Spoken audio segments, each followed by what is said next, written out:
Part 3. 1. Sergei Ivanovich Koznishev wanted to rest from intellectual work and, instead of going abroad, as usual, went at the end of May to stay with his brother in the country. He was convinced that country life was the best life. He had now come to enjoy that life at his brother's. Konstantin Levin was very glad, the more so as he no longer expected his brother Nikolai that summer. But, despite his love and respect for Sergei Ivanovich, Konstantin Levin felt awkward in the country with his brother. It was awkward and even unpleasant for him to see his brother's attitude towards the country. For Konstantin Levin, the country was the place of life, that is, of joy, suffering, labor. For Sergei Ivanovich, the country was, on the one hand, a rest from work and, on the other, an effective antidote to corruption, which he took with pleasure and an awareness of its effectiveness. For Konstantin Levin, the country was good in that it presented a field for labor that was unquestionably useful.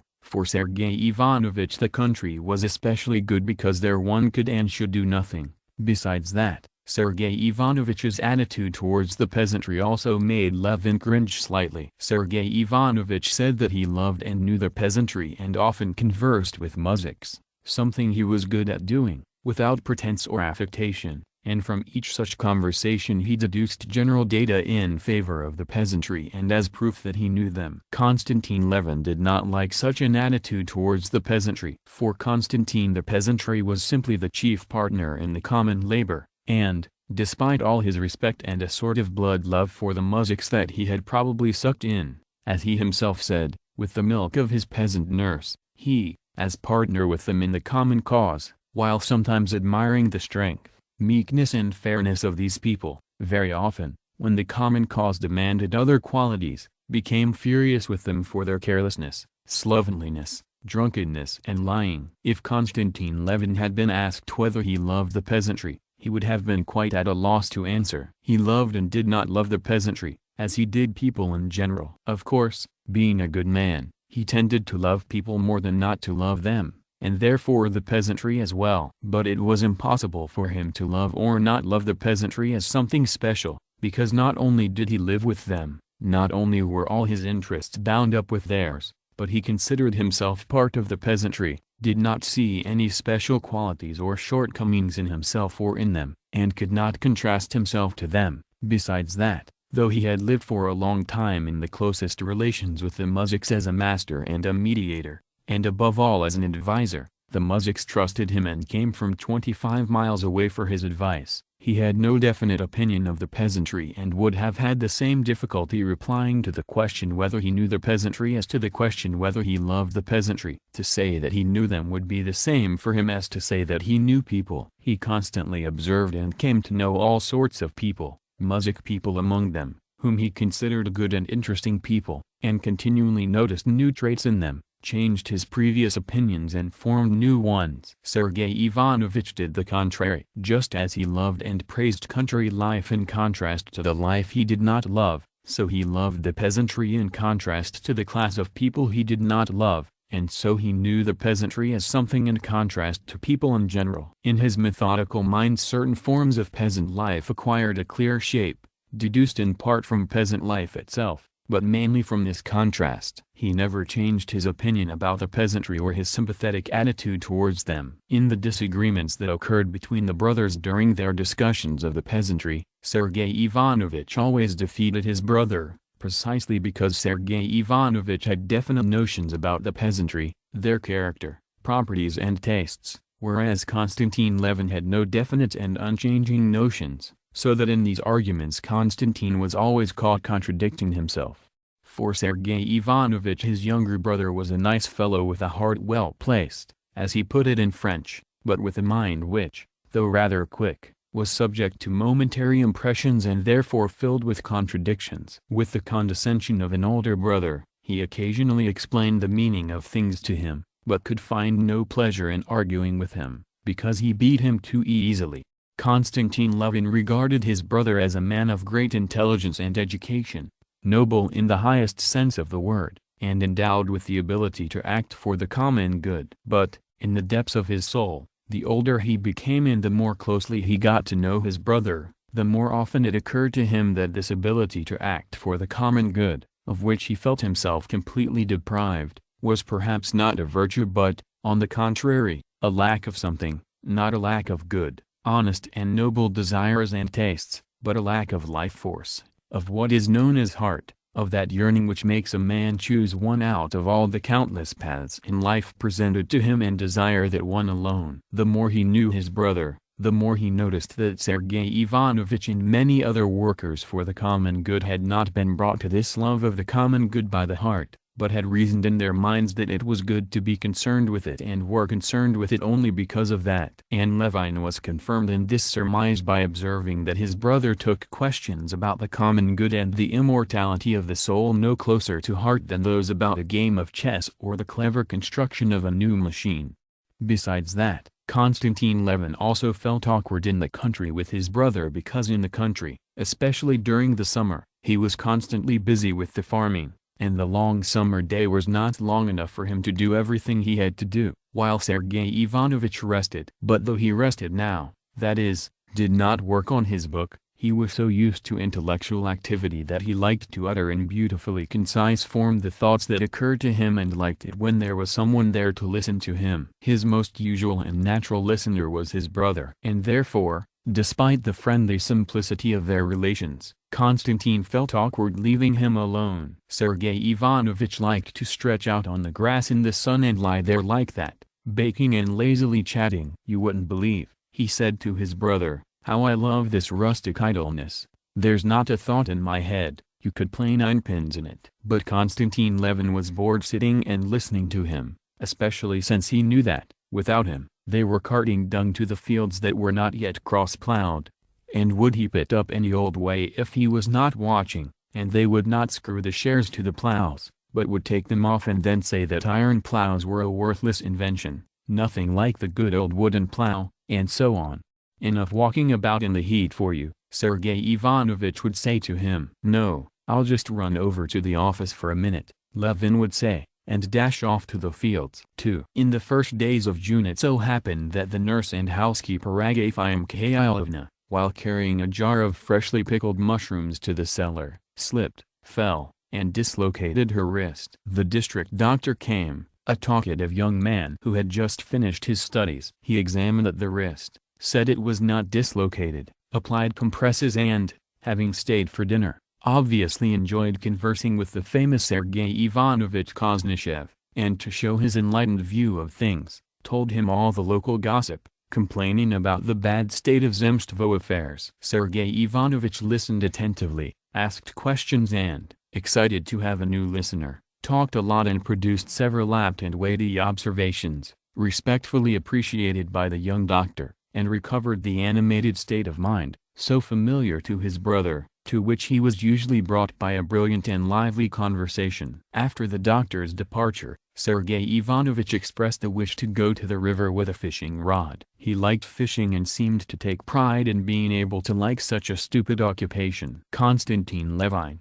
who had to go to the plowing and the meadows, volunteered to take his brother in the cabriolet. It was that time of year, the turning point of summer, when the harvest of the current year is assured, when concerns about the sowing for the year to come begin and the mowing is at hand, when the rye has all come into ear and its gray-green, unslim, still light ears sway in the wind, when green oats, with clumps of yellow grass scattered among them, thrust themselves unevenly amidst the late-sown crops, when the early buckwheat is already bushing out, covering the ground, when the fallow fields are half-plowed, leaving the cattle paths beaten down hard as stone, which the plow could not break up, when crusted over heaps of dung give off their smell at dawn and sunset together with the honeyed grasses, and in the bottoms, awaiting the scythe, the intact meadows stand in an unbroken sea, with blackening piles of weeded sorrel stalks here and there.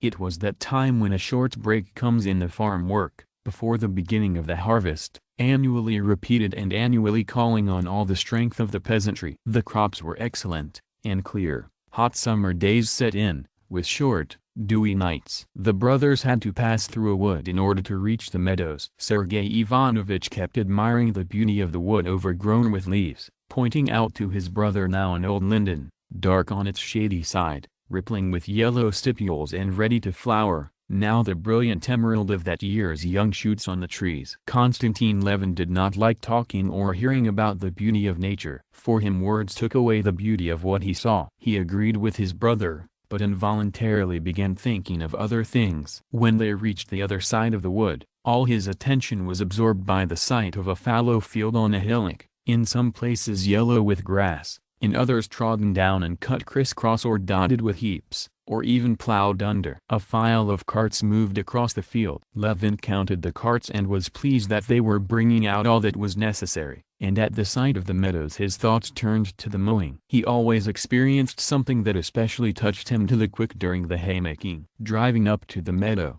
Levin stopped the horse. The morning dew lingered below in the thick undergrowth of the grass, and Sergei Ivanovich, to avoid getting his feet wet, asked to be taken across the meadow in the cabriolet, to that willow bush where the perch took the bait so well. Sorry as Konstantin Levin was to crush his grass, he drove into the meadow. The tall grass softly twined around the wheels and the horse's legs, leaving its seeds on the wet spokes and hubs. His brother sat down under the bush, sorting his fishing rods, while Levin led the horse away, tied it up, and went into the enormous gray-green sea of the meadow, unstirred by the wind. The silky grass with its ripening seeds reached his waist in the places flooded in spring. Cutting across the meadow, Konstantin Levin came out on the road and met an old man with a swollen eye, carrying a hive of bees. "Did you catch it, Fomik?" he asked. "Catch it, Konstantin Dmitrich. I'll be happy to keep the one I have. It's the second time a swarm got away,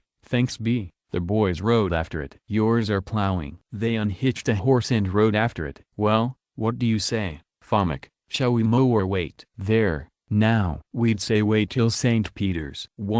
But you always mow earlier." "Why not?" "The grass is fine, thank God. The cattle will have plenty." "And the weather, what do you think?" "That's God's doing. Maybe the weather'll hold." Levin went back to his brother. He had caught nothing, but Sergei Ivanovich was not bored and seemed in the most cheerful spirits. Levin saw that he had been stirred by the conversation with the doctor and wanted to talk. Levin, on the contrary, wanted to get home quickly, to arrange for mowers to be called in by tomorrow and resolve the doubts concerning the mowing, which greatly preoccupied him.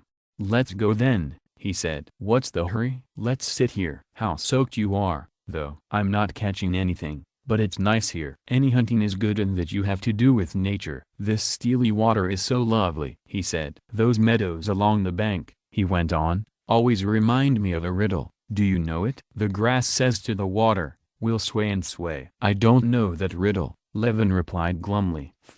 You know, I've been thinking about you," said Sergei Ivanovich. "What's happening in your district is unheard of, from what this doctor tells me. He's quite an intelligent fellow. I've said to you before and I'll say it again, it's not good that you don't go to the meetings and have generally withdrawn from Zemstvo affairs. Of course, if decent people start withdrawing, God knows how things will go. We pay money, it goes to pay salaries, and there are no schools, no medical aid, no midwives, no dispensaries, nothing." "But I tried," Levin answered softly and reluctantly. "I just can't." "There's no help for it." "Why can't you?" "I confess, I don't understand." "Indifference, inability, I don't accept." "Can it be simple laziness?" "Neither the one, nor the other, nor the third." "I tried and I see that I can't do anything," said Levin. He hardly entered into what his brother was saying. Peering across the river at the plowed field, he made out something black, but could not tell whether it was a horse or the mounted steward. "Why can't you do anything?" "You made an attempt. It didn't succeed as you wanted, and you gave up." "Where's your self-esteem?" "Self-esteem," said Levin, cut to the quick by his brother's words, "is something I do not understand. If I had been told at the university that others understood integral calculus and I did not, there you have self-esteem. But here one should first be convinced that one needs to have a certain ability in these matters and, chiefly, that they are all very important." "And what, then, aren't they important?" said Sergei Ivanovich, also cut to the quick that his brother should find what interested him unimportant, and especially that he was obviously hardly listening to him. "It doesn't seem important to me. I'm not taken with it." "What do you want?" answered Levin, having made out that what he saw was the steward, and that the steward had probably allowed the muzhiks to quit plowing. They were turning their plows over. "Can it be they're already done plowing?" he thought. "But listen, the elder brother said, his handsome, intelligent face scowling. There are limits to everything. It's all very well to be an eccentric and to be sincere and to dislike falseness. I know all that. But what you're saying either has no meaning or has a very bad meaning. When you find it unimportant that the peasantry, whom you love, as you assure me, I never assured him, thought Konstantin Levin. Dies without help. Crude midwives kill off babies, and the peasantry rot in ignorance and remain in the power of every scrivener, and you are given the means to help them, but you don't help them, because in your opinion it's not important. And Sergei Ivanovich confronted him with a dilemma. Either you're so undeveloped that you cannot see all that you could do, or you cannot give up your peace, your vanity, whatever, in order to do it. Konstantin Levin felt that it only remained for him to submit or to confess to a lack of love for the common cause. And this offended and upset him. Both the one and the other, he said resolutely. I don't see how it's possible.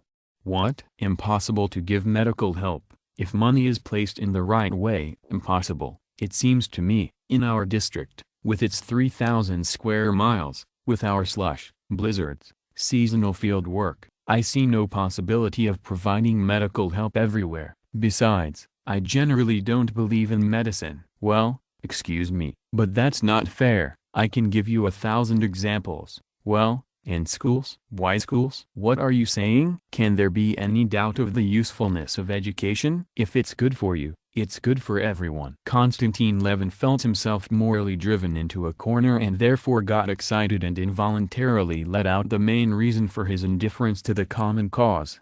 Maybe all that is good, but why should I worry about setting up medical centers that I'll never use and schools that I won't send my children to, that the peasants don't want to send their children to either, and that I have no firm belief that they ought to send them to, he said. Sergei Ivanovich was momentarily surprised by this unexpected view of things, but he at once devised a new plan of attack. He paused, raised one rod, dropped the line in again, and turned to his brother with a smile. Well, excuse me, first, there's a need for medical centers. Here we just summoned the district doctor for Agafia Mikhailovna. Well, I think her arm will stay crooked. That's still a question. And then, a literate music-corps worker is more needful and valuable to you. No, ask anybody you like, Konstantin Levin replied resolutely. A literate peasant is much worse as a worker. And the roads can't be repaired, and bridges are no sooner put up than they steal them. However,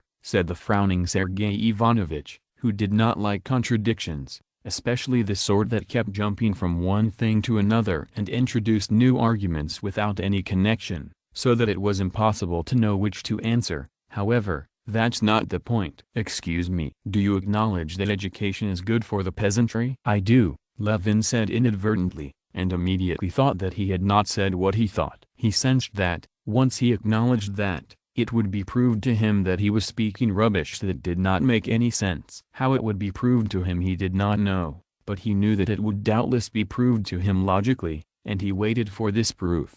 The argument turned out to be much simpler than he expected. If you acknowledge it as a good, said Sergei Ivanovich, then, being an honest man, you can't help liking and sympathizing with such a cause and therefore working for it. But I have not yet acknowledged it as a good, said Konstantin Levin, blushing. How's that? You just said, that is, I do not acknowledge it either as good or as possible. You can't know that without having tried. Well, suppose, said Levin, though he did not suppose it at all, suppose it's so, but all the same I don't see why I should worry about it. How do you mean? No, since we're talking, explain it to me from a philosophical point of view, said Levin. I don't understand what philosophy has got to do with it, said Sergei Ivanovich, in such a tone, it seemed to Levin, as if he did not recognize his brother's right to discuss philosophy. And that vexed Levin. It's got this to do with it, he began hotly. I think that the motive force of all our actions is, after all,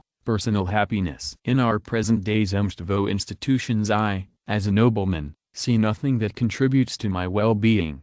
The roads are no better and cannot be better. My horses carry me over the bad ones as well. I have no need of doctors and centers. I have no need of any justice of the peace. I've never turned to one and never will. Schools I not only do not need but also find harmful. As I told you, for me the Zemstvo institutions are simply an obligation to pay 6 kopecks in a car, go to town, sleep with bedbugs, and listen to all sorts of nonsense and vileness, and personal interest does not move me to do that. Excuse me, Sergei Ivanovich interrupted with a smile, but personal interest did not move us to work for the emancipation of the serfs, and yet we did. No, Konstantin interrupted, growing more heated. The emancipation of the serfs was a different matter. There was a personal interest. We wanted to throw off the yoke that oppressed us and all good people. But to be a council member, too, arguing about how many privy cleaners are needed and how the sewer pipes should be installed in a town I don't live in,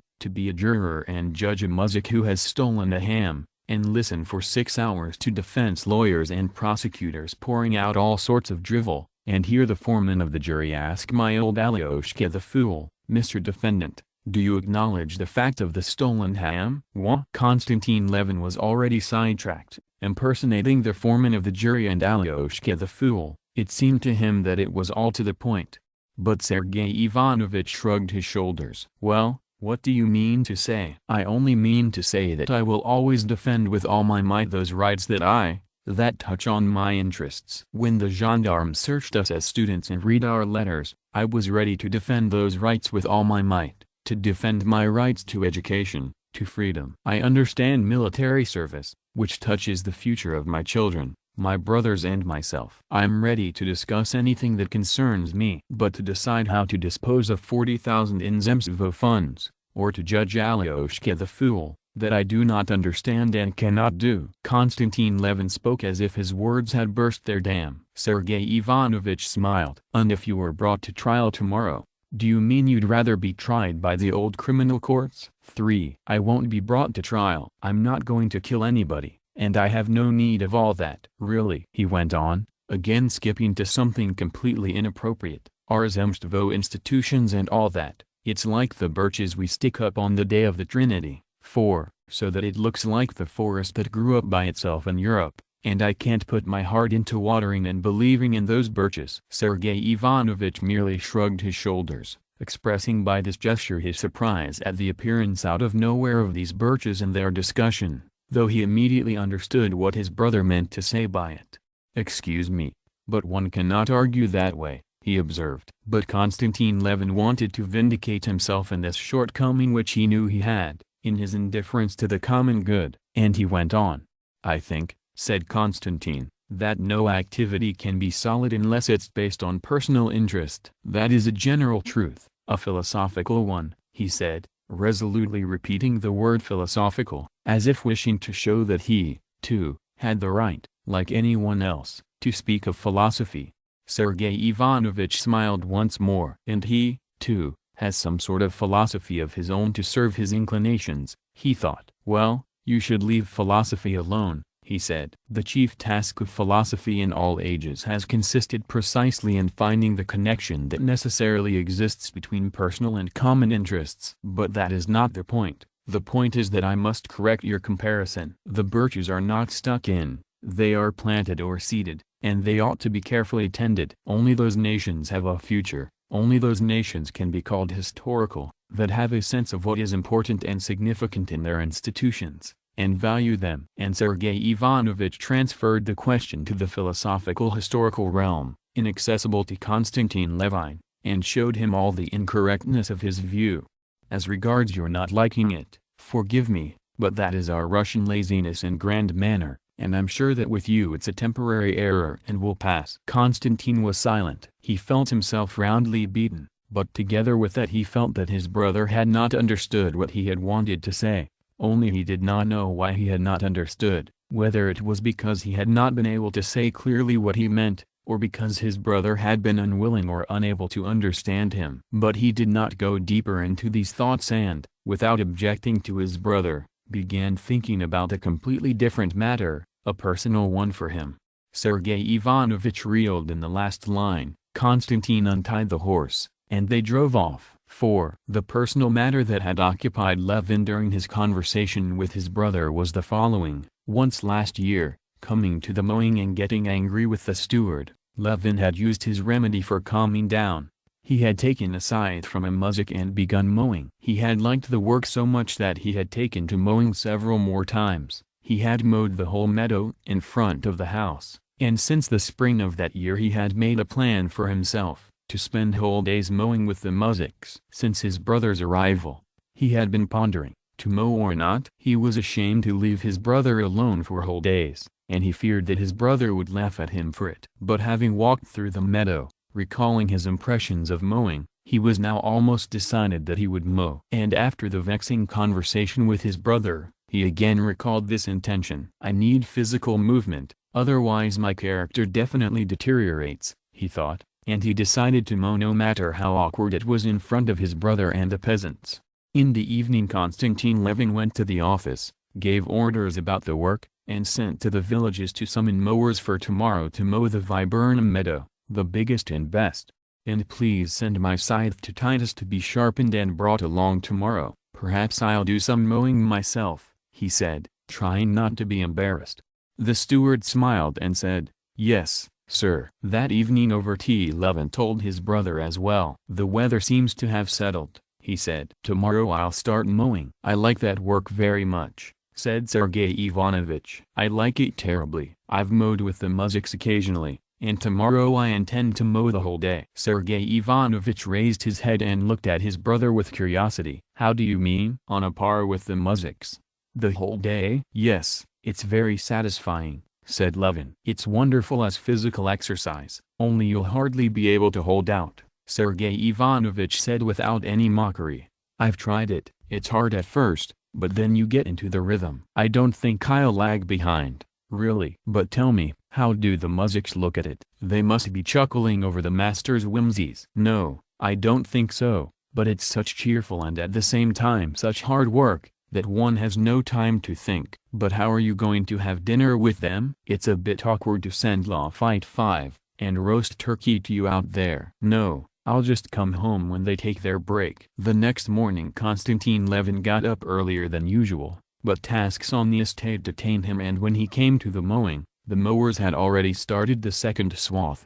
From the top of the hill there opened out before him, at its foot, the shady, already mowed part of the meadow, with graying rows and black heaps of caftans, which the mowers had taken off where they started their first swath.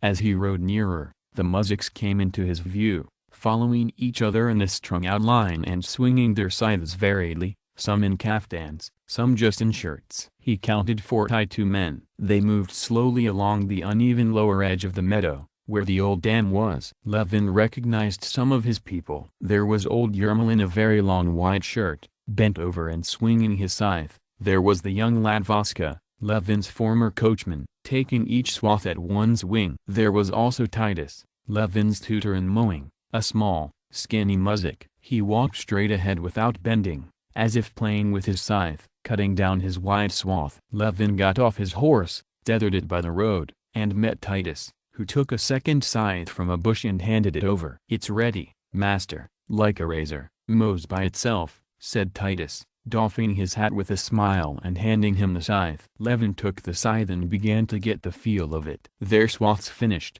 the sweaty and cheerful mowers came out on the road one after another, chuckling and greeting the master. They all gazed at him, but nobody said anything until a tall old man with a wrinkled, beardless face, in a sheepskin coat, came out on the road and addressed him.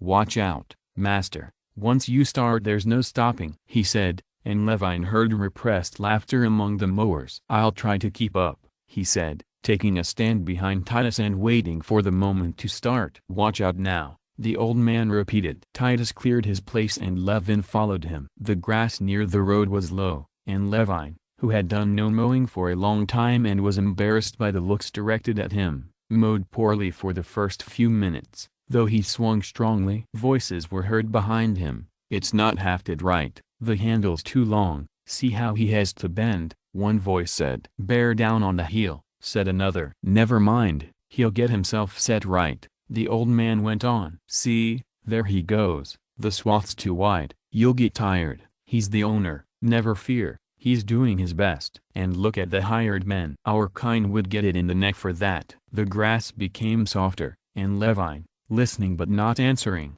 and trying to mow the best he could, followed after Titus. They went some 100 steps. Titus kept on without stopping, without showing the slightest fatigue, but Levin was already beginning to fear that he would not hold out. He was so tired.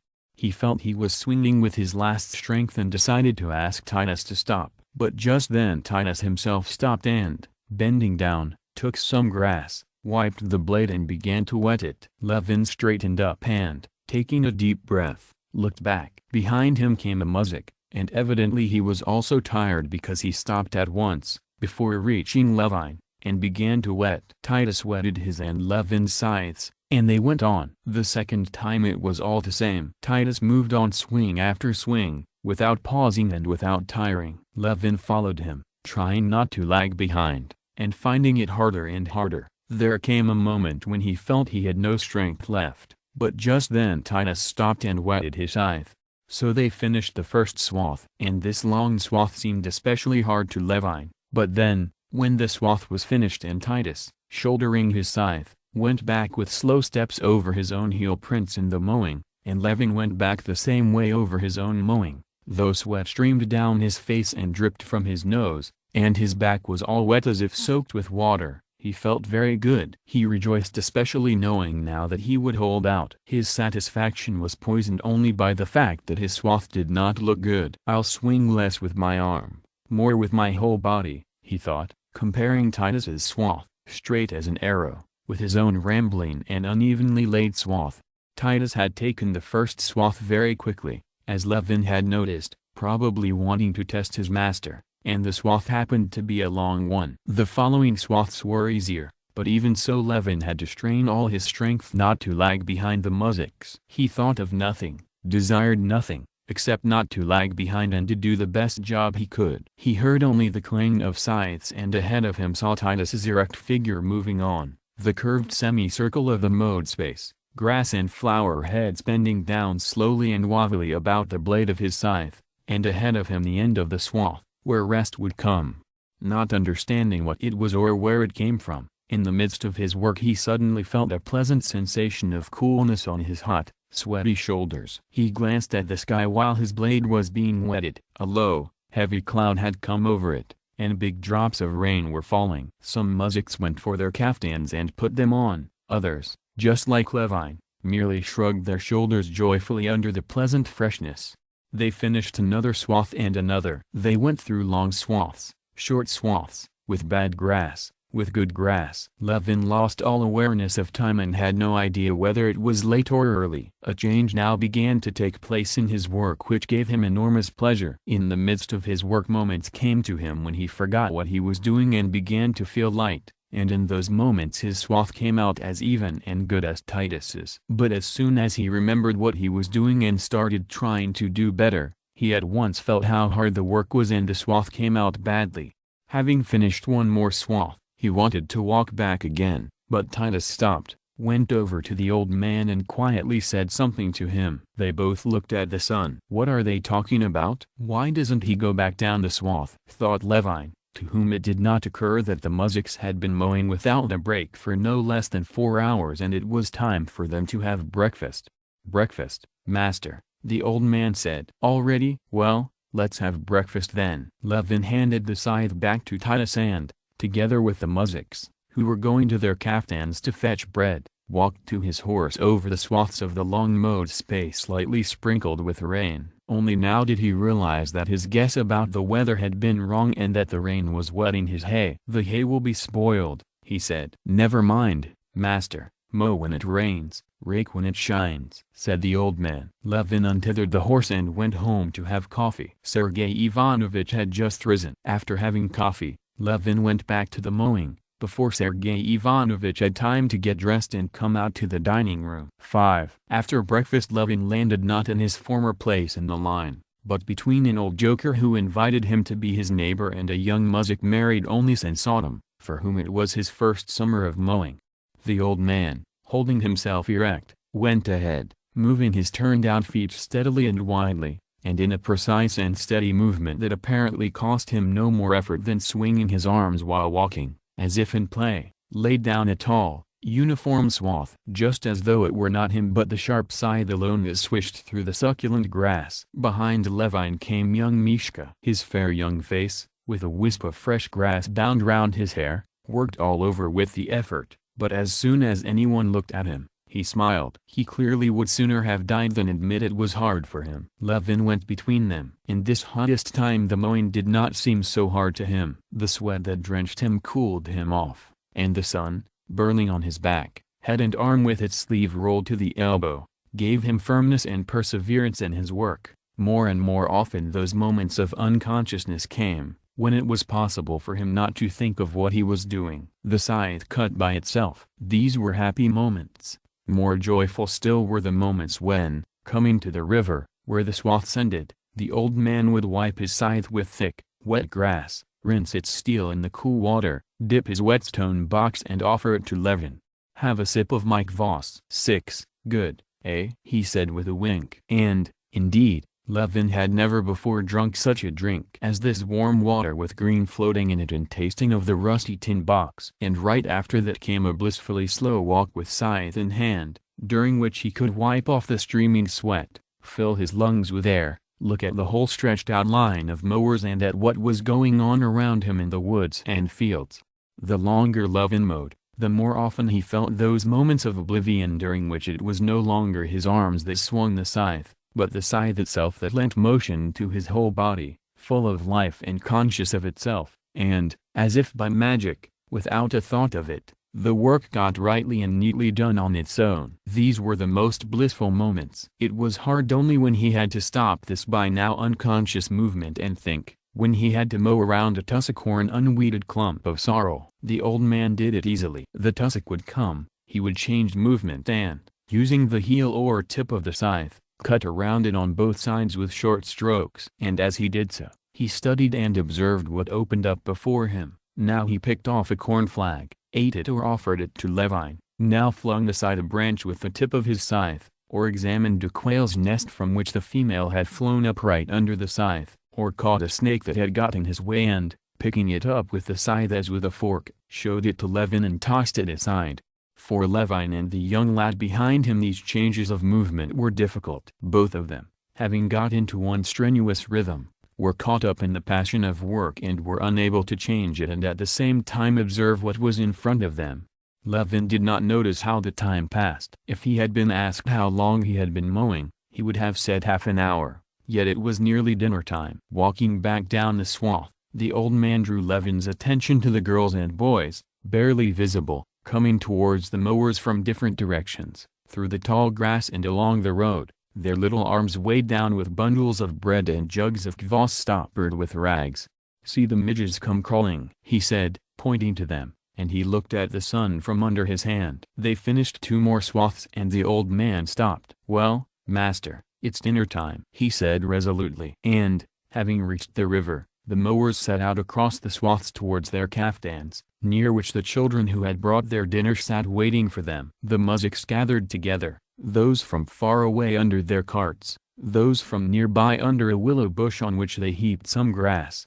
Levin sat down with them. He did not want to leave. Any constraint before the master had long since vanished. The muzhiks were preparing to have dinner. Some were washing, the young fellows were bathing in the river, others were preparing a place to rest, untying sacks of bread and unstopping jugs of kvass. The old man crumbled some bread into a bowl, kneaded it with a spoon handle, poured in some water from his whetstone box, cut more bread, sprinkled it with salt, and turned eastward to pray. "Here, master, try a bit of my mash," he said, squatting down in front of the bowl. The mash tasted so good that Levin changed his mind about going home for dinner. He ate with the old man and got to talking with him about his domestic affairs, taking a lively interest in them, and told him about all his own affairs and all circumstances that might interest the old man. He felt closer to him than to his brother, and involuntarily smiled from the tenderness that he felt for this man. When the old man stood up again, prayed, and lay down right there under the bush, putting some grass under his head, Levin did the same and, despite the flies and bugs, clinging, persistent in the sunlight, tickling his sweaty face and body, He fell asleep at once and awoke only when the sun had passed over to the other side of the bush and begun to reach him. The old man had long been awake and sat wetting the young fellow's sides. Levin looked around him and did not recognize the place. Everything was so changed. An enormous expanse of the meadow had been mowed, and its already fragrant swaths shone with a special new shine in the slanting rays of the evening sun. The mowed around bushes by the river itself, invisible before but now shining like steel in its curves, the peasants stirring and getting up, the steep wall of grass at the unmowed side of the meadow, and the hawks wheeling above the bared meadow, all this was completely new. Coming to his senses, Levin began to calculate how much had been mowed and how much more could be done that day. They had done an extraordinary amount of work for 42 men. The whole of the big meadow, which in the time of the ＫV7, used to be mowed in 2 days by 30 scythes, was already mowed. Only some corners with short swaths remained unmowed. But Levin wanted to get as much mowed as possible that day and was vexed with the sun for going down so quickly. He felt no fatigue at all. He only wanted to work more and more quickly and get as much done as possible. "What do you think? Can we still mow Mashka's knoll?" he said to the old man. "As God wills, the sun's not high. Or might there be some vodka for the lads?" At break time, when they sat down again and the smokers lit up, the old man announced to the lads that if they mow Mashka's knoll there'll be vodka in it. "See if we can't." "Go to it, Titus, we'll clear it in a wink." "You can eat tonight." "Go to it," came the cries, and, finishing their bread, the mowers went to it. "Well, lads, keep the pace," said Titus, and he went ahead almost at a trot. "Get a move on," said the old man, hustling after him and catching up easily. "I'll cut you down. Watch out." And it was as if young and old vied with each other in the mowing. But no matter how they hurried, they did not ruin the grass, and the swaths were laid as cleanly and neatly. A little patch left in a corner was cleared in 5 minutes. The last mowers were coming to the end of their rows when the ones in front threw their kaftans over their shoulders and went across the road to Mashka's knoll. The sun was already low over the trees when, with whetstone boxes clanking, they entered the wooded gully of Mashka's knoll. The grass was waist-high in the middle of the hollow, tender and soft, broad-bladed, speckled with cowwheat here and there under the trees.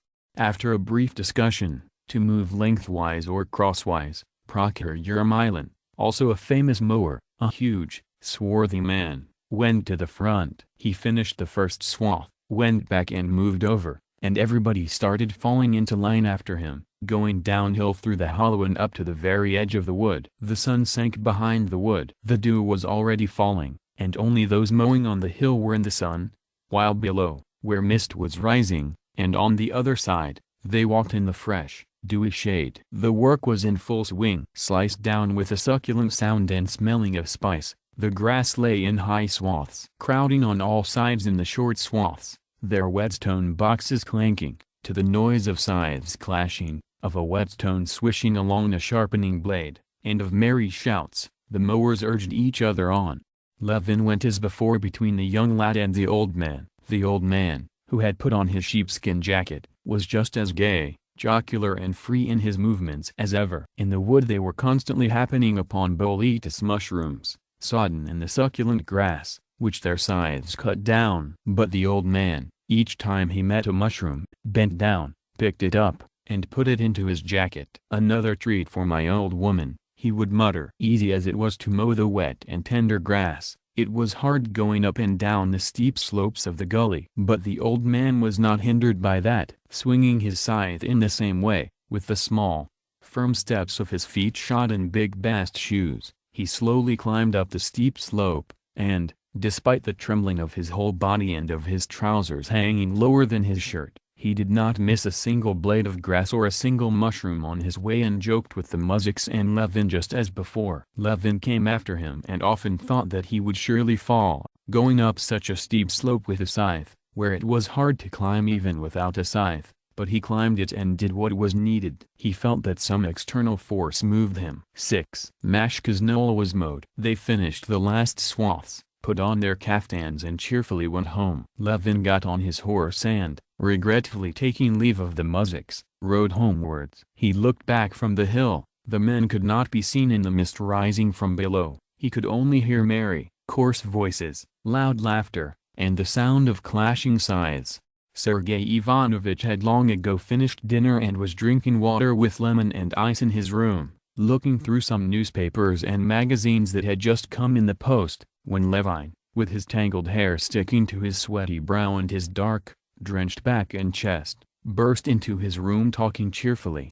"And we did the whole meadow." "Ah, how good, it's remarkable." "And how have you been?" said Levin, completely forgetting yesterday's unpleasant conversation. "Heavens, what a sight!" said Sergei Ivanovich, glancing round at his brother with displeasure in the first moment. "The door, shut the door!" he cried out. "You must have let in a good dozen." Sergei Ivanovich could not bear flies. He opened the window in his room only at night and kept the doors carefully shut. "By God, not a one. And if I did, I'll catch it." "You wouldn't believe what a pleasure it was." "How did your day go?" "Very well." "But did you really mow for the whole day?" "I suppose you're hungry as a wolf. Kuzma has everything ready for you." "No, I don't even want to eat. I ate there." "But I will go in Washington." "Well, go, and I'll join you presently," said Sergei Ivanovich, shaking his head as he looked at his brother. Go quickly," he added with a smile and, gathering up his books, he got ready to go. He suddenly felt cheerful himself and did not want to part from his brother. "Well,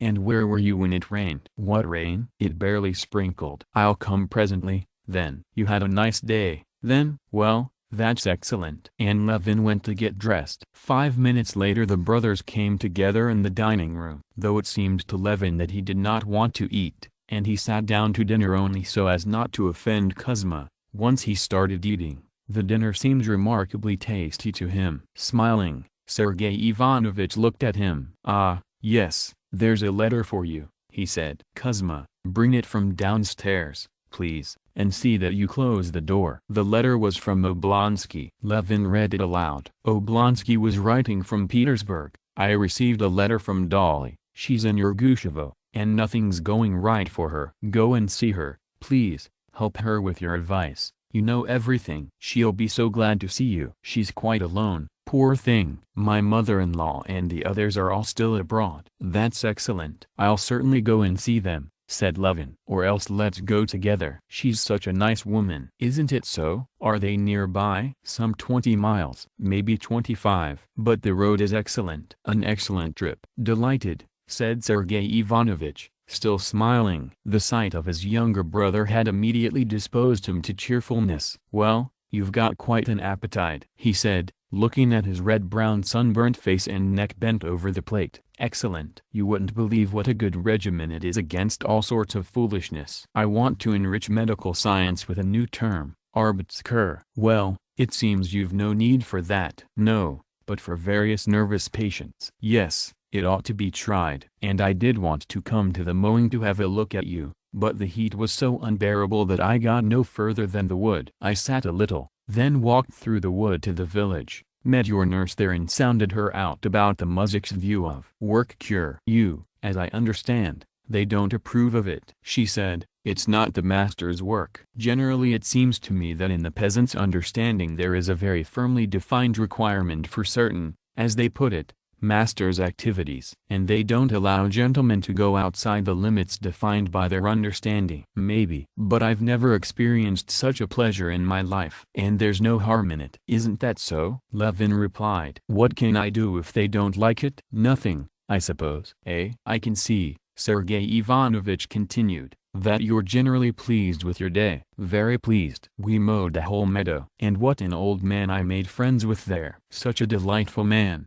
You'd never imagine it. Well, so you're pleased with your day. And so am I. First, I solved 2 chess problems. One of them a very nice one. It opens with a pawn. I'll show you. And then I was thinking about our conversation yesterday. What? Our conversation yesterday? Said Levin, blissfully narrowing his eyes and puffing after he finished dinner, quite unable to recall what this yesterday's conversation had been. I find that you're partly right. Our disagreement consists in this, that you take personal interest as the motive force, while I maintain that every man of a certain degree of education ought to be interested in the common good. You may be right that materially interested activity would be desirable. Generally, your nature is much too prime sought here, as the French say. You want either passionate, energetic activity or nothing. Levin listened to his brother, understood decidedly nothing and did not want to understand. He was afraid only that his brother might ask him a question which would make it clear that he had heard nothing. "So there, my good friend," said Sergei Ivanovitch, touching his shoulder. "Yes, of course. Anyhow, I don't insist," Levin replied with a childish, guilty smile. What was it I was arguing about? He thought. Of course, I'm right, and he's right, and everything's splendid. Only I have to go to the office and give orders. He stood up, stretching himself and smiling. Sergei Ivanovitch also smiled. Impulsive. "You want to have a stroll?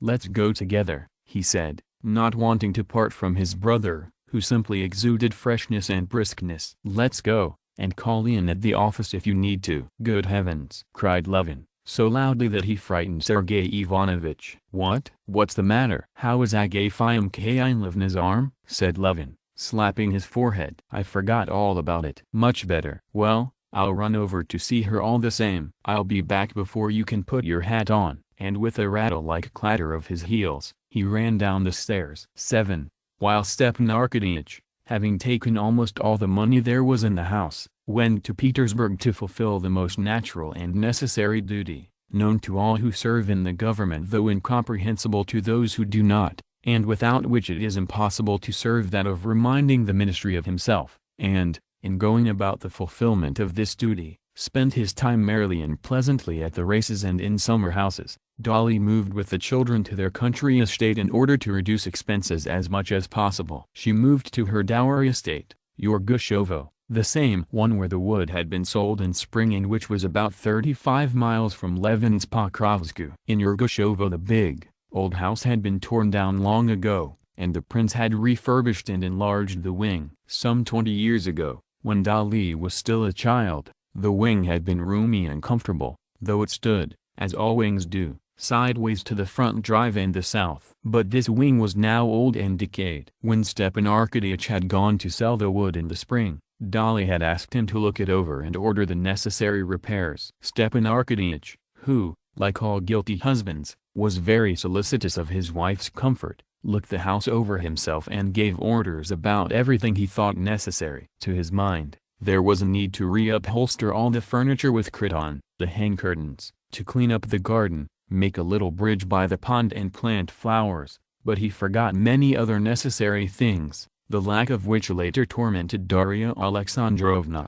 Hard as Stepan Arkadyevitch tried to be a solicitous father and husband, he never could remember that he had a wife and children. He had a bachelor's tastes, and they alone guided him. On returning to Moscow, he proudly announced to his wife that everything was ready, that the house would be a little joy, and that he strongly advised her to go. For Stepan Arkadyevitch, his wife's departure to the country was very agreeable in all respects, good for the children, less expensive, and freer for him. And Darya Alexandrovna considered a move to the country for the summer necessary for the children, especially for the little girl, who could not get over her scarlet fever, and also as a way of being rid of petty humiliations, paltry debts to the woodmonger, the fishmonger, the shoemaker, which tormented her. On top of that, the departure also pleased her because she dreamed of enticing her sister Kitty, who was to return from abroad in midsummer and for whom bathing had been prescribed, to join her there. Kitty had written to her from the spa that nothing could be more to her liking than to spend this summer with Dolly in Yorgushovo, so filled with childhood memories for them both.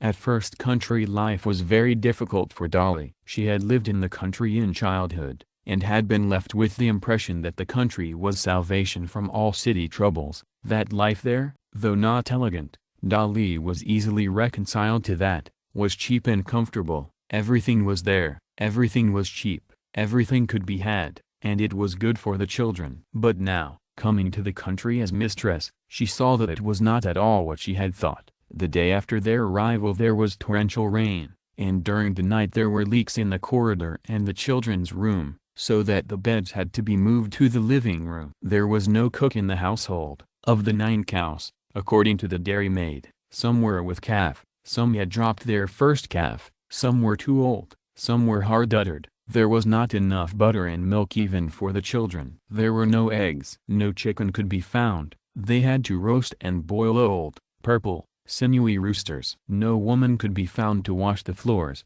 Everyone was in the potato fields. To go for a drive was impossible, because one of the horses was restive and pulled at the shaft. There was nowhere to bathe. The entire river bank was trampled by cattle and open to the road. It was even impossible to go for a walk, because cattle got into the garden through the broken fence, and there was one terrible bull who bellowed and therefore probably would also charge. There were no proper wardrobes, such as there were would not clothes, or else opened whenever someone passed by. No pots or crocks, no tub for laundry, not even an ironing board in the maids' quarters. At first, instead of peace and quiet, finding herself in what, for her, were terrible calamities, Darya Alexandrovna was in despair. She bustled about with all her strength, felt the hopelessness of her situation and constantly kept back the tears that welled up in her eyes. The manager, a former cavalry sergeant whom Stepan Arkadyevich liked and had promoted from hall porter for his handsome and respectful appearance, took no share in Darya Alexandrovna's calamities, said respectfully, "Impossible, ma'am, such nasty folk," and did nothing to help. The situation seemed hopeless. But there was in the Oblonsky house, as in all family houses, one inconspicuous but most important and useful person, Matrona Philimonovna. She calmed her mistress, assured her that everything would shape up. It was her phrase, and it was from her that Matvei had taken it, and, without haste or excitement, went into action herself. She immediately got in with the steward's wife and on the first day had tea with her and the steward under the acacias and discussed everything. Soon there was a Matrona Philimonovna club established under the acacias, and here, through this club, which consisted of the steward's wife, the village headman and the clerk, the difficulties of life began gradually to be put right, and within a week everything indeed shaped up. The roof was repaired, a cook was found, a female crony of the headman's, chickens were bought, the cows began to produce milk, the garden was fenced with pickets, the carpenter made a washboard, the wardrobes were furnished with hooks and no longer opened at will, an ironing board, wrapped in military flannel, lay between a chair arm and a chest of drawers, and the maids' quarters began to smell of hot irons. "Well, there." "And you kept despairing," said Matrona Philimonovna, pointing to the ironing board. "They even constructed a bathing house out of straw mats." Lily started bathing, and Darya Alexandrovna's expectations of a comfortable, if not calm, country life at least came partly true. With 6 children Darya Alexandrovna could not be calm. One got sick, another might get sick, a third lacked something, a fourth showed signs of bad character, and so on, and so on. Rarely would there be short periods of calm. But these troubles and anxieties were for Darya Alexandrovna the only possible happiness. Had it not been for them, she would have remained alone with her thoughts of her husband, who did not love her. But besides that, however painful the mother's fear of illnesses, the illnesses themselves, and the distress at seeing signs of bad inclinations in her children, the children themselves repaid her griefs with small joys. These joys were so small that they could not be seen, like gold in the sand, and in her bad moments she saw only griefs, only sand, but there were also good moments, when she saw only joys, only gold. Now, in her country solitude, she was more aware of these joys. Often, looking at them, she made every possible effort to convince herself that she was mistaken, that as a mother she was partial to her children. All the same, she could not but tell herself that she had lovely children, all 6 of them, each in a different way, but such as rarely happens, and she was happy in them and proud of them. 8. At the end of May, when everything was already more or less settled, she received her husband's reply to her complaints about country inconveniences. He wrote to her, asking forgiveness for not having thought of everything, and promised to come at the first opportunity. The opportunity did not present itself, and until the beginning of June Darya Alexandrovna lived alone in the country. On Sunday during St. Peter's, Darya Alexandrovna went to the liturgy and had all her children take communion. In her intimate, philosophical conversations with her sister, mother and friends, she very often surprised them with her free thinking in regard to religion. She had her own strange religion of metempsychosis, in which she firmly believed, caring little for the dogmas of the Church. But in the family she strictly fulfilled all the requirements of the Church, not only to set an example, but with all her heart, and the fact that the children had not received communion for more than a year troubled her greatly. And so, with Matriona Filimonovna's full approval and sympathy, she decided to do it now, in the summer. Darya Alexandrovna thought about how to dress the children several days ahead of time. Dresses were made, altered and washed, seams and ruffles were let out, buttons were sewn on and ribbons prepared. Only Tanya's dress, which the governess had undertaken to make, considerably soured Darya Alexandrovna's disposition. The governess, as she made the alterations, had taken tucks in the wrong places, cut the armholes too big, and all but ruined the dress. Tanya's shoulders were so tight it was painful to see. Matriona Filimonovna thought of putting in gussets and making a little pelerine. That improved things, but there was nearly a quarrel with the governess. In the morning, however, everything was settled, and by 9 o'clock, the priest had been asked to wait till then with the liturgy. The dressed-up children, radiant with joy, stood before the carriage at the porch waiting for their mother. In place of the restive raven, through Matriona Filimonovna's patronage, the steward's brownie was harnessed to the carriage, and Darya Alexandrovna, delayed by the cares of her toilette, came out in a white muslin dress to get in. Darya Alexandrovna had done her hair and dressed with care and excitement. Once she used to dress for herself, to be beautiful and admired. Then, the older she became, the more unpleasant it was for her to dress. She saw that she had lost her good looks. But now she again dressed with pleasure and excitement. Now she dressed not for herself, not for her own beauty, but so that, being the mother of these lovely things, she would not spoil the general impression. And taking a last look in the mirror, she remained satisfied with herself. She was pretty. Not as pretty as she had once wanted to be at a ball, but pretty enough for the purpose she now had in mind. There was no one in the church except some muzhiks, the caretakers and their women. But Darya Alexandrovna saw, or it seemed to her that she saw, the admiration aroused by her children and herself. The children were not only beautiful in their fine clothes, but were also sweet and behaving so well. True, Alyosha did not want to stand quite properly. He kept turning and wanted to see his jacket from behind, but all the same he was remarkably sweet. Tanya stood like a big girl and looked after the little ones. But the smallest, Lily, was lovely with her naive surprise at everything, and it was hard not to smile when, after taking communion, she said in English, "Please, some more." Returning home, the children felt that something solemn had taken place and were very quiet. Everything went well at home, too, but at lunch Grisha started whistling and, what was worst of all, did not obey the governess and had to go without cake. Darya Alexandrovna, had she been there, would not have let it go as far as punishment on such a day, but she had to uphold the governess's orders, and she confirmed her decision that Grisha would not have any cake. Grisha wept, saying that Nikolka had also whistled but was not being punished, and that he was weeping not because of the cake, it made no difference to him, but because he had been unfairly dealt with. This was much too sad, and Darya Alexandrovna decided to talk with the governess and get her to forgive him. But, passing through the drawing room, she saw a scene that filled her heart with such joy that tears came to her eyes, and she herself forgave the culprit.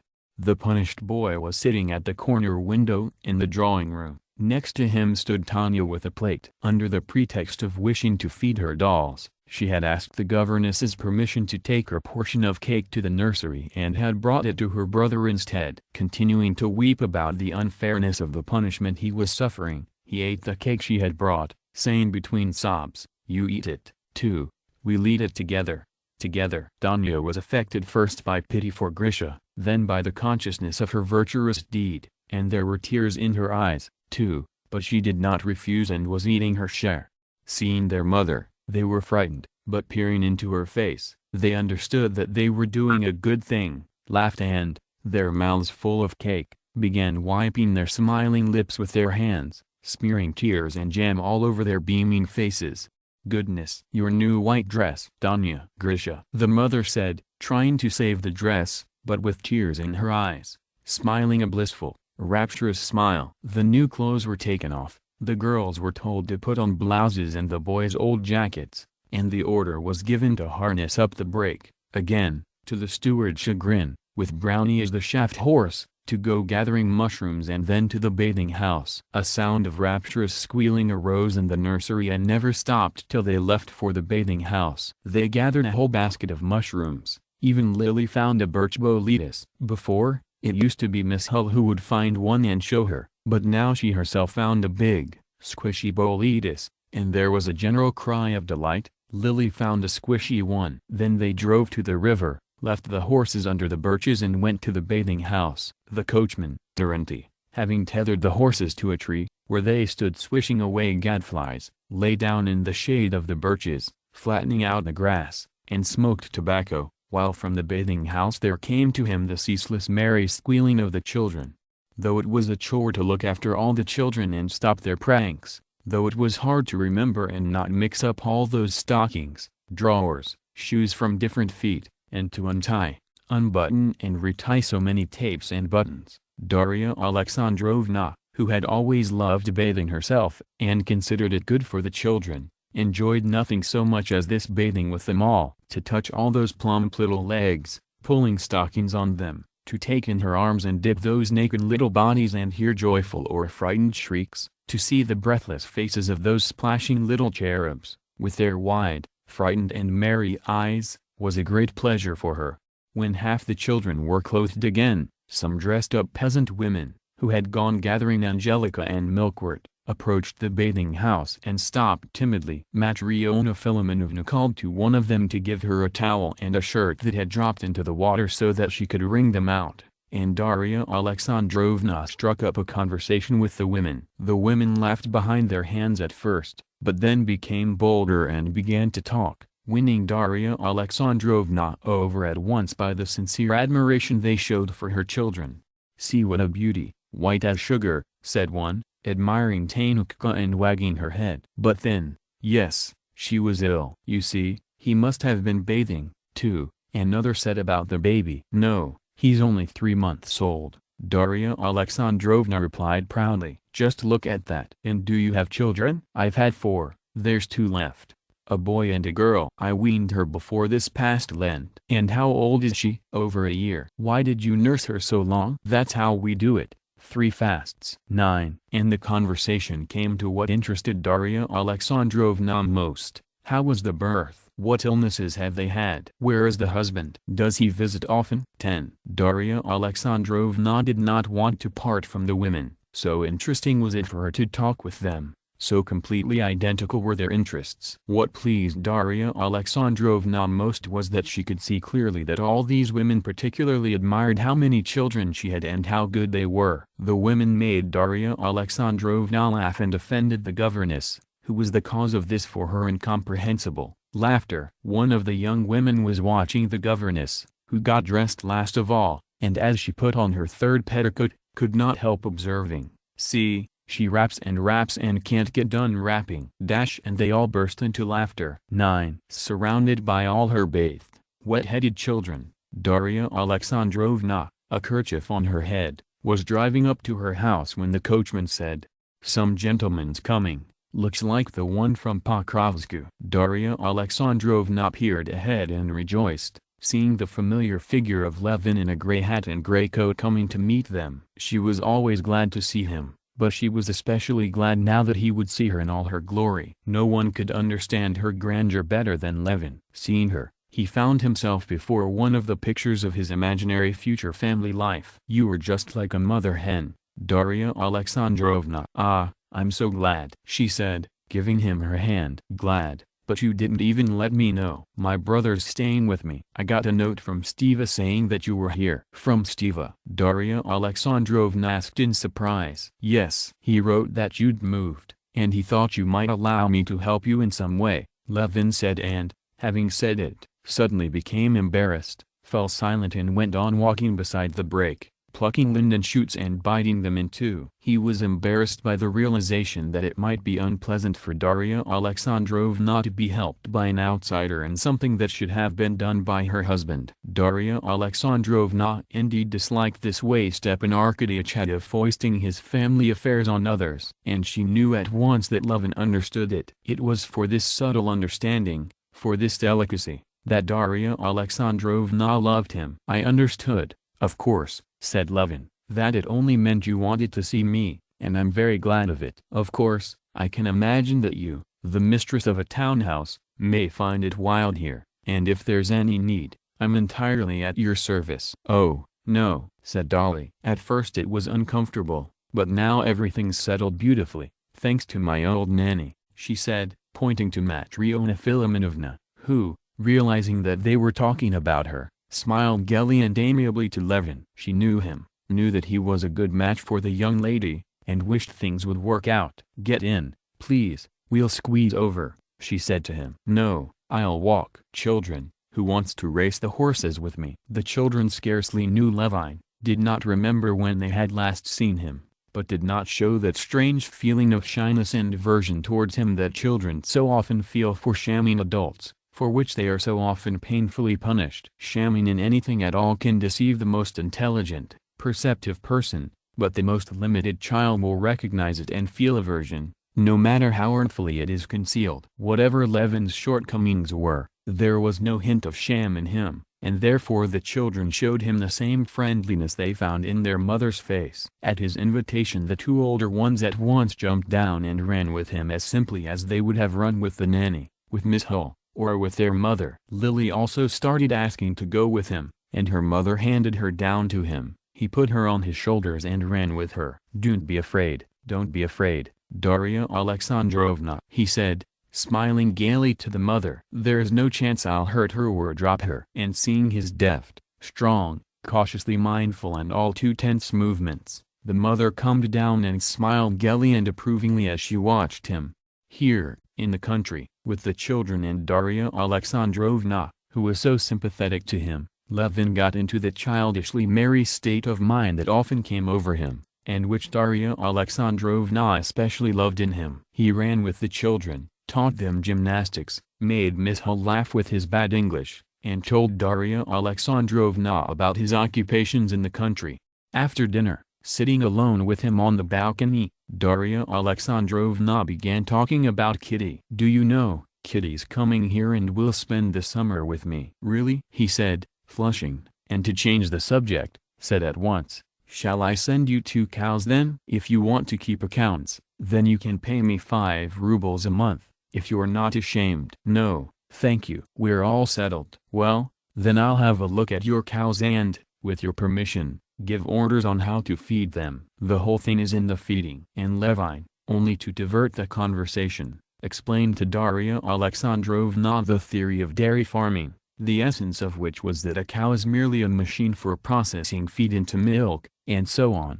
He was saying that while passionately wishing to hear the details about Kitty and at the same time fearing it, he was afraid that the peace he had attained with such difficulty might be disturbed. "Yes, but anyhow all that has to be looked after, and who will do it?" Darya Alexandrovna replied reluctantly. She had now set up her housekeeping so well through Matrona Philimonovna that she did not want to change anything in it, nor did she trust Levin's knowledge of agriculture. The argument that a cow is a machine for producing milk was suspect to her. It seemed to her that such arguments could only hinder things. To her it all seemed much simpler. As Matrona Philimonovna explained, they had only to give Spotty and White Rumb more to eat and drink, and keep the cook from taking the kitchen scraps to the washerwoman's cow. That was clear. And all this talk about starchy and grassy feeds was dubious and vague. Above all she wanted to talk about Kitty. 10. Kitty writes to me that she wishes for nothing so much as solitude and quiet,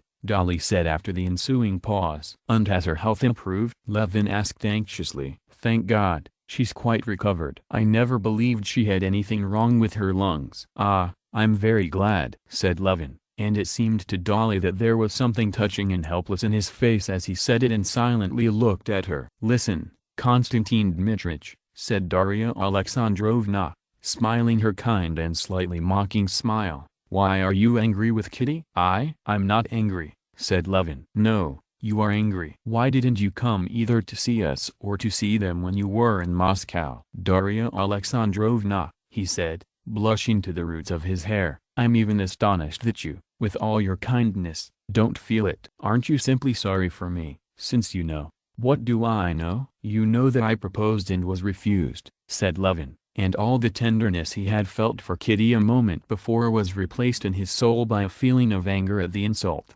"Why do you think I know?" "Because everybody knows." "There you're mistaken. I didn't know, though I guessed." "Ah, well, now you know." "I knew only that there was something, but Kitty never told me what it was." "I could see that there was something that tormented her terribly, and she asked me never to speak of it. And if she didn't tell me, she didn't tell anybody." "But what happened between you?" "Tell me." "I've told you what happened." "When was it?" "When I last visited you. And, you know, I shall tell you," said Darya Alexandrovna, "that I'm terribly, terribly sorry for her." "You only suffer from pride, maybe," said Levin, "but," she interrupted him, "but for her, poor thing, I'm terribly, terribly sorry." "Now I understand everything." "Well, Darya Alexandrovna, you will excuse me," he said, getting up. "Goodbye." "Goodbye, Darya Alexandrovna." "No, wait," she said, holding him by the sleeve. "Wait, sit down." "Please,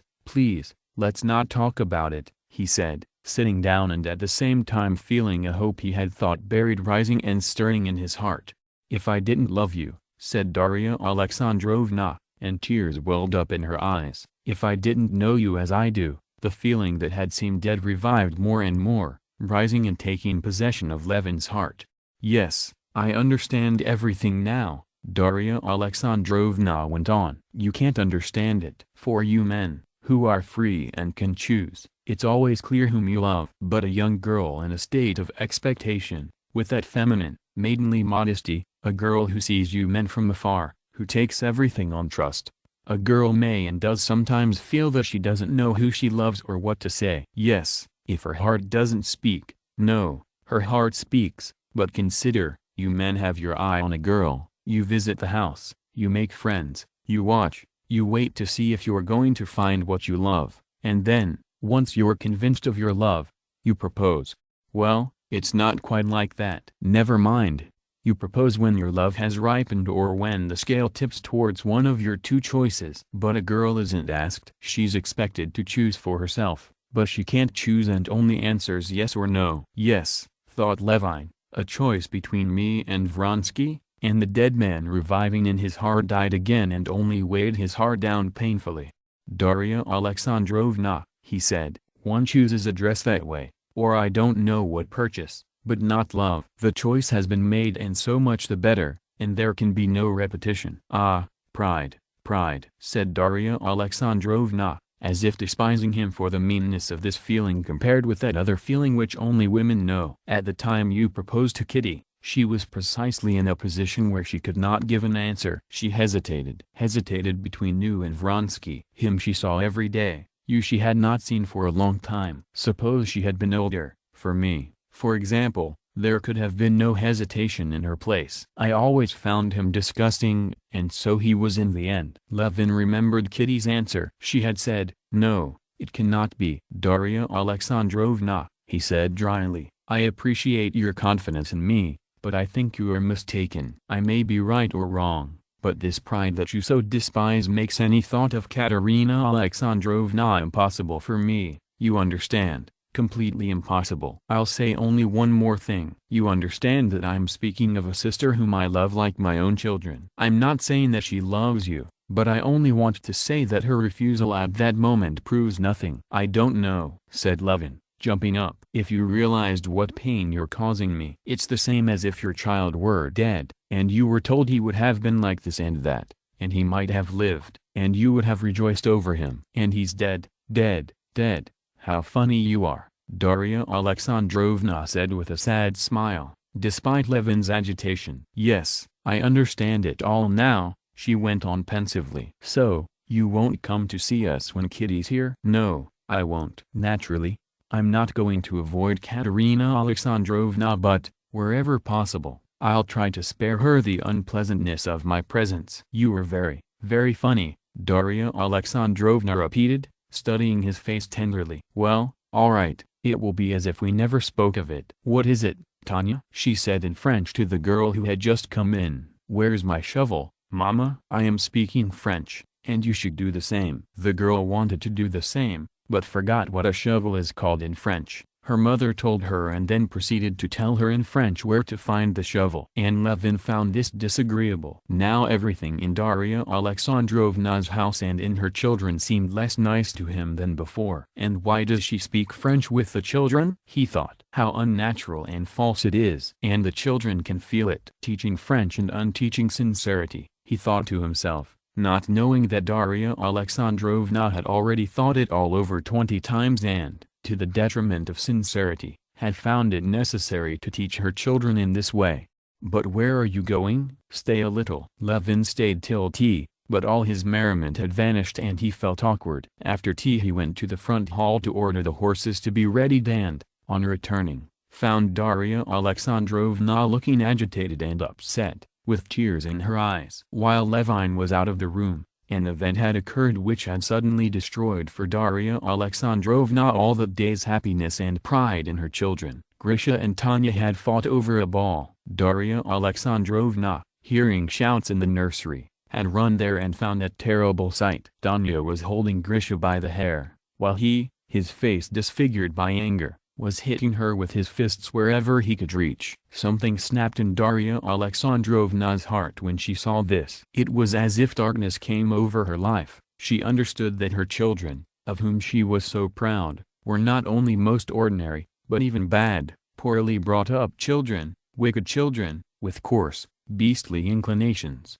She could neither speak nor think of anything else and could not help telling Levin of her unhappiness. Levin saw that she was unhappy and tried to comfort her, saying that this did not prove anything bad, that all children fought, but, as he said it, Levin thought in his heart, no, I will not be affected and speak French with my children, but my children will not be like that. One need only not harm, not disfigure children, and they will be lovely. Yes, my children will not be like that. He said goodbye and left, and she did not try to keep him. 11. In the middle of July the headman of his sister's village, 15 miles from Pokrovsk, came to Levin with a report on the course of affairs and the mowing. The main income from his sister's estate came from the water meadows. In former years the hay had been taken by the muziks at 8 rubles per acre. When Levin took over the management, he examined the meadows, discovered that they were worth more, and set a price of 10 rubles per acre. The muziks would not pay that price and, as Levin suspected, drove away other buyers. Then Levin went there in person and arranged for the meadows to be reaped partly by hired help, partly on shares. His muziks resisted this innovation in every possible way,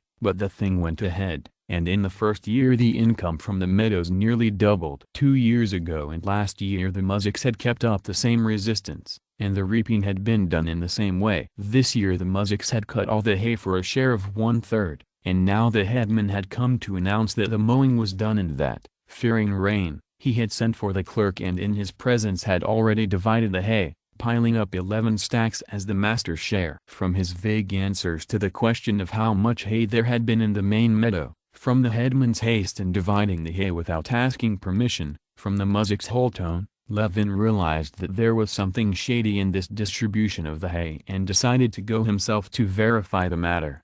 Arriving at the village at dinner time and leaving his horse with an old friend, the husband of his brother's wet nurse, Levin went to see the old man in the apiary, wishing to learn the details of the hay harvest. A garrulous, fine-looking old man, Parmenich received Levin joyfully, showed him what he was doing, told him all the details about his bees and about the year's hiving. But to Levin's questions about the mowing he spoke uncertainly and unwillingly. That further confirmed Levin in his surmises. He went to the field and examined the stacks. The stacks could not have contained 50 cartloads each, and, to catch the muziks, Levin at once gave orders to send for the carts used in transporting hay, to load one stack and transport it to the barn. There turned out to be only 32 cartloads in the stack. Despite the headman's assurances about the fluffiness of the hay and its settling in the stacks, and his swearing that everything had been done in an honest-to-God way, Levin insisted on his point that the hay had been divided without his order,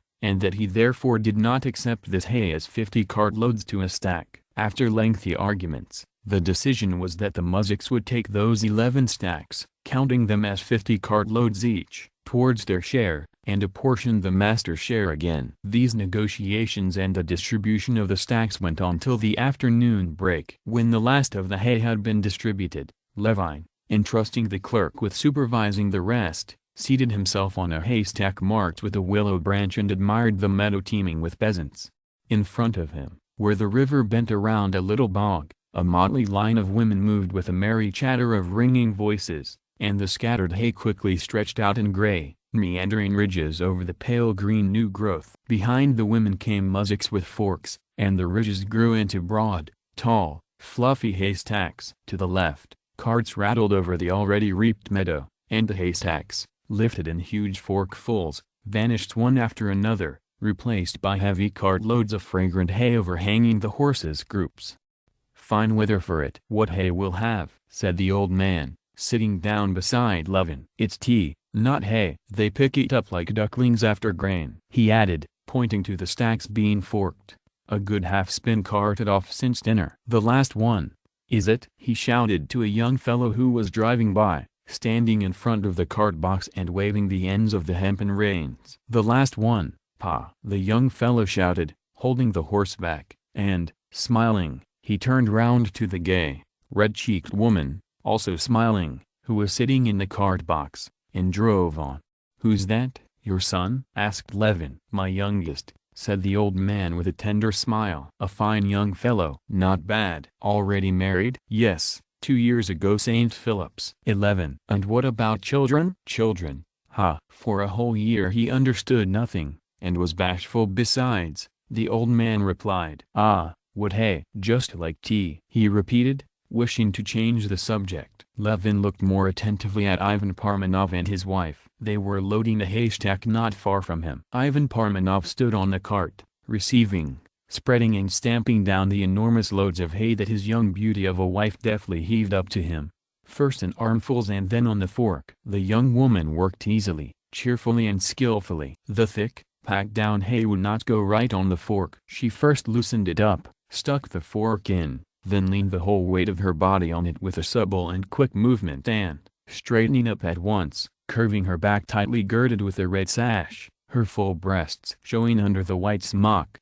deftly shifted her grip on the fork and heaved the load high up onto the cart. Ivan, obviously trying to spare her every moment of extra work, hastily picked up the load pitched to him in his wide-open arms and spread it on the cart. After pitching him the last of the hay on a rake, the woman shook off the hay dust that had got on her neck, straightened the red kerchief that had gone askew on her white, untanned forehead, and went under the cart to tie down the load. Ivan showed her how to loop it under the axletree and burst into loud laughter at something she said. Strong, young, recently awakened love showed in the expression on both their faces. 12. The load was tied down. Ivan jumped off and led the fine, well-fed horse by the bridle. The woman threw the rake up onto the load and went with brisk steps, swinging her arms, to join the women gathered in a circle. Ivan drove out to the road and joined the line of other carts. The women, with rakes on their shoulders, bright colors flashing, chattering and ringing, merry voices, walked behind the carts. One coarse, wild female voice struck up a song and sang till the refrain, and then, all at once, with one accord, the same song was taken up from the beginning by some 50 different coarse, high, healthy voices.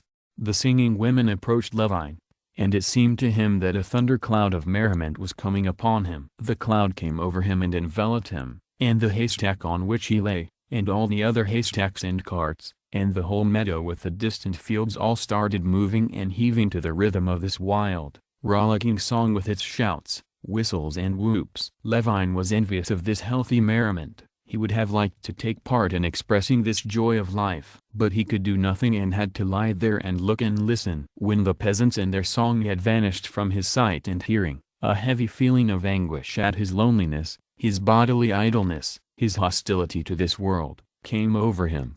Some of those same muzhiks who had argued most of all with him over the hay, whom he had offended or who had wanted to cheat him, those same muzhiks greeted him cheerfully and obviously did not and could not have any malice towards him, nor any repentance or even memory of having wanted to cheat him. It was all drowned in the sea of cheerful common labor. God had given the day, God had given the strength, Both day and strength had been devoted to labor, and in that lay the reward. And whom was this labor for? What would its fruits be? These considerations were irrelevant and insignificant. Levin had often admired this life, had often experienced a feeling of envy for the people who lived this life, but that day for the first time, especially under the impression of what he had seen in the relations of Ivan Parmenov and his young wife, the thought came clearly to Levin that it was up to him to change the so burdensome, idle, artificial and individual life he lived into this laborious, pure and common, lovely life.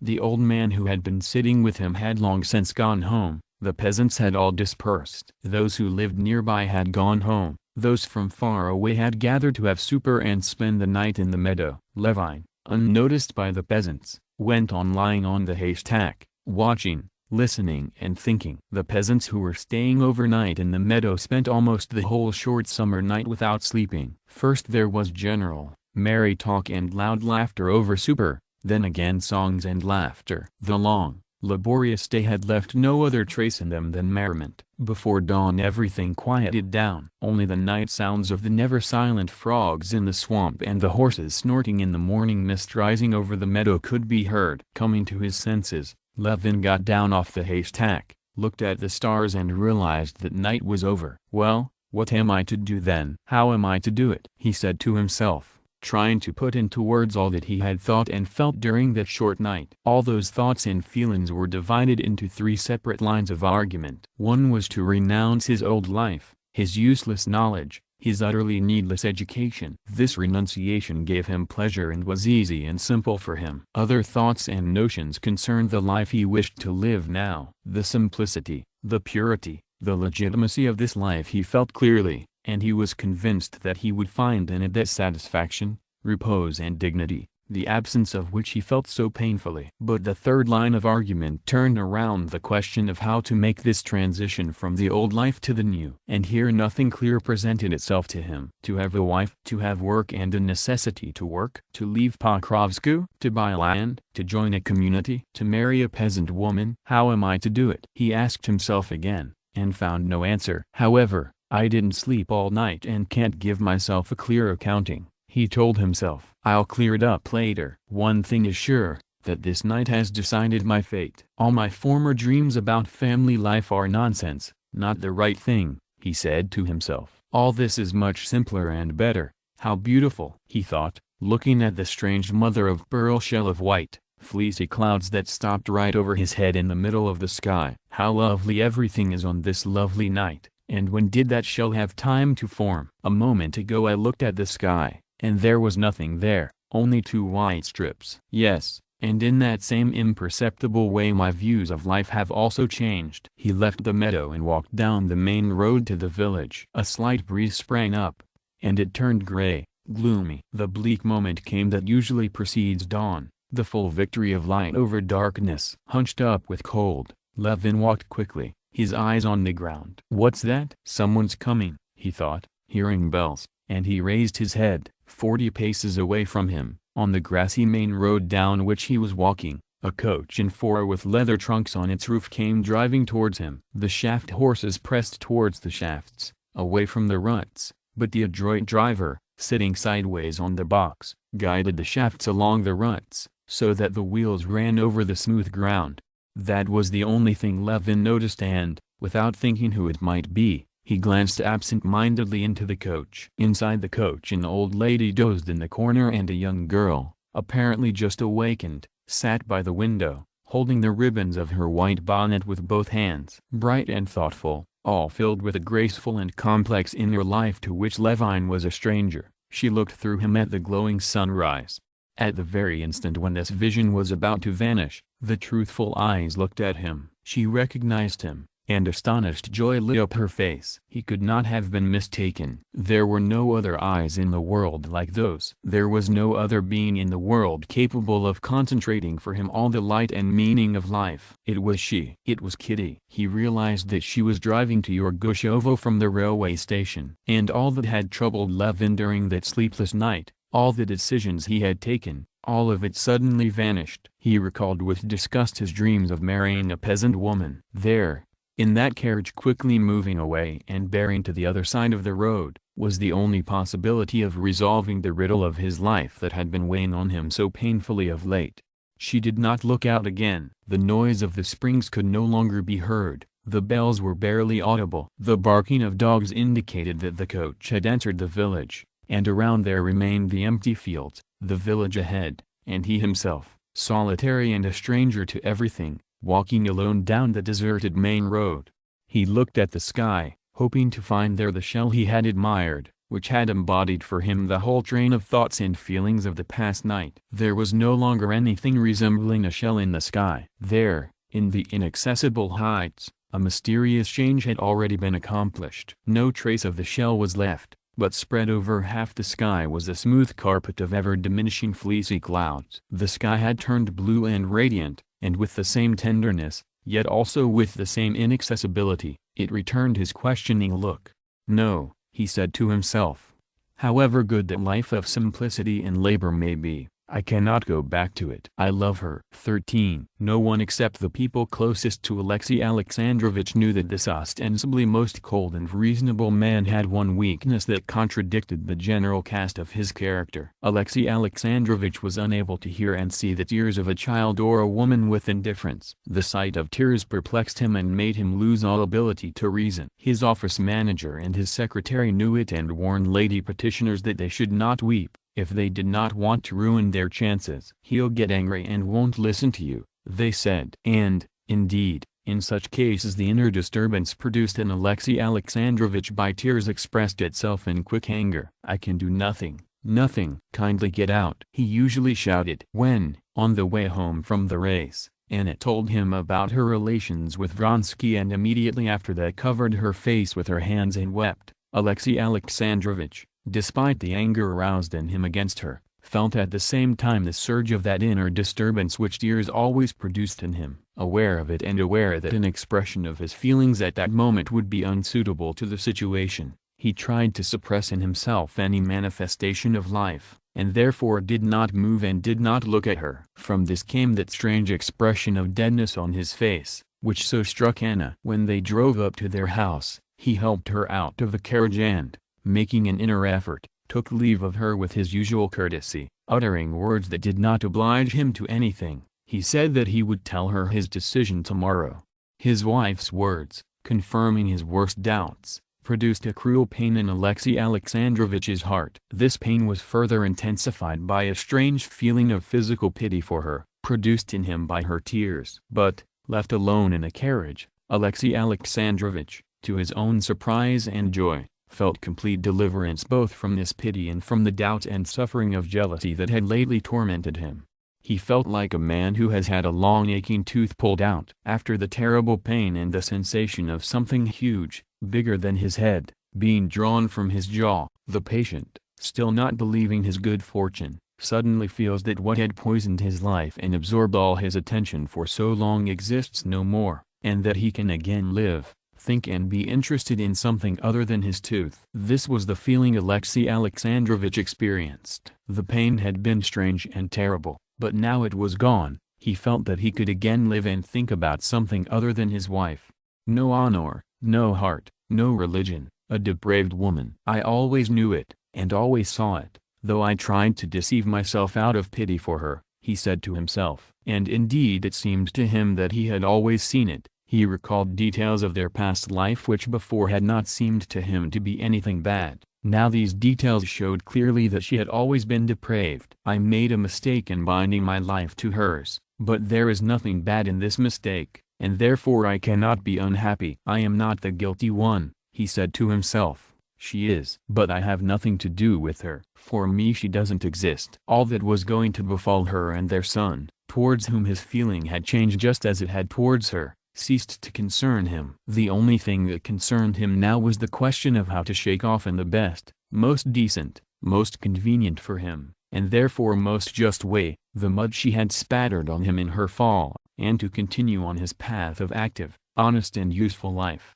I cannot be unhappy because a despicable woman has committed a crime. I must only find the best way out of the painful situation she has put me in, and I will find it, he said to himself, frowning more and more. I am not the first, nor am I the last. And, to say nothing of historical examples, beginning with Menelaus, refreshed in everyone's memory by La Belle Helene. 12. A whole series of cases of contemporary unfaithfulness of wives to husbands in high society emerged in Alexei Alexandrovich's imagination. Daryalov, Poldovsky, Prince Karabanov, Count Paskudin, Dram. Yes, Dram, too, such an honest, efficient man, Semyonov, Chagin, Signin, recalled Alexei Alexandrovich. Granted, some unreasonable ridicule falls on these people, but I never saw anything but misfortune in it, and I always sympathized with them, he said to himself. Though it was not true, he had never sympathized with misfortunes of that sort, but had valued himself the higher, the more frequent were the examples of women being unfaithful to their husbands. It is a misfortune that may befall anybody, and this misfortune has befallen me. The only thing is how best to endure this situation. And he began going through the details of the modes of action chosen by others who had found themselves in the same position. Daryalov fought a duel. In his youth Karenin's thoughts had been especially drawn to dueling, precisely because he was physically a timid man and knew it very well. Alexei Alexandrovich could not think without horror of a pistol pointed at him, and had never in his life used any weapon. In his youth this horror had made him think often about dueling and measure himself against a situation in which he would have to put his life in danger. Having achieved success and a firm position in life, he had long forgotten this feeling, yet the habit of the feeling claimed its own, and the fear of cowardliness proved so strong in him even now that Alexei Alexandrovich pondered and mentally fondled the question of a duel for a long time from all sides, though he knew beforehand that he would not fight under any circumstances. No doubt our society is still so savage, a far cry from England, that a great many and among the many were those whose opinion Alexei Alexandrovich especially valued would look favorably upon a duel. But what result would be achieved? Suppose I challenge him, Alexei Alexandrovich went on to himself, and, vividly imagining the night he would spend after the challenge and the pistol pointed at him, he shuddered and realized that he would never do it. Suppose I challenge him to a duel. Suppose they teach me how, he went on thinking. They place me, I pull the trigger, he said to himself, shutting his eyes, and it turns out that I've killed him. Alexei Alexandrovich shook his head to drive these foolish thoughts away. What is the sense of killing a man in order to define one's attitude towards a criminal wife and a son? I'll have to decide what I am to do with her just the same. But what is still more likely and what would undoubtedly happen, is that I would be killed or wounded. I, the innocent one, the victim, would be killed or wounded. Still more senseless. But not only that, a challenge to a duel would be a dishonest act on my part. Do I not know beforehand that my friends would never allow me to go as far as a duel, would not allow the life of a statesman, needed by Russia, to be put in danger? What would it mean? It would mean that I, knowing beforehand that the thing would never go as far as danger, merely wanted to give myself a certain false glitter by this challenge. It is dishonest, it is false, it is deceiving others and myself. A duel is unthinkable, and no one expects it of me. My goal consists in safeguarding my reputation, which I need for the unimpeded continuation of my activity. His official activity, of great importance in his eyes even before, now presented itself as especially important. Having considered and rejected a duel, Alexei Alexandrovich turned to divorce, another way out chosen by some of the husbands he remembered. Going through all the cases of divorce he could remember, there were a great many in the highest society, which he knew so well. He did not find a single one in which the purpose of the divorce was the same as the one he had in mind. In all these cases the husband had yielded up or sold the unfaithful wife, and the very side which, being guilty, had no right to remarry, had entered into fictional, quasi-legitimate relations with a new consort. And in his own case Alexei Alexandrovich saw that to obtain a legal divorce, that is, one in which the guilty wife would simply be rejected, was impossible. He saw that the complex conditions of life in which he found himself did not allow for the possibility of the coarse proofs the law demanded to establish the wife's criminality. He saw that there was a certain refinement of that life which also did not allow for the use of such proofs, if there were any, that the use of these proofs would harm him more than it would her in the eyes of society. An attempt at divorce could only lead to a scandalous court trial, which would be a godsend for his enemies, for the slandering and humiliation of his high position in society. Nor could the chief goal, to define the situation with the least disturbance, be achieved through divorce. Besides that, divorce, or even an attempt at divorce, implied that the wife had broken relations with her husband and joined with her lover. And in Alexey Alexandrovich's soul, despite what now seemed to him an utter, contemptuous indifference to his wife, there remained one feeling with regard to her, an unwillingness that she be united with Vronsky unhindered, that her crime be profitable for her. This one thought so vexed him that, merely imagining it, he groaned within her pain, got up, changed his position in the carriage and, frowning, spent a long time after that wrapping his chilled and bony legs in a fluffy rug.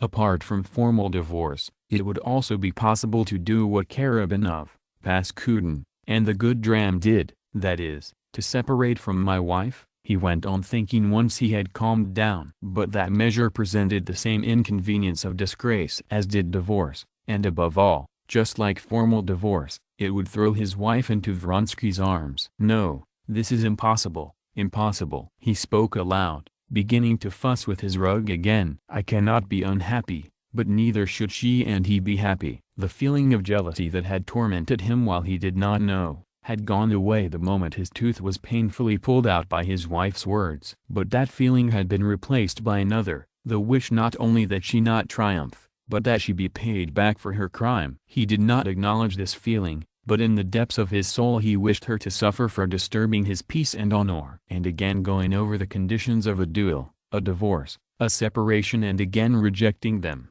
Alexey Alexandrovich became convinced that there was only one solution: to keep her with him, concealing what had happened from society, and taking all possible measures to stop their affair, and above all, something he did not admit to himself, to punish her. I must announce my decision, that, having thought over the painful situation in which she has put the family, any other solution would be worse for both sides than the external status quo, which I agree to observe, but on the strict condition that she carry out my will, that is, cease all relations with her lover. In confirmation of this decision, once it was finally taken, another important consideration occurred to Alexey Alexandrovich. Only with such a decision am I also acting in conformity with religion, he said to himself. Only with this decision am I not rejecting a criminal wife, but giving her an opportunity to reform, and even, hard though it may be for me, devoting part of my strength to reforming and saving her. Though Alexey Alexandrovich knew that he could not have any moral influence on his wife,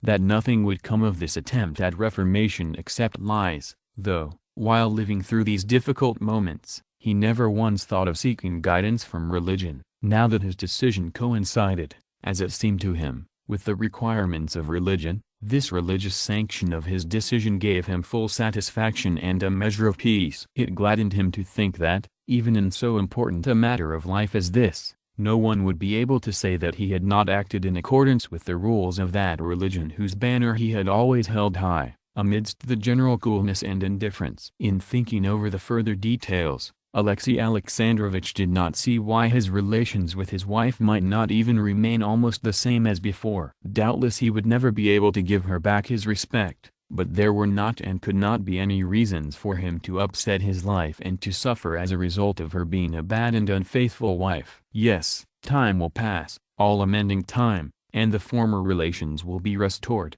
Alexey Alexandrovich said to himself, that is, restored far enough so that I will not feel as if the whole course of my life has been upset. She should be unhappy, but I am not guilty and therefore cannot be unhappy. 14. Approaching Petersburg, Alexey Alexandrovich was not only fully set on this decision, but had also composed in his head the letter he would write to his wife. Going into the hall porter's lodge, he glanced at the letters and papers sent from the ministry and ordered them to be brought to him in the study.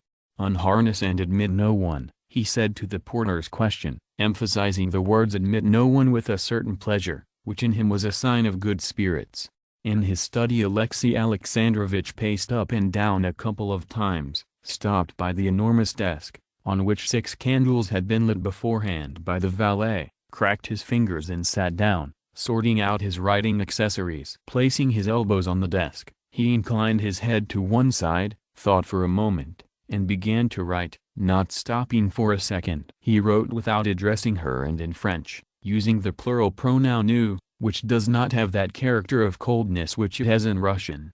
In our last conversation I expressed my intention to inform you of my decision with regard to the subject of that conversation. Having thought it all over attentively, I am now writing with the purpose of fulfilling that promise. My decision is the following: whatever your actions may have been, I do not consider myself justified in breaking the bonds by which a higher power has united us. A family may not be destroyed by the caprice, arbitrariness or even crime of one of the spouses, and our life must go on as before. That is necessary for me, for you, for our son. I am fully convinced that you have repented and do repent for being the occasion of this present letter, and that you will assist me in eradicating the cause of our discord and in forgetting the past. Otherwise you yourself can imagine what awaits you and your son. All this I hope to discuss in more detail in a personal meeting. Since the summer season is coming to an end, I would ask you to move back to Petersburg as soon as possible, not later than Tuesday. All necessary arrangements for your move will be made. I beg you to note that I ascribe particular importance to the fulfillment of my request. A. Karenina. P.S. Enclosed is the money you may need for your expenses. He read the letter over and remained pleased with it, especially with having remembered to enclose money. There was not a cruel word, not a reproach, but no lenience either. Above all, there was a golden bridge for return. Having folded the letter, smoothed it with a massive ivory paper knife, and put money in the envelope, with the pleasure always aroused in him by the handling of his well-arranged writing accessories, he rang. "Give this to the courier, to be delivered tomorrow to Anna Arkadyevna at the country house," he said, and stood up. "Yes, Your Excellency." "Will you take tea in the study?" Alexey Alexandrovich ordered tea to be served in the study and, toying with the massive paper knife, went to the armchair by which a lamp had been prepared, with a French book he had begun reading on the Ubine tables. 13. Above the armchair, in a gilt frame, hung an oval portrait of Anna, beautifully executed by a famous painter. Alexey Alexandrovich looked at it. The impenetrable eyes looked at him insolently and mockingly, as on the last evening of their talk. The sight of the black lace on her head, her black hair, and the beautiful white hand with its fourth finger covered with rings, splendidly executed by the painter, impressed him as unbearably insolent and defiant. After looking at the portrait for about a minute, Alexey Alexandrovich gave such a start that his lips trembled and produced a brr, and he turned away. Hastily sitting down in the armchair, he opened the book. He tried to read, but simply could not restore in himself the quite lively interest he had formerly taken in the Ubine tables. He was looking at the book and thinking about other things. He was thinking not about his wife but about a certain complication that had recently emerged in his state activity, which at that time constituted the main interest of his work. He felt that he was now penetrating this complication more deeply than ever, and that in his head there was hatching, he could say it without self-delusion, a capital idea, which would disentangle this whole affair, raise him in his official career, do harm to his enemies, and thus be of the greatest use to the state. As soon as the servant set down the tea and left the room, Alexey Alexandrovich got up and went to his desk. Moving the portfolio of current cases into the middle, with a barely noticeable smile of self-satisfaction he took a pencil from the stand and immersed himself in reading a complex case he had sent for, having to do with the forthcoming complication. The complication was the following: Alexey Alexandrovich's particularity as a statesman, that characteristic feature proper to him alone. Every rising official has such a feature, which, together with his persistent ambition, reserve, honesty and self-assurance, had made his career, consisted in his scorn for paper bureaucracy, in a reducing of correspondence, in taking as direct a relation to living matters as possible, and in economy. It so happened that in the famous commission of June 2, a case had been brought up about the irrigation of the fields in Zersk province, 14, which belonged to Alexey Alexandrovich's ministry and presented a glaring example of unproductive expenditure and a paper attitude towards things. He knew that this was correct. The case of irrigating the fields in Zersk province had been started by the predecessor of his predecessor. And indeed, a good deal of money had been and was still being spent on this case, altogether unproductively, and it was obvious that the whole case could lead nowhere. Alexey Alexandrovich, on taking over the post, understood this at once and wanted to get his hands on the case, but in the beginning, when he still felt himself not quite secure, He realized that this would be unwise, as it touched on too many interests. Later, occupied with other cases, he simply forgot it. Like other cases, it went on by itself, by the force of inertia. Many people lived off this case, in particular one very moral and musical family. All the daughters played stringed instruments. Alexei Alexandrovich knew this family and had given away the bride at the oldest daughter's wedding. To bring up the case was, in his opinion, unfair on the part of a hostile ministry, because in every ministry there were even worse cases which, according to a certain official decency, no one brought up. Now, since the gauntlet had been thrown down before him, he boldly picked it up and demanded that a special commission be appointed to study and inspect the work of the Commission on the irrigation of the fields in Zersk province, but in return he would give those gentlemen no quarter. He also demanded that a special commission be appointed in the case of the settling of racial minorities. 15. The case of the settling of racial minorities had been brought up accidentally in the committee of June 2, and had been vigorously supported by Alexei Alexandrovich as broking no delay owing to the lamentable situation of the minorities. In the committee this matter had served as a pretext for wrangling among several ministries. The ministry hostile to Alexei Alexandrovich had argued that the situation of the minorities was quite prosperous and the proposed reorganization might ruin their prosperity, and if there was anything wrong, it came from the failure of Alexei Alexandrovich's ministry to carry out the measures prescribed by law. Now Alexei Alexandrovich intended to demand, first, that a new commission be set up which would be charged with investigating the conditions of the minorities on the spot. Second, if it should turn out that the situation of the minorities was indeed as it appeared from official data available in the hands of the committee, another new expert commission should be appointed to investigate the causes of the dismal situation of the minorities from the a. political, b. administrative, c. economic, d. ethnographic, e. material and f. religious points of view. Third, the hostile ministry should be required to supply information about the measures taken by the ministry over the last decade to prevent those unfavorable conditions in which the minorities now found themselves. Fourth, and finally, the ministry should be required to explain why, as could be seen from the information in files No. 17,015 and 18,308, of December 5, 1863 and June 7, 1864, it had acted in a sense directly contrary to the meaning of the fundamental and organic law, volume Art 18 and Note to Art 36. A flush of animation covered Alexei Alexandrovich's face as he quickly noted down these thoughts for himself. Having covered a sheet of paper with writing, he got up, rang and sent a little note to his office manager about providing him with the necessary references. Getting up and pacing the room, he again glanced at the portrait, frowned and smiled contemptuously. After reading a bit more in the book on the Ubine tables and reviving his interest in them, Alexei Alexandrovich went to bed at 11 o'clock, and when, lying in bed, he recalled the incident with his wife, it no longer presented itself to him in the same gloomy light.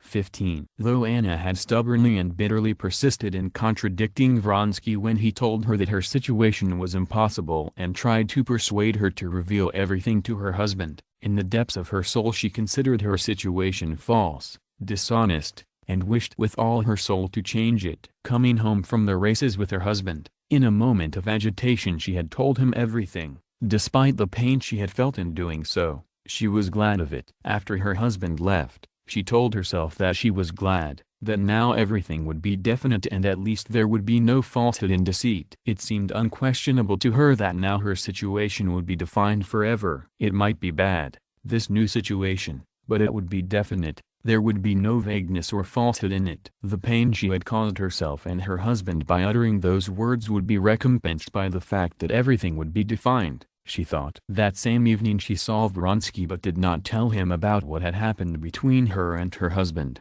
though to clarify the situation she ought to have told him.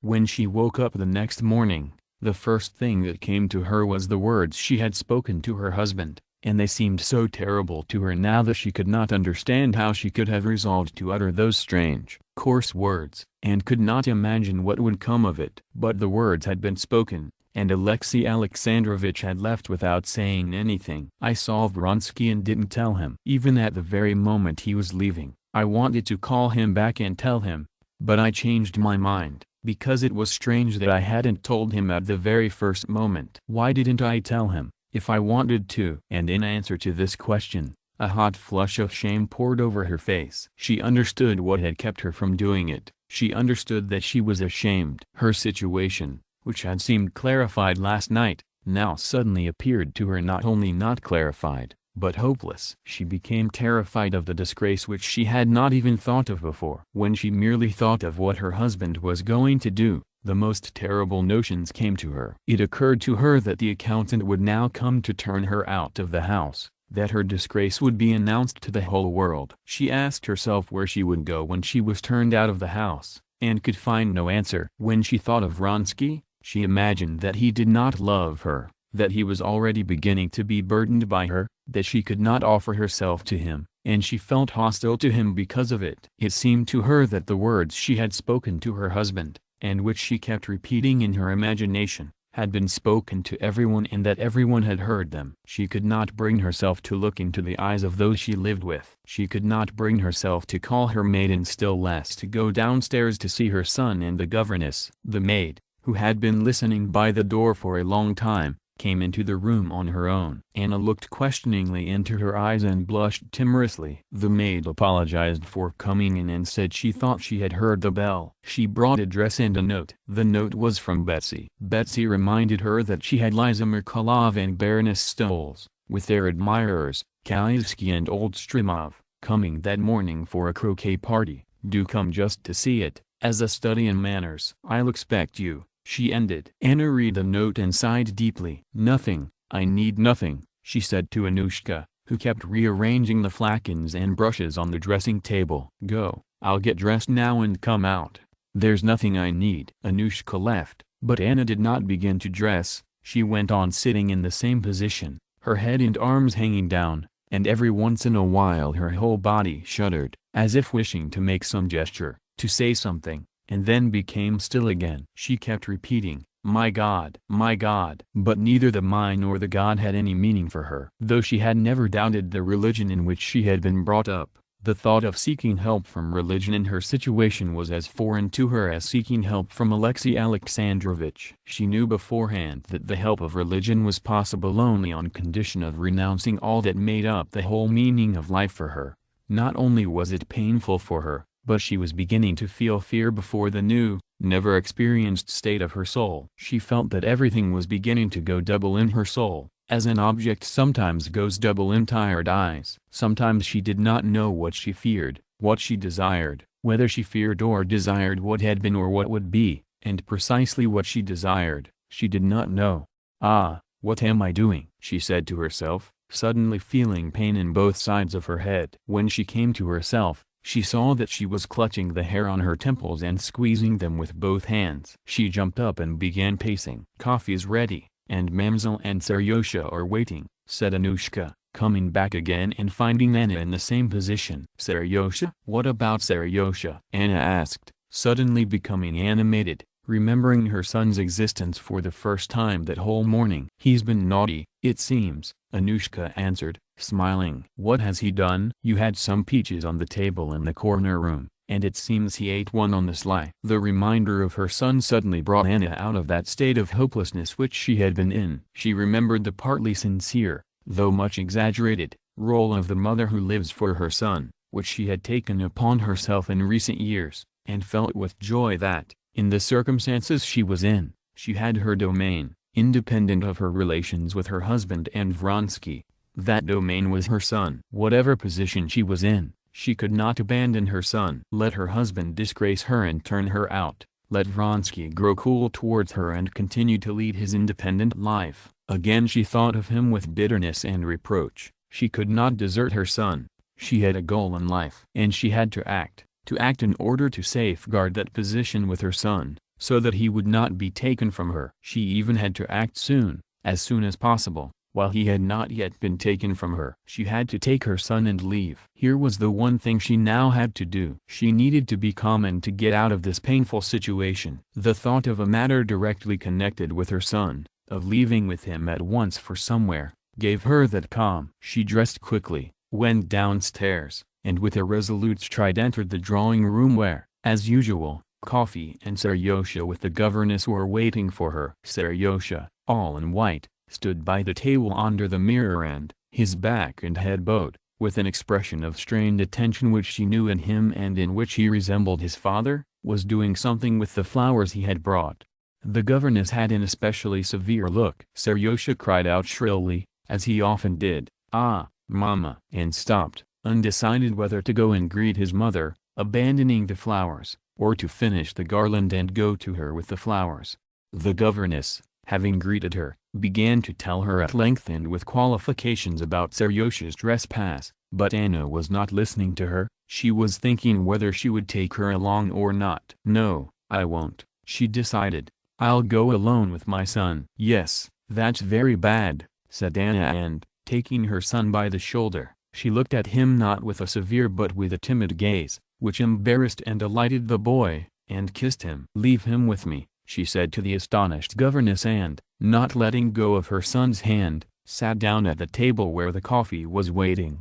"Mama." I didn't," he said, trying to guess from her expression how he would be punished for the peach. "Seryosha," she said, as soon as the governess left the room, "that's bad. But you won't do it again. Do you love me?" She felt tears coming to her eyes. "How can I help loving him?" she said to herself, peering into his frightened and at the same time joyful eyes. "And can it be that he will join with his father to punish me? Won't he pity me?" The tears ran down her cheeks and, to hide them, she got up impulsively and all but ran out to the terrace. After the thunderstorms of the past few days, cold, clear weather had set in. The bright sun shone through the washed leaves, but there was a chill in the air. She shivered both from the cold and from the inner horror that seized her with new force in the fresh air. Go to Mariette," she said to Seryosha, who came out after her, and she began pacing the straw matting of the terrace. "Can it be that they won't forgive me, won't understand that all this could not be otherwise?" she said to herself. She stopped and looked at the tops of the aspens swaying in the wind, their washed leaves glistening brightly in the cold sun. And she understood that they would not forgive, that everything and everyone would be merciless to her now, like this sky, like this greenery. And again she felt things beginning to go double in her soul. I mustn't think," she said to herself. "I must get ready to go." "Where? When? Whom shall I take with me?" "Yes, to Moscow, on the evening train. Annushka and Seryosha, and only the most necessary things. But first I must write to them both." She quickly went into the house, to her boudoir, sat down at the desk and wrote to her husband, "After what has happened, I can no longer remain in your house. I am leaving and taking our son with me. I do not know the laws and therefore do not know which of the parents keeps the son, but I am taking him with me, because I cannot live without him. Be magnanimous, leave him with me." Up to that point she wrote quickly and naturally, but the appeal to his magnanimity, which she did not recognize in him, and the necessity of concluding the letter with something touching, stopped her. "I cannot speak of my guilt and my repentance, because," again she stopped, finding no coherence in her thoughts. "No," she said to herself, "nothing's needed," and, tearing up the letter, she rewrote it, removing the mention of magnanimity, and sealed it.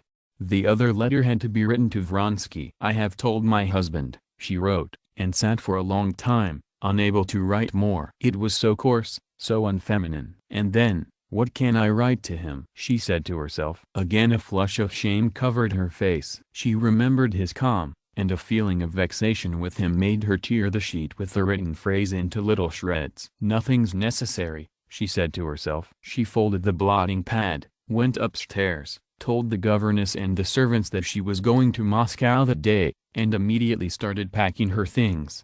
16. In all the rooms of the country house caretakers, gardeners and footmen went about, carrying things out. Wardrobes and chests of drawers were opened. Twice they ran to the shop for more string. Newspapers lay about on the floor. 2 trunks, several bags, and some tied-up rugs were taken out to the front hall. Her carriage and 2 hired cabs stood by the porch. Anna, having forgotten her inner anxiety in the work of packing, was standing at the table in her boudoir packing her traveling bag when Annushka drew her attention to the noise of a carriage driving up. Anna looked out the window and saw Alexey Alexandrovich's courier on the porch, ringing at the front door. "Go and find out what it is," she said, and with a calm readiness for anything, her hands folded on her knees, she sat in the armchair. A footman brought a fat envelope with Alexey Alexandrovich's handwriting on it. "The courier has been ordered to bring a reply," he said. "Very well," she said, and as soon as the man went out,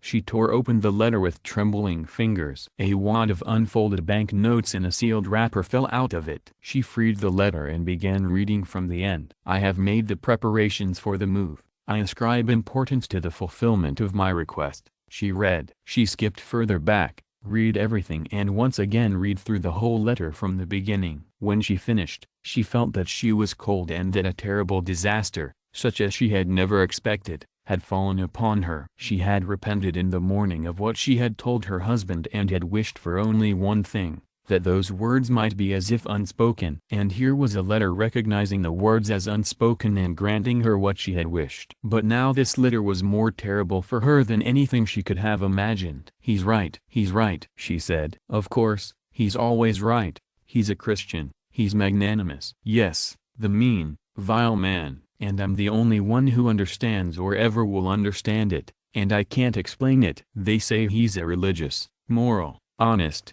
intelligent man, but they don't see what I've seen. They don't know how he has been stifling my life for 8 years, stifling everything that was alive in me, that he never once even thought that I was a living woman who needed love. They don't know how he insulted me at every step and remained pleased with himself. Didn't I try as hard as I could to find a justification for my life? Didn't I try to love him, and to love my son when it was no longer possible to love my husband? But the time has come. I've realized that I can no longer deceive myself, that I am alive, that I am not to blame if God has made me so that I must love and live. And what now? If he killed me, if he killed him, I could bear it all, I could forgive it all. But no, how did I not guess what he would do? He'll do what's proper to his mean character. He'll remain right, and as for me, the ruined one, he will make my ruin still worse, still meaner. You yourself can imagine what awaits you and your son." She recalled the words of the letter. "That's a threat that he'll take my son away,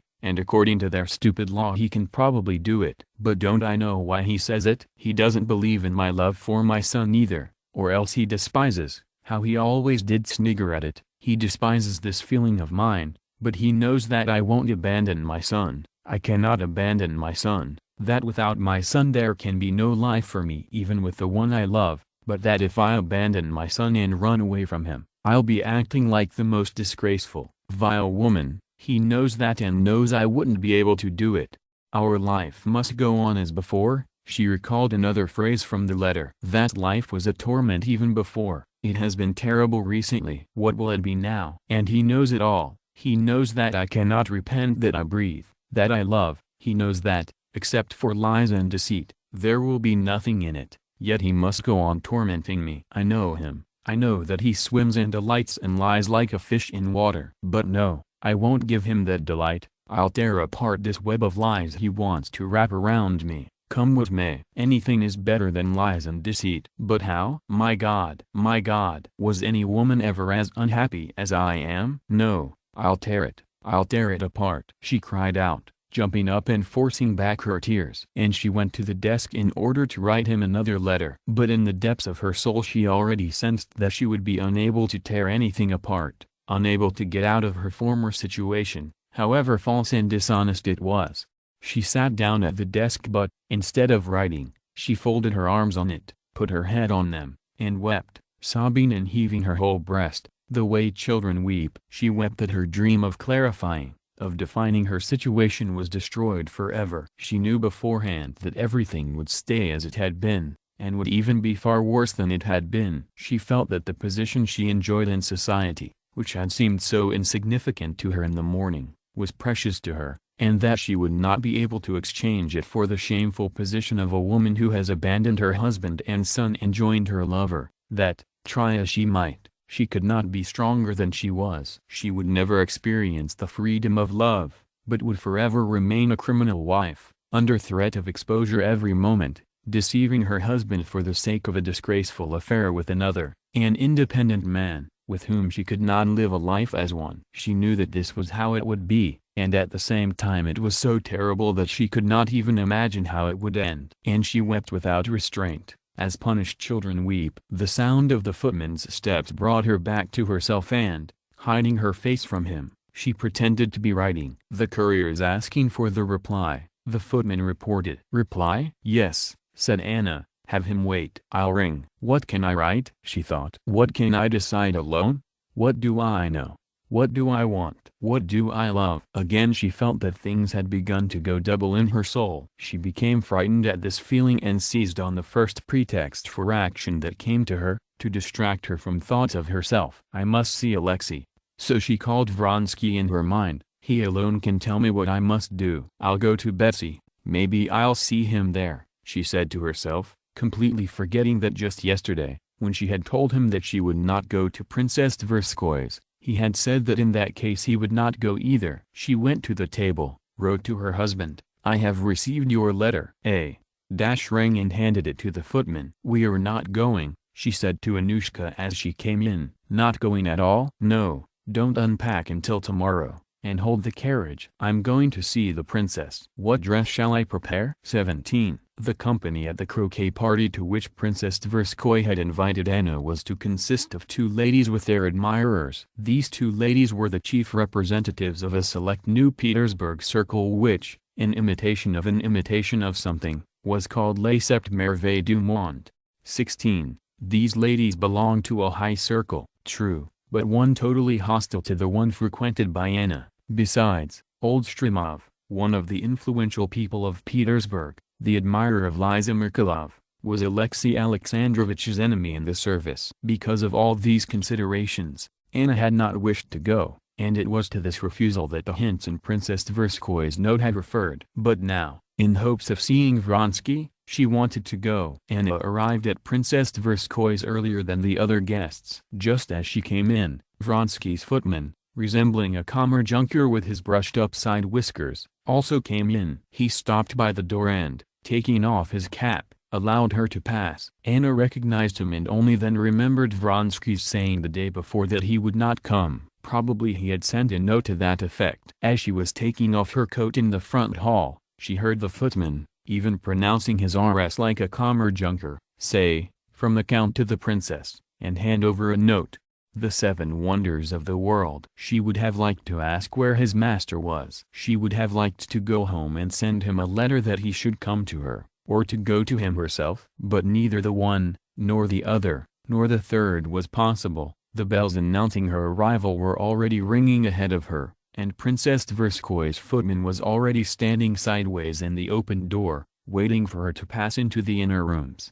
"The princess is in the garden. You will be announced presently." "Would you care to go to the garden?" another footman in another room asked. The situation of indecision, of uncertainty, was the same as at home, still worse, because it was impossible to do anything, impossible to see Vronsky, and she had to stay here in an alien society so contrary to her mood. But she was wearing a costume that she knew became her. She was not alone. Around her were the customary festive surroundings of idleness, and that made it easier for her than at home. She did not need to invent something to do. Everything was being done by itself. Meeting Betsy coming towards her in a white gown that struck her with its elegance, Anna smiled at her as always. Princess Tverskoy was walking with Tushkevich and a young lady relation who, to the great delight of her provincial parents, was spending the summer with the famous princess.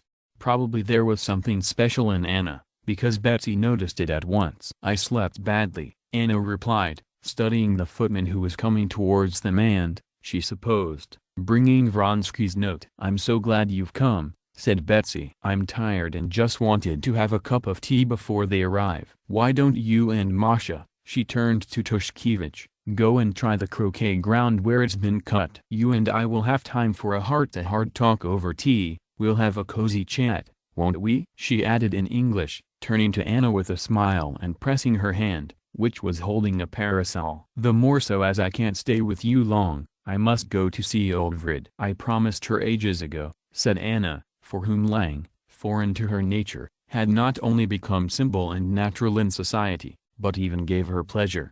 Why she had said something that she had not thought of a second before, she would have been quite unable to explain. She had said it only with the idea that, since Vronsky was not coming, she had to secure some freedom for herself and try to see him somehow. But why precisely she had mentioned the old lady in waiting Vrid, whom she had to visit no more than many others, she would not have known how to explain, and yet, as it turned out later, had she been inventing the cleverest way of seeing Vronsky, she could have found nothing better.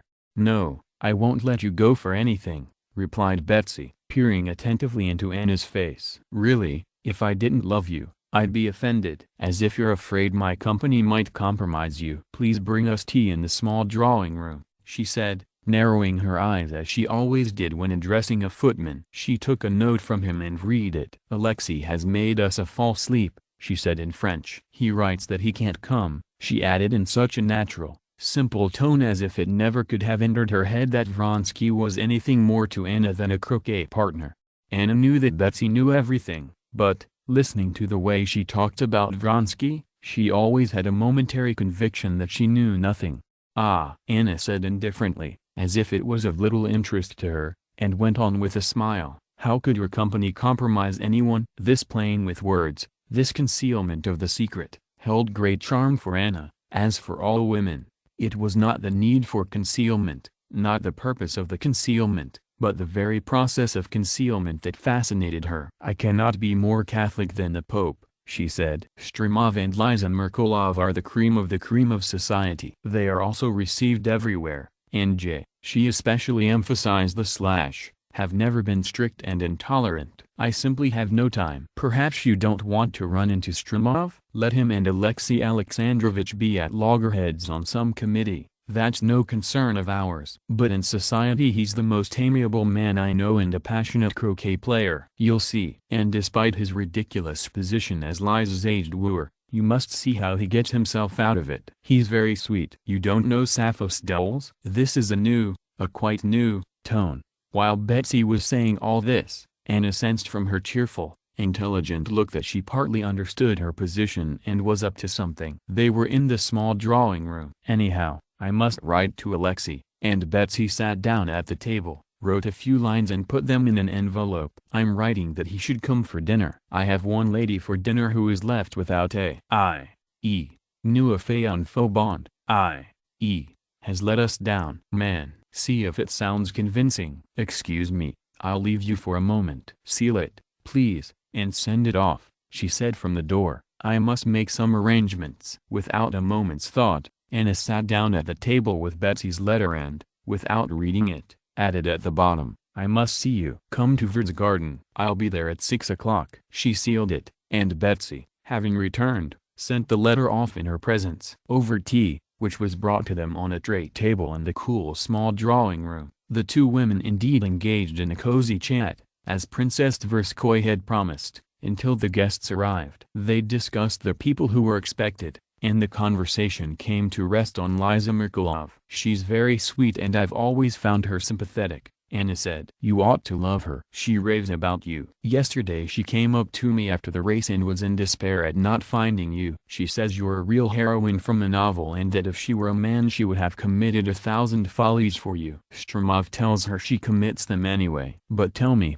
please, I never could understand," Anna said after some silence and in a tone which showed clearly that she was not putting an idle question, but that what she was asking was more important for her than it ought to be. "Tell me, please, what is her relation to Prince Kольsky, the so-called Mishka?" "I've seldom met them." "What is it?" Betsy smiled with her eyes and looked attentively at Anna. "It's the new way," she said. "They've all chosen this way. They've thrown their bonnets over the mills. But there are different ways of throwing them over." "Yes, but what is her relation to Kольsky?" Betsy unexpectedly laughed, gaily and irrepressibly, something that rarely happened with her. "You are encroaching on Princess Mygky's province. It's the question of a terrible child." And Betsy obviously tried to restrain herself but failed and burst into the infectious laughter of people who laugh rarely. "You'll have to ask them," she said through tears of laughter. "No, you're laughing," said Anna, also involuntarily infected with. Tolstoy literally translates the French saying,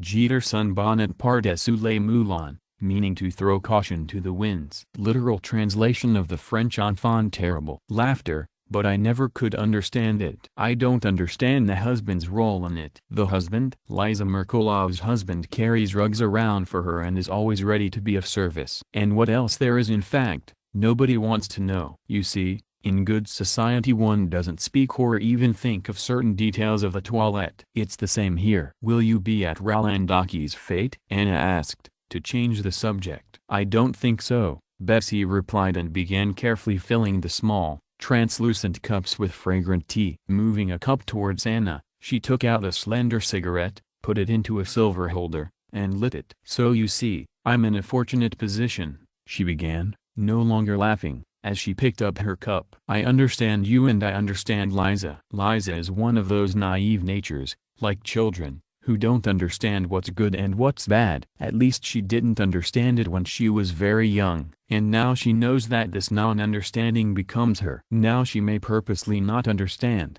Betsy spoke with a subtle smile, but all of the same it becomes her. You see, one and the same thing can be looked at tragically and be made into a torment, or can be looked at simply and even gaily. Perhaps you're inclined to look at things too tragically. How I wish I knew others as I know myself, Anna said seriously and pensively. Am I worse than others or better? Worse, I think. Terrible child, Betsy repeated. But here they are. 18. Footsteps were heard and a man's voice, then a woman's voice and laughter, and the expected guests came in, Sappho Stoles and a young man radiant with a superabundance of health, the so-called Vaska. It was evident that he prospered on a diet of rare beef, truffles and burgundy. Vaska bowed to the ladies and glanced at them, but only for a second. He came into the drawing room after Sappho, and followed her across the room as if tied to her, not taking his shining eyes off her, as if he wanted to eat her up. Sappho Stoles was a dark-eyed blonde. She walked with brisk little steps in her high-heeled shoes and gave the ladies a firm,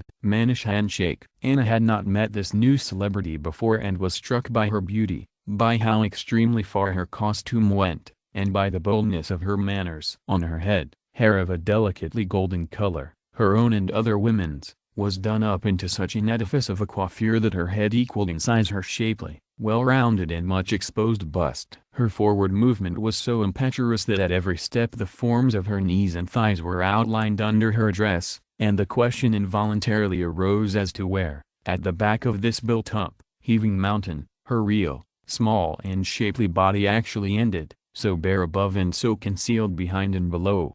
Betsy hastened to introduce her to Anna. Can you imagine? We nearly ran over 2 soldiers, she began telling them at once, winking, smiling, and thrusting her train back in place, having first swept it too far to one side. I was driving with Vaska. Ah, yes, you're not acquainted. And, giving his family name, she introduced the young man and, blushing, laughed loudly at her mistake, that is, at having called him Vaska to a stranger. Vaska bowed to Anna once again, but said nothing to her. He turned to Sappho. You've lost the bet. We came first. Pay up, he said, smiling. Sappho laughed still more gaily. But not now, she said. Never mind, I'll get it later. All right.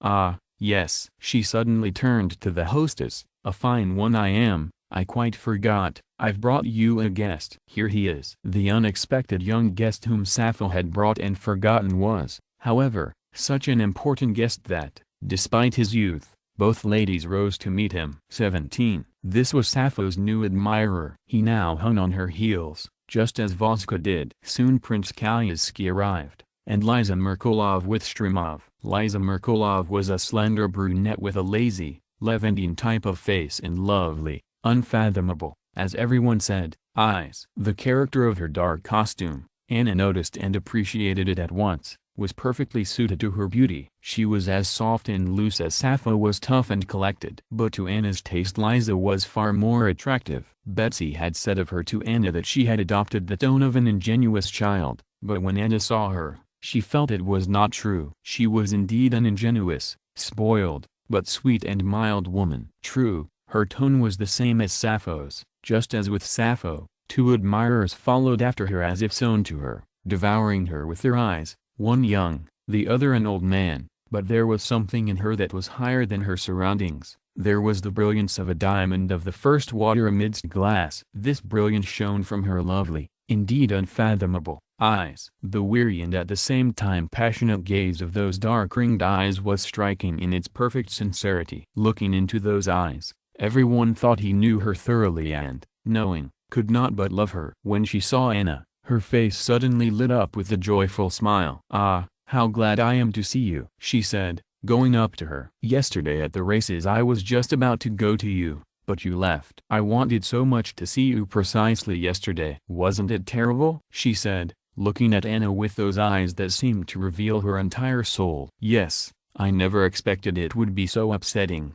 said Anna, blushing. The company rose just then to go to the garden. "I won't go," said Liza, smiling and sitting down beside Anna. "You won't go either?" "Who wants to play croquet?" "No, I like it," said Anna. "But how do you manage not to be bored?" "One looks at you and feels gay." "You live, but I'm bored." "Bored? You're the gayest company in Petersburg," said Anna. "Maybe those who aren't in our company are more bored, but for us, for me certainly, it's not gay, it's terribly, terribly boring." Sappho, lighting a cigarette, went to the garden with the two young men. Betsy and Stremov stayed at tea. "Boring?" said Betsy. "Sappho says they had a very gay time with you yesterday." "Ah, it was excruciating," said Liza Merkelov. "We all went to my house after the races. And it was all the same people, all the same. All one and the same thing. We spent the whole evening lolling on the sofa." "What's gay about that?" "No, how do you manage not to be bored?" She again turned to Anna. "One looks at you and sees, here is a woman who can be happy or unhappy, but not bored. Tell me, how do you do it?" "I don't do anything," said Anna, blushing at these importunate questions. "That's the best way." Stremov mixed in the conversation. Stremov was a man of about 50, half gray, still fresh, very ugly, but with an expressive and intelligent face. Liza Merkelov was his wife's niece, and he spent all his free time with her. Meeting Anna Karenina, he, who was Alexei Alexandrovich's enemy in the service, being an intelligent man of the world, tried to be especially amiable to her, his enemy's wife. "Don't do anything," he repeated with a subtle smile. "That's the best way. I've long been telling you," he turned to Liza Merkelov, "that to keep things from being boring, you mustn't think they'll be boring. Just as you mustn't be afraid you won't fall asleep if you fear insomnia. And Anna Arkadyevna is telling you the same thing." "I'd be very glad if I had said that, because it's not only intelligent, but also true," Anna said, smiling. "No, tell me, why is it impossible to fall asleep and impossible not to be bored?" "To fall asleep you must work, and to be gay you also must work." "But why should I work, if nobody needs my work?" "And I cannot and do not want to pretend on purpose." "You are incorrigible," said Stremov without looking at her, and again he turned to Anna. As he met Anna rarely, he could say nothing but banalities, but he uttered these banalities about when she was moving back to Petersburg, about how Countess Lydia Ivanovna loved her, with an expression which showed that he wished with all his heart to be agreeable to her and show his respect, and even more. Tushkevich came in, announcing that the whole company was waiting for the croquet players. "No, please don't leave," begged Liza Merkelov, learning that Anna was leaving. Stremov joined her. "It's too great a contrast," he said, "to go to Oldvard after this company. And besides you'll give her an occasion for malicious gossip, while here you'll call up only other, very good, feelings, the opposite of malicious gossip." Anna reflected hesitantly for a moment. The flattering talk of this intelligent man, the naive, childlike sympathy that Liza Merkelov showed for her, and this whole accustomed social situation was so easy, while what awaited her was so difficult, that for a moment she was undecided whether she might not stay, whether she might not put off the painful moment of explanation a little longer. But, remembering what awaited her at home alone if she took no decision, remembering that gesture, which was terrible for her even in remembrance, when she had clutched her hair with both hands, she said goodbye and left. 19. Vronsky, despite his seemingly frivolous social life, was a man who hated disorder. While young, still in the corps, he had experienced the humiliation of refusal when, having got entangled, he had asked for a loan, and since then he had never put himself into such a position. To keep his affairs in order at all times, he would go into seclusion more or less frequently, some 5 times a year, depending on the circumstances, and clear up all his affairs. He called it squaring accounts or fair lawless eve. Waking up late the day after the races, Vronsky put on his uniform jacket without shaving or bathing and, laying out money, bills and letters on the table, set to work. When Petritsky, who knew that in such situations he was usually cross, woke up and saw his friend at the writing desk, he quietly got dressed and went out without bothering him.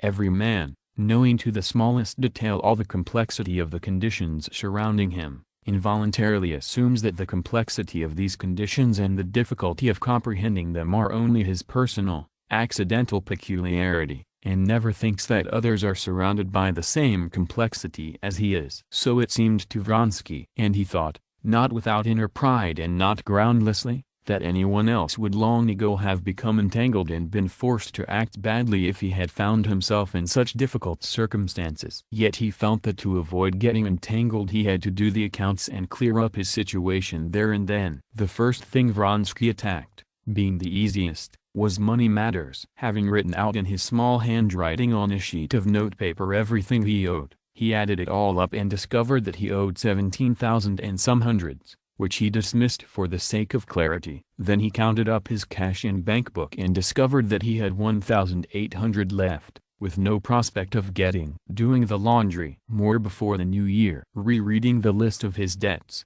Vronsky wrote it out again, dividing it into 3 categories. To the first category belonged debts that had to be paid at once, or in any case for which he had to have ready cash, to be paid on demand without a moment's delay. These debts came to about 4,000, 1,500 for the horse, and 2,500 as security for his young comrade Vanevsky, who in his presence had lost that amount to a card sharper. Vronsky had wanted to pay the money right then, he had it on him, but Vanevsky and Yashvin had insisted that they would pay it, not Vronsky, who had not even been playing. That was all very fine, but Vronsky knew that in this dirty business, which he had taken part in if only by giving verbal security for Vanevsky, he had to have the 2,500 ready to fling at the swindler and have no further discussions with him. And so, for this first and most important category, he had to have 4,000. In the second category, of 8,000, there were less important debts. These were mostly debts to the racing stables, to the oats and hay supplier, to the Englishman, the saddler and so on. Of these debts he had to pay off some 2,000 in order to be perfectly at ease. The last category of debts, to shops,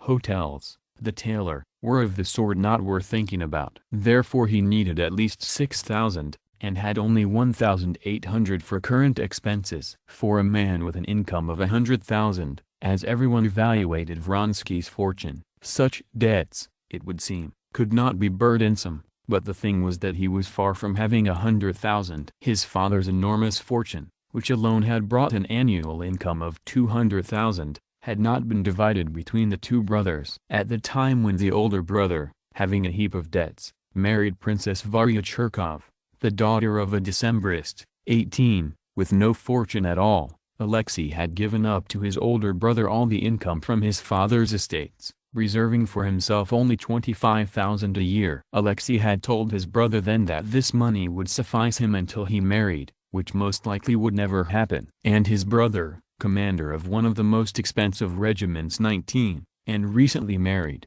could not but accept the gift. On top of the reserved 25,000, his mother, who had her own fortune, gave Alexei some 20,000 more, and Alexei spent it all. Lately, having quarreled with him over his liaison and his leaving Moscow, she had stopped sending him the money. As a result, Vronsky, who was used to living on 45,000 a year and that year had received only 25, now found himself in difficulties. He could not ask his mother for money in order to get out of these difficulties.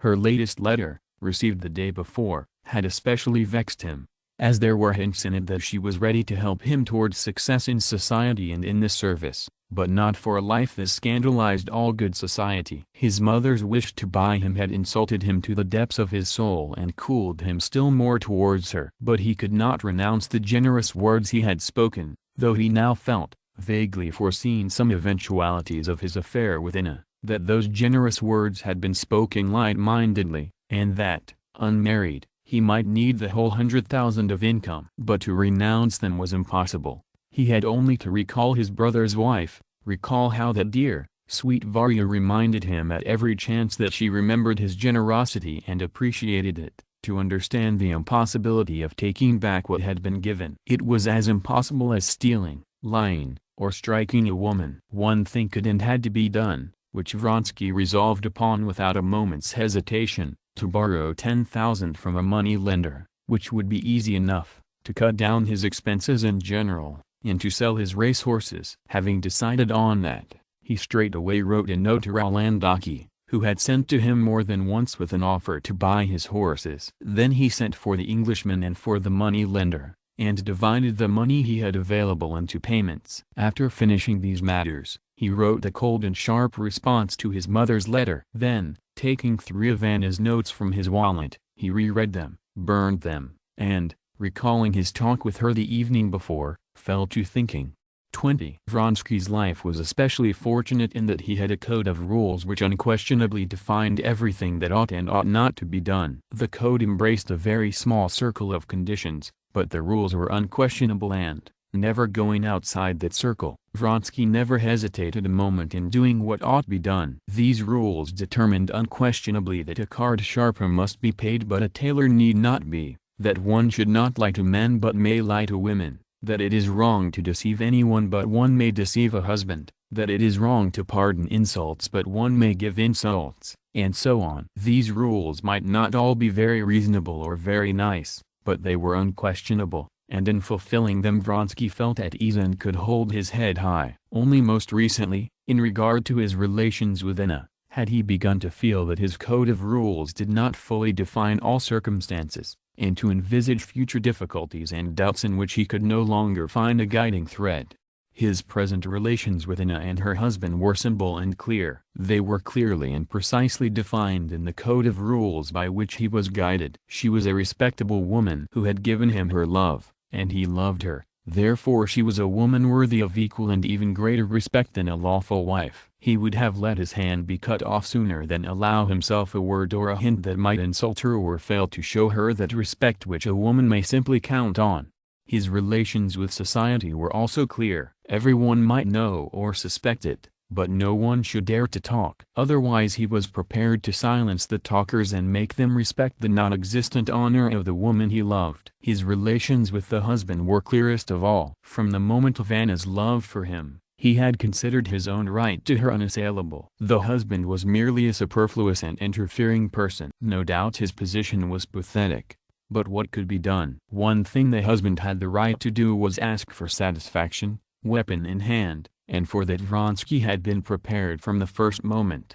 But recently there had appeared new, inner relations between himself and her that frightened Vronsky with their indefiniteness. Just yesterday she had announced to him that she was pregnant, and he felt that this news and what she expected of him called for something not wholly defined by the code of rules that guided him in his life. He had indeed been caught unawares, and in the first moment, when she had announced her condition to him, his heart had prompted him to demand that she leave her husband. He had said it, but now, thinking it over, he saw clearly that it would be better to do without that, and yet, in saying so to himself, he was afraid. Might it not be a bad thing? If I said she must leave her husband, it means to unite with me. Am I ready for that? How can I take her away now, when I have no money? Suppose I could arrange it. But how can I take her away when I'm in the service? If I say it, then I have to be ready for it, that is, to have money and resign from the service. And he fell to thinking. The question of resigning or not resigning led him to another secret interest, known only to himself, all but the chief, though hidden, interest of his whole life. Ambition was the old dream of his childhood and youth, a dream which he did not confess even to himself, but which was so strong that even now this passion struggled with his love. His first steps in the world and in the service had been successful, but 2 years ago he had made a blunder. Wishing to show his independence and move ahead, he had refused a post offered to him, hoping that his refusal would endow him with greater value, but it turned out that he had been too bold, and he was passed over. Having willy-nilly created a position for himself as an independent man, he bore with it, behaving quite subtly and intelligently, as if he was not angry with anyone, did not consider himself offended by anyone and wished only to be left in peace, because he liked it that way. But in fact, a year ago, when he went to Moscow, he ceased to like it. He sensed that this independent position of a man who could do anything but wanted nothing was beginning to wear thin, that many were beginning to think he could do nothing but be an honest and good fellow. His liaison with Anna, which had made so much noise and attracted general attention, had lent him new brilliance and pacified for a time the worm of ambition that gnawed at him. But a week ago this worm had awakened with renewed force. His childhood comrade, of the same circle, the same wealth, and a comrade in the corps, Serpukhov, who had graduated in the same year, had been his rival in class, in gymnastics, in pranks, and in ambitious dreams, had come back from Central Asia the other day, 20, having received 2 promotions there and a decoration rarely given to such young generals. As soon as he arrived in Petersburg, he began to be talked about as a new rising star of the first magnitude. Of the same age as Vronsky and his classmate, he was a general and expected an appointment that might influence the course of state affairs, while Vronsky, though independent and brilliant and loved by a charming woman, was nonetheless only a cavalry captain, who was left to be as independent as he liked. Naturally, I do not and cannot envy Serpukhov, but his rise shows me that, if one bides one's time, the career of a man like me can be made very quickly. 3 years ago he was in the same position I am in now. If I resign, I'll be burning my boats. By remaining in the service, I won't lose anything. She said herself that she didn't want to change her situation. And, with her love, I cannot envy Serpukhov. Twirling his mustache in a slow movement, he got up from the table and walked around the room. His eyes shone especially brightly, and he felt that firm, calm and joyful state of mind which always came over him after clarifying his situation. As after previous squarings of accounts, everything was clean and clear. He shaved, washed, took a cold bath and went out. 21. I was coming to get you. Your laundry took a long time today, said Petritsky. Well, are you done? Done, replied Vronsky, smiling with his eyes alone and twirling the tips of his mustache carefully as if, after the order he had brought to his affairs, any too bold and quick movement might destroy it. Afterwards it's always as if you just got out of the bath, said Petritsky. I'm coming from Gritska, as they called the regimental commander. You were expected. Vronsky gazed at his comrade without replying, thinking of something else. Ah, is that music at his place? He said, catching the familiar sounds of tubas playing polkas and waltzes. What's the celebration? Serpukhov arrived. Ah, said Vronsky, and I didn't know. The smile in his eyes shone still brighter. Having once decided to himself that he was happy in his love and was sacrificing his ambition to it, or at least having taken this role upon himself, Vronsky could no longer feel either envy for Serpukhov, or vexation with him for not visiting him first on coming to the regiment. Serpukhov was a good friend, and he was pleased that he had come. Ah, I'm very glad. Regimental Commander Diomin occupied a large landowner's house. The whole party was on the spacious lower balcony. In the yard, the first thing that struck Vronsky's eyes was the singers in uniform blouses standing by a barrel of vodka, and the robust, jovial figure of the regimental commander surrounded by officers, coming out on the top step of their balcony, loudly outshouting the band, which was playing an Offenbach quadrille. He was giving orders and waving to some soldiers standing to one side. A bunch of soldiers, a sergeant major and several non-commissioned officers, approached the balcony together with Vronsky. Going back to the table, the regimental commander again came to the porch with a glass in his hand and proposed a toast, to the health of our former comrade and brave general, Prince Serpukhov. Hurrah! After the regimental commander, Serpukhov also came out, smiling, a glass in his hand. You keep getting younger, Bondarenko. He addressed the dashing, red-cheeked sergeant major, now serving his second term, who was standing right in front of him. Vronsky had not seen Serpukhov for 3 years. He looked more manly, having let his side whiskers grow, but he was still as trim, striking not so much by his good looks as by the delicacy and nobility of his face and build. One change that Vronsky noticed in him was the quiet, steady glow that settles on the faces of those who are successful and are certain that their success is recognized by everyone. Vronsky knew that glow and noticed it at once in Serpukhowskoy. Going down the stairs, Serpukhowskoy saw Vronsky. A smile of joy lit up his face. He tossed his head and raised his glass, greeting Vronsky and showing by this gesture that he could not help going first to the sergeant major who, drawing himself up, had already puckered his lips for a kiss.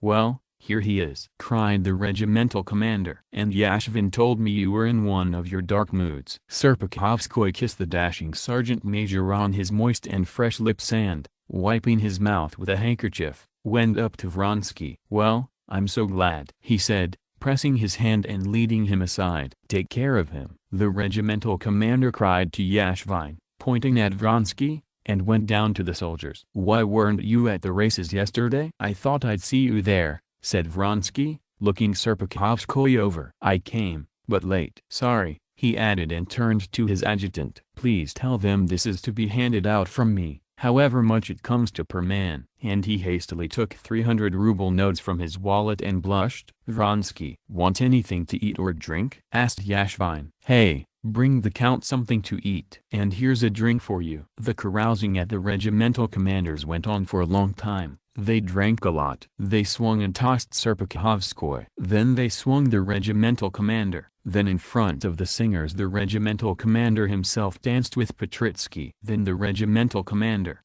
grown somewhat slack now, sat down on a bench in the yard and began proving to Yashvin Russia's advantages over Prussia, especially in cavalry attack. And the carousing subsided for a moment. Serpukhowskoy went inside to the dressing room, to wash his hands, and found Vronsky there. Vronsky was dousing himself with water. Taking off his jacket, he put his hairy red neck under the stream from the tap and rubbed it into his head with his hands. When he had finished the washing, Vronsky sat down with Serpukhowskoy. The two men sat on a little sofa, and a conversation began between them that was very interesting for them both. "I knew everything about you through my wife," said Serpukhowskoy. "I'm glad you saw her often. She's friends with Varya, and they're the only women in Petersburg I enjoy seeing." Vronsky replied with a smile. He smiled because he foresaw the subject the conversation would turn to, and it was pleasing to him. "The only ones?" Serpukhowskoy repeated, smiling. "Yes, and I knew about you, but not only through your wife," said Vronsky, forbidding the allusion with a stern look. "I was very glad of your success, but not surprised in the least. I expected still more." Serpukhowskoy smiled. He was obviously pleased by this opinion of him, and found it unnecessary to conceal it. "I, on the contrary, will sincerely admit that I expected less. But I'm glad, very glad. I'm ambitious, that's my weakness, and I admit it." "You might not admit it if you weren't successful," said Vronsky. "I don't think so," said Serpukhowskoy, smiling again. "I won't say life wouldn't be worth living without it, but it would be boring. Of course, I may be wrong, but it seems to me that I have some ability for the sphere of action I've chosen, and that power, whatever it might be, if I should get it, would be better in my hands than in the hands of many men I know," he said, with a glowing awareness of success. "And therefore, the closer I come to it, the more pleased I am." "That may be so for you,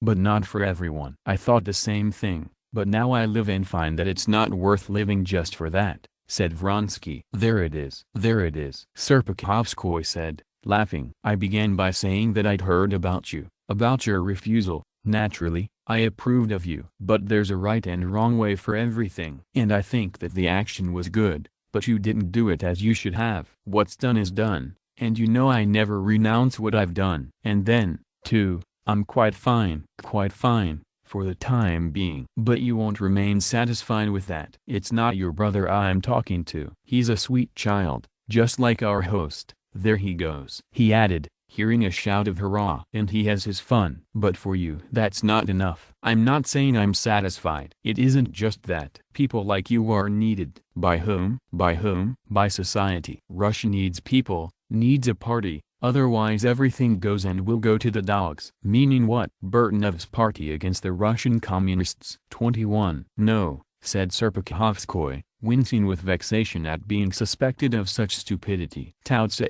une blague. It always has been and always will be. There aren't any communists. But people given to intrigue always have to invent some harmful, dangerous party. It's an old trick. No. What's needed is a party of independent people like you and me. But why? Vronsky named several people in power. Why aren't they independent people? Only because they don't have or weren't born with an independent fortune, didn't have a name, weren't born as near to the sun as we were. They can be bought either by money or by favors. And in order to hold out they have to invent a trend. And they put forth some idea, some trend which they don't believe in themselves, and which does harm. And this whole trend is only a means of having a government house and a salary of so much. Selene pa plus finke. So when you look into their cards, maybe I'm worse or stupider than they are, though I don't see why I should be worse. But you and I certainly have the one important advantage that we're harder to buy. And such people are needed now more than ever. That is all a joke. It's no more subtle than that. Vronsky listened attentively,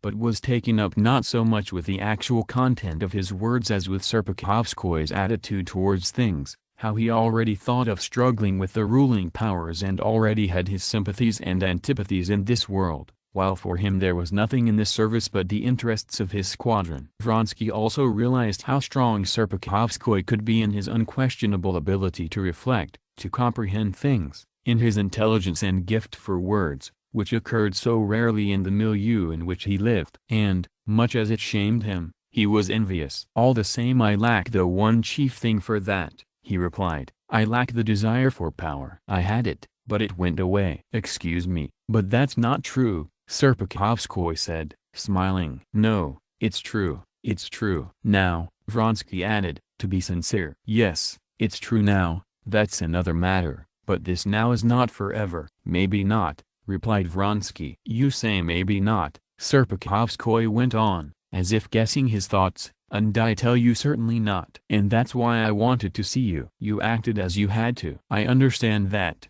but you should not persevere. I'm only asking you for carte blanche. I'm not patronizing you, though why shouldn't I patronize you? You've patronized me so many times. I hope our friendship stands above that. Yes, he said, smiling at him tenderly, like a woman. Give me carte blanche, leave the regiment, and I'll draw you in imperceptibly. But do understand, I don't need anything, said Vronsky, except that everything be the same as it has been. Serpukhowskoy got up and stood facing him. You say everything should be as it has been. I understand what that means. But listen, we're the same age. You may have known a greater number of women than I have. Serpukhowskoy's smile and gestures told Vronsky that he need not be afraid, that he would touch the sore spot gently and carefully. But I'm married, and believe me, knowing the one wife you love, as someone wrote, you know all women better than if you'd known thousands of them. We're coming, Vronsky shouted to the officer who looked into the room to summon them to the regimental commander. Now Vronsky wanted to listen to the end and learn what Serpukhowskoy was going to tell him. And here is my opinion for you. Women are the main stumbling block in a man's activity. It's hard to love a woman and do anything. For this there exists one means of loving conveniently, without hindrance,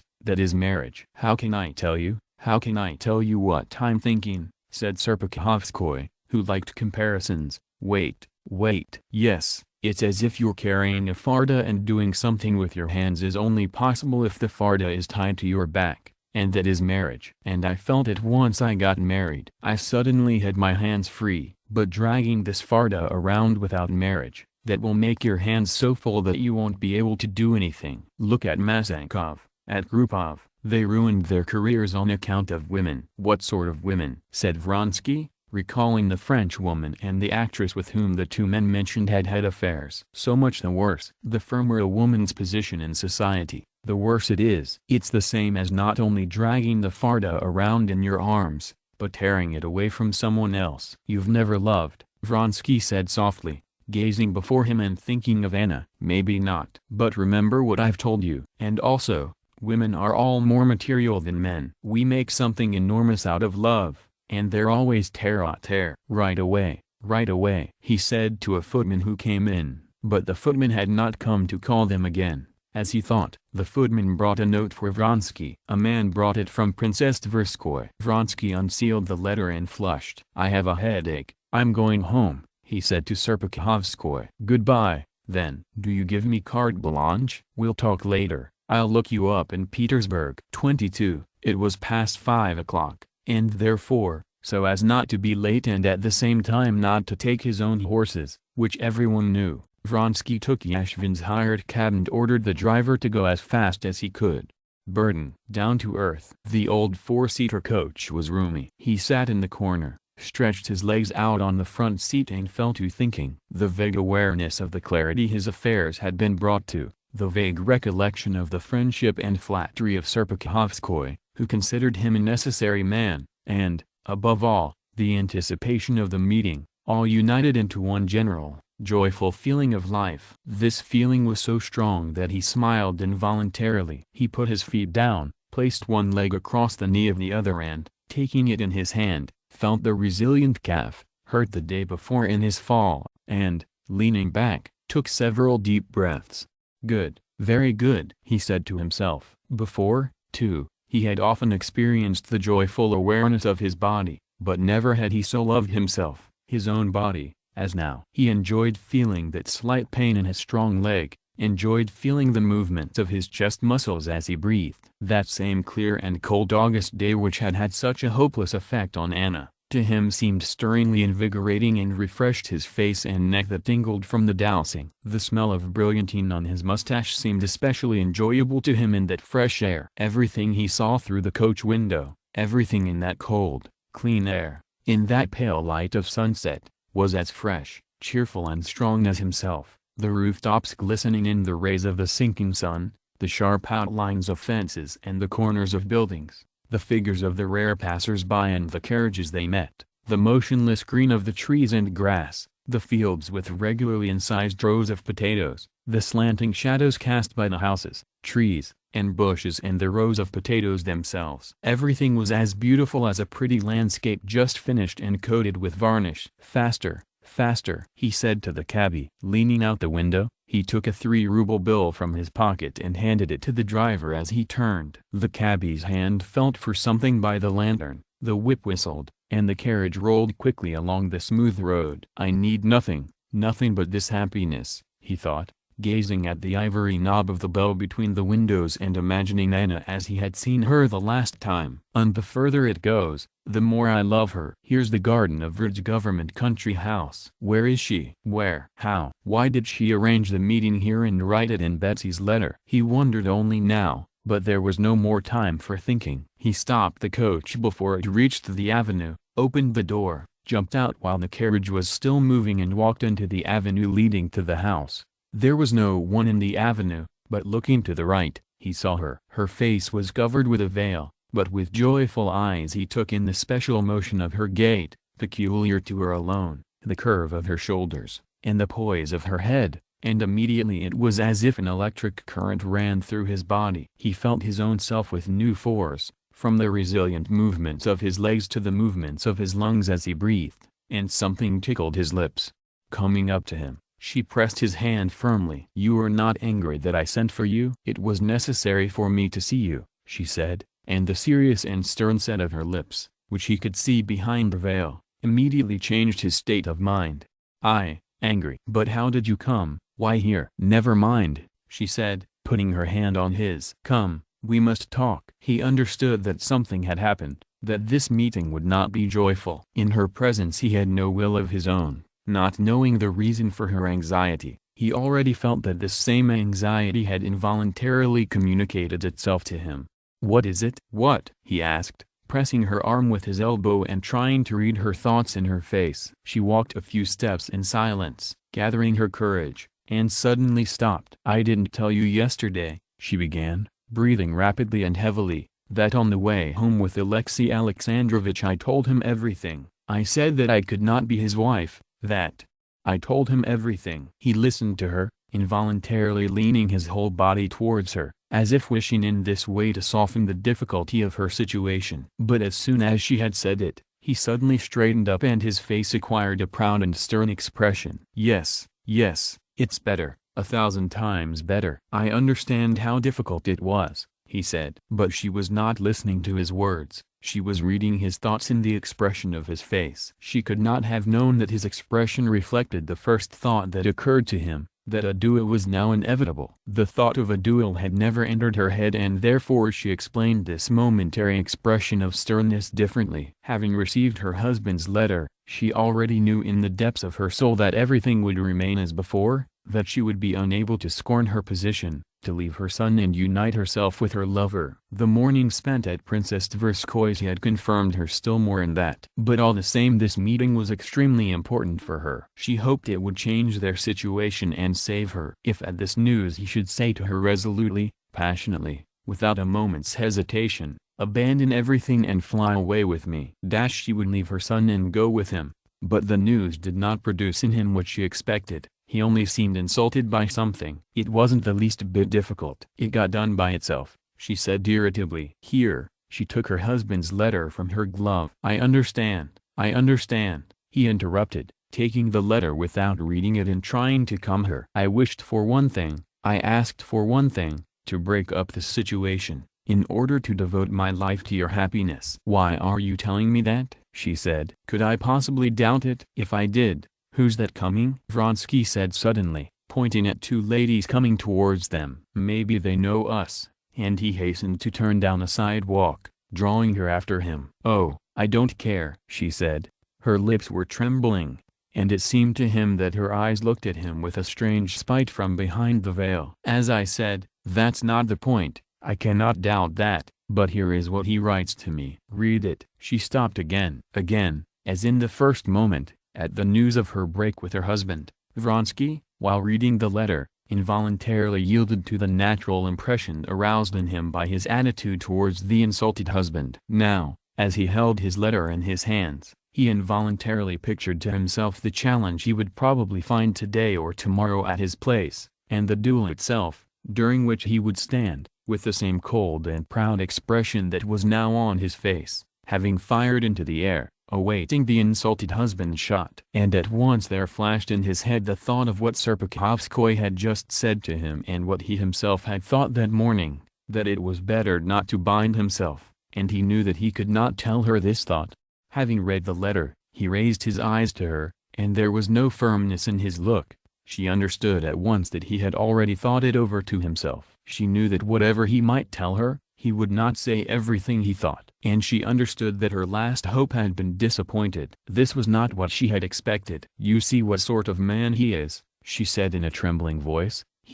Forgive me, but I'm glad of it." Vronsky interrupted. "For God's sake, let me finish," he added, his eyes begging her to give him time to explain his words. "I'm glad, because it simply cannot remain as he suggests." "Why not?" Anna asked, holding back her tears, obviously no longer attaching any significance to what he was going to say. She felt that her fate was decided. Vronsky wanted to say that after the duel, in his opinion inevitable, this could not go on, but he said something else. "It cannot go on. I hope you will leave him now. I hope," he became confused and blushed, "that you will allow me to arrange and think over our life." "Tomorrow," he began. She did not let him finish. "And my son?" she cried out. "Do you see what he writes? I must leave him, and I cannot and will not do it." "But for God's sake, which is better, to leave your son or to go on in this humiliating situation?" "Humiliating for whom?" "For everyone and most of all for you." "You say humiliating, don't say it." "Such words have no meaning for me," she said in a trembling voice. She did not want him to say what was not true now. All she had left was his love, and she wanted to love him. "You understand that from the day I loved you everything was changed for me. For me there is one thing only, your love. If it is mine, I feel myself so high, so firm, that nothing can be humiliating for me. I'm proud of my position, because, proud." She did not finish saying what she was proud of. Tears of shame and despair stifled her voice. She stopped and burst into sobs. He also felt something rising in his throat, tickling in his nose, and for the first time in his life he felt himself ready to cry. He could not have said precisely what moved him so. He pitied her, and he felt that he could not help her, and at the same time he knew that he was to blame for her unhappiness, that he had done something bad. "Is divorce impossible?" he said weakly. She shook her head without replying. "Can't you take your son and leave him anyway?" "Yes, but it all depends on him. Now I must go to him, she said dryly. Her feeling that everything would remain as before had not deceived her. I'll be in Petersburg on Tuesday, and everything will be decided. Yes, she said. But let's not talk about it anymore. Anna's carriage, which she had sent away and told to come to the gate of Verd's garden, drove up. She took leave of him and went home. 23. On Monday there was the usual meeting of the Commission of June 2. Alexey Alexandrovich entered the meeting room, greeted the members and the chairman as usual, and took his seat, placing his hand on the papers prepared before him. Among these papers were the references he needed and the outline of the statement he intended to make. However, he did not need any references. He remembered everything and found it unnecessary to go over in his memory what he planned to say. He knew that when the time came and he saw the face of his adversary before him, vainly trying to assume an indifferent expression, his speech would flow of itself better than he could now prepare it. He felt that the content of his speech was so great that every word would be significant. Meanwhile, listening to the usual report, he had a most innocent, inoffensive look. No one, looking at his white hands with their swollen veins, their long fingers so tenderly touching both edges of the sheet of white paper lying before him, and his head bent to one side with its expression of fatigue, would have thought that from his mouth there would presently pour words that would cause a terrible storm, would make the members shout, interrupting each other, and the chairman call for order. When the report was over, Alexey Alexandrovich announced in his quiet, thin voice that he was going to give some of his reflections on the subject of the settlement of racial minorities. All attention turned to him. He cleared his throat and, without looking at his adversary, but choosing, as he always did when making a speech, the first person sitting in front of him, a mild little old man, who never expressed any opinion in the commission, began to expound his considerations. When it came to the fundamental and organic law, the adversary jumped up and began to object. Stremov, also a member of the commission and also cut to the quick, began to justify himself, and the meeting generally became stormy, but Alexey Alexandrovich triumphed, and his proposal was accepted. 3 new commissions were appointed, and the next day in a certain Petersburg circle there was no other talk than of this meeting. Alexey Alexandrovich's success was even greater than he had expected. The next morning, Tuesday, on waking up, he recalled with pleasure the previous day's victory and could not help smiling, though he wished to look indifferent when the office manager, wishing to flatter him, told him about the rumors that had reached him concerning what had happened in the commission. Busy with the office manager, Alexey Alexandrovich completely forgot that it was Tuesday, the day he had appointed for Anna Arkadyevna's arrival, and was unpleasantly surprised when a servant came to announce her arrival to him. Anna arrived in Petersburg early in the morning. A carriage was sent to fetch her, in accordance with her telegram, and therefore Alexey Alexandrovich might have known of her arrival. But when she arrived, he did not meet her. She was told that he had not come out yet and was busy with the office manager. She asked that her husband be told of her arrival, went to her boudoir and began to unpack her things, expecting him to come to her. But an hour went by and he did not come. She went out to the dining room under the pretext of giving orders and spoke loudly on purpose, expecting him to come there, but he did not come. Though she heard him walk to the door of the study to see the office manager off, she knew that he would soon leave for work, as usual, and she would have liked to see him before then, in order to have their relations defined. After taking a few steps round the drawing room, she resolutely went to him. When she entered his study, he was sitting in his uniform, apparently ready to leave, leaning his elbows on the small table and gazing dejectedly in front of him. She saw him before he saw her, and she realized that he was thinking about her. Seeing her, he made as if to get up, changed his mind, then his face flushed, something Anna had never seen before, and he quickly got up and went to meet her, looking not into her eyes but higher, at her forehead and hair. He went up to her, took her by the hand and asked her to sit down. "I'm very glad you've come," he said, sitting down next to her, and, obviously wishing to say something, he faltered. Several times he tried to begin speaking, but stopped. Although, while preparing herself for this meeting, she had taught herself to despise and accuse him, she did not know what to say and felt sorry for him. And the silence went on like that for quite some time. "Is Seryosha well?" he said and, without waiting for an answer, added, "I won't dine at home today. and I must leave at once. I wanted to go to Moscow, she said. No, you did very,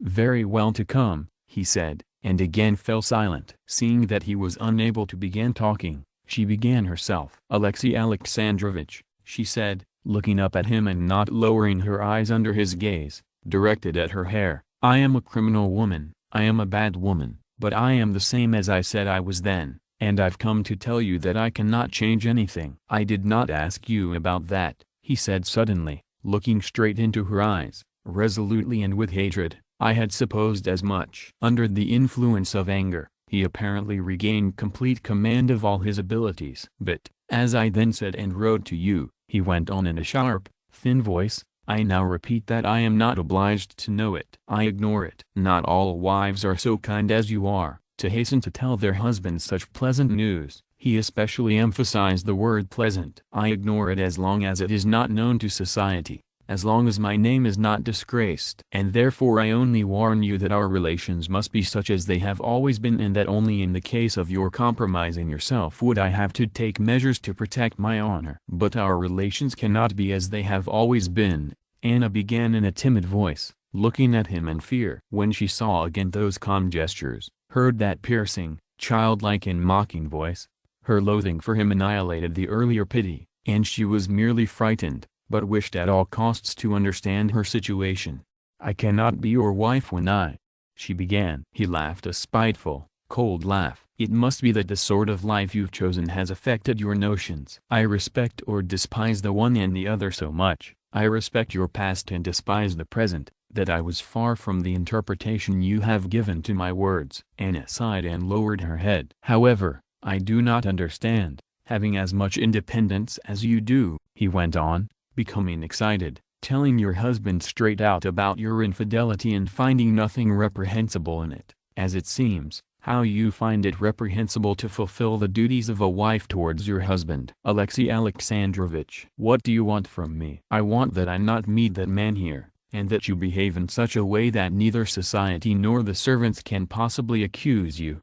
That you not see him. It doesn't seem too much. And for that you will enjoy the rights of an honest wife, without fulfilling her duties. That is all I have to say to you. Now it is time for me to go. I will not dine at home. He got up and went to the door. Anna also got up. With a silent bow, he let her pass. 24. The night Levin spent on the haystack was not wasted on him. The farming he had been engaged in he now came to loathe, and it lost all interest for him. Despite excellent crops, there had never been, or at least it seemed to him that there had never been, so many failures and so much animosity between him and the muziks as that year, and the cause of the failures and the animosity was now clear to him. The delight he had experienced in the work itself, the closeness with the muziks that had come from it, the envy of them and of their life that he had experienced, the wish to go over to that life, which that night had no longer been a dream for him but an intention, the fulfillment of which he had been thinking over in detail. All this had so changed his view of farming that he could no longer find any of his former interest in it and could not help seeing his own unpleasant attitude towards his workers, which was at the bottom of the whole thing. The herds of improved cows, the same as Pava, the earth all plowed and fertilized, the 9 equal fields planted round with willows, the 300 acres of deeply plowed under dung, the seed drills and so on, all that would have been wonderful if it had been done by him alone, or with friends, people sympathetic to him. But he now saw clearly, his work on the book about agriculture, in which the fundamental element had to be the worker, had helped him greatly in this. He saw clearly now that the farming he was engaged in was merely a cruel and persistent struggle between him and his workers, in which on the one side, his own, there was a constant, intense striving to remake everything after the best considered fashion, and on the other there was the natural order of things. And in this struggle he saw that with the greatest straining of forces on his part and with no effort or even intention on the other, all that was achieved was that the farming did not go in any direction and that beautiful machines, beautiful cattle and soil were ruined for nothing, and above all, not only was the energy directed towards it completely wasted, but he could not help feeling, now that the meaning of this work had been laid bare for him, that the goal of his energy was a most unworthy one. What essentially did the struggle consist in? He stood for every penny he had, and could not do otherwise, because as soon as he slackened his energy, he would not have enough money to pay the workers, and they stood only for working quietly and pleasantly, that is, as they were accustomed to do.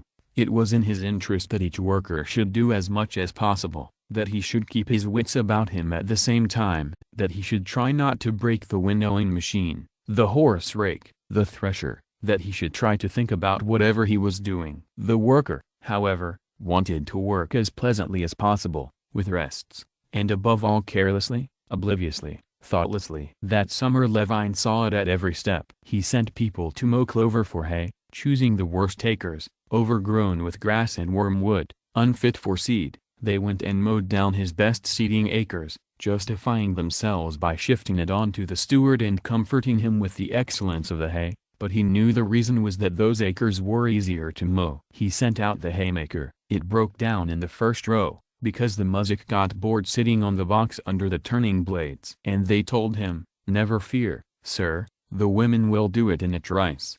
The plows were no good, because it did not occur to the worker to lower the raised shear and, resorting to force, he wore out the horses and ruined the soil, and they asked him not to worry. Horses were let into the wheat fields, because not one worker wanted to be night watchman, and, despite orders to the contrary, the workers took turns looking after the horses at night, and some Vanka, after working all day, would fall asleep and then confess his sin, saying, "Do as you like, sir." The 3 best calves died from overfeeding, having been let out into a regrown clover field without being watered, and in no way would they believe that they became bloated by the clover, but told him in consolation how a neighbor had lost 112 head in 3 days. All this was done not because anyone wished evil to Levin or his farming. On the contrary, he knew he was loved and considered a simple master, which was the highest praise. It was done only because of the wish to work merrily and carelessly, and his interests were not only foreign and incomprehensible to them,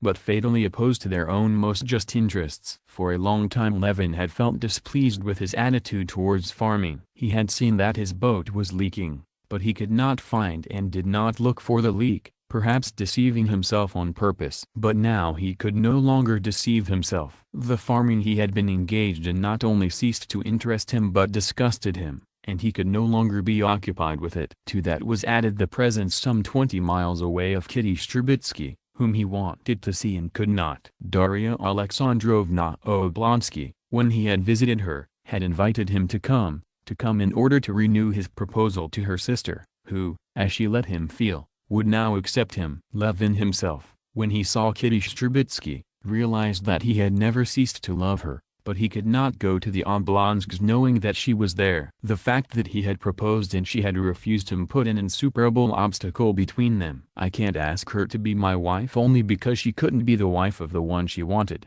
he said to himself. The thought of it turned him cold and hostile towards her. "I'd be unable to speak to her without a feeling of reproach, to look at her without anger, and she'll hate me still more, as she ought to. And then, too, how can I go to them now, after what Darya Alexandrovna told me? How can I not show that I know what she told me? And I'll come with magnanimity, to forgive, to show mercy to her. Me in the role of a man forgiving her and deigning to offer her his love." Why did Darya Alexandrovna say that? I might have seen her accidentally, and then everything would have happened by itself, but now it's impossible, impossible. Darya Alexandrovna sent him a note, asking him for a side saddle for Kitty. "I've been told you have a side saddle," she wrote to him. "I hope you'll bring it yourself." That he simply could not bear. How could an intelligent, delicate woman so humiliate her sister? He wrote 10 notes, tore them all up, and sent the saddle without any reply. To write that he would come was impossible,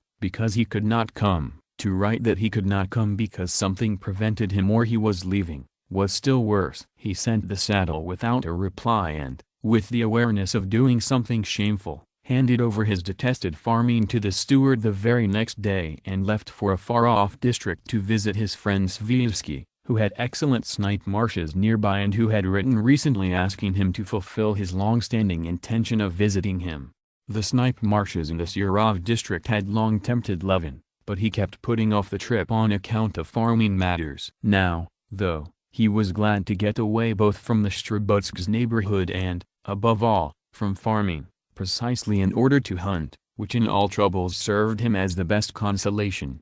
25. There was no railway or post road to the Surov district, and Levin drove there with his own horses and the Trendis. Halfway there he stopped for feeding at a wealthy muzhik's. A fresh, bald old man with a broad red beard, grey at the cheeks, opened the gates, pressing himself to the post to let the troika pass, directing the coachman to a place under a shed in the big, clean and tidy new yard with fire-hardened wooden plows in it. The old man invited Levin in. A cleanly dressed young woman, galoshes on her bare feet, was bending over, wiping the floor in the new front hall. Frightened of the dog that came running in with Levin, she cried out, but immediately laughed at her fright, learning that the dog would not touch her. Pointing Levin to the inner door with her bared arm, she bent again, hiding her handsome face, and went on washing. "The samovar, maybe?" she asked. "Yes, please." The room was big, with a Dutch stove and a partition. Under the icons stood a table with painted decorations,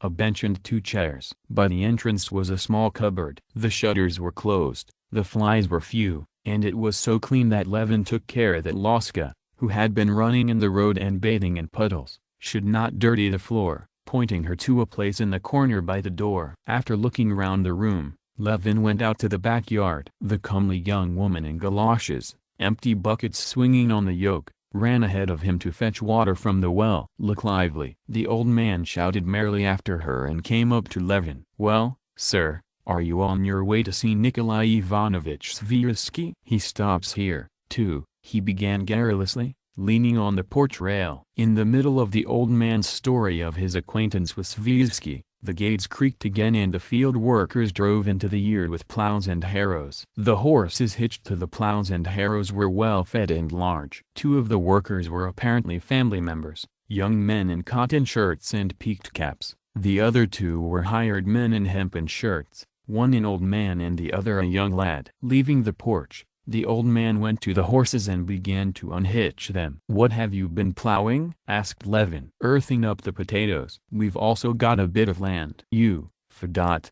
don't turn the gelding loose, put him to the trough, we'll hitch up another one." "Say, father, what about those plowshares I asked you to get, have you brought them?" asked a tall, strapping fellow, apparently the old man's son. "There, in the sledge," replied the old man, coiling the unhitched reins and throwing them on the ground. "Set them up while we're having dinner." The comely young woman, with full buckets weighing down her shoulders, went into the front hall. Other women appeared from somewhere, young, beautiful, middle-aged, and old ugly ones, with and without children. The samovar chimney hummed. The workers and family members, finished with the horses, went to have dinner. Levin got his own provisions from the carriage and invited the old man to have tea with him. "Why, we've already had tea today," said the old man, accepting the invitation with obvious pleasure. "Or just for company." Over tea Levin learned the whole story of the old man's farming. 10 years ago the old man had rented 320 acres from a lady landowner, and last year he had bought them and rented 800 more from a local landowner. A small portion of the land,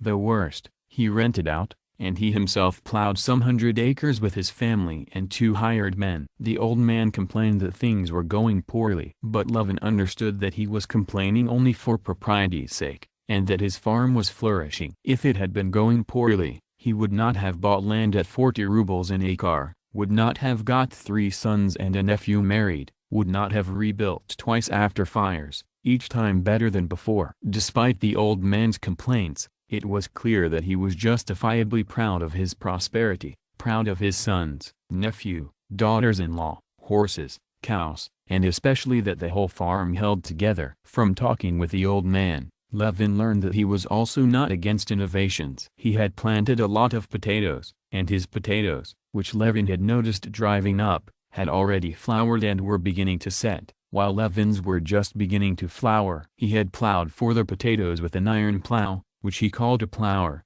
borrowed from the landowner. He sowed wheat. A small detail especially struck Levin, that as he thinned his rye he gave the thin stalks to the horses. So many times, seeing this excellent feed go to waste, Levin had wanted to gather it, but it had always proved impossible. Yet with the muzhik it got done, and he could not praise this feed enough. "Don't the womenfolk need work?" They carry the piles to the road, and the cart drives up. And for us landowners things go badly with our hired men, said Levin, handing him a glass of tea. Thank you, the old man replied, took the glass, but refused sugar, pointing to the nibbled lump he had left. Where are you going to get with hired men? He said. It's sheer ruin. Take the Sviazhskys even. We know their land, black as poppy seed, but they can't boast of their crops either. There's always some oversight. But you do your farming with hired men? That's between muziks. We can make do on our own. Bad work out you go. We'll manage. Father, Finnegan says to fetch some tar, the woman in galoshes said, coming in. So there, sir, said the old man, getting up, and, crossing himself lengthily, he thanked Levin and left. When Levin went into the kitchen side of the cottage to call his coachman, he saw all the men of the family at the table. The women served standing. The strapping young son, with his mouth full of kasha, was telling some funny story, and they were all laughing, and the woman in galoshes laughed especially gaily as she added morschi to the bowl.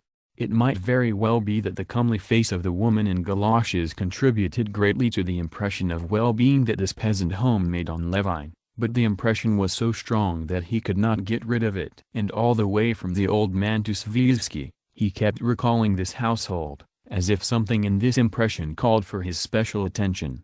26. Sviazhsky was the marshal of nobility in his district. He was 5 years older than Levin and long married. His young sister-in-law, a girl Levin found very sympathetic, lived in his house. And Levin knew that Sviazhsky and his wife wished very much to marry this girl to him. He knew it indubitably, as these things are always known to young men, so-called suitors, though he would never have dared say it to anyone, and he also knew that even though he wanted to get married, even though by all tokens this quite attractive girl would make a wonderful wife, he was as little capable of marrying her, even if he had not been in love with Kitty Strubitsky, as of flying into the sky. And this knowledge poisoned for him the pleasure he hoped to have in visiting Sviazhsky. On receiving Sviazhsky's letter with an invitation for hunting, Levin had thought of that at once, but in spite of it he had decided that Sviazhsky's designs on him were only his own absolutely unfounded surmise, and therefore he would go all the same. Besides, in the depths of his soul he wanted to test himself, to measure himself against this girl again. The Sviazhskys' domestic life was also pleasant in the highest degree, and Sviazhsky himself, the best type of zemstvo activist that Levin had ever known, had always greatly interested him.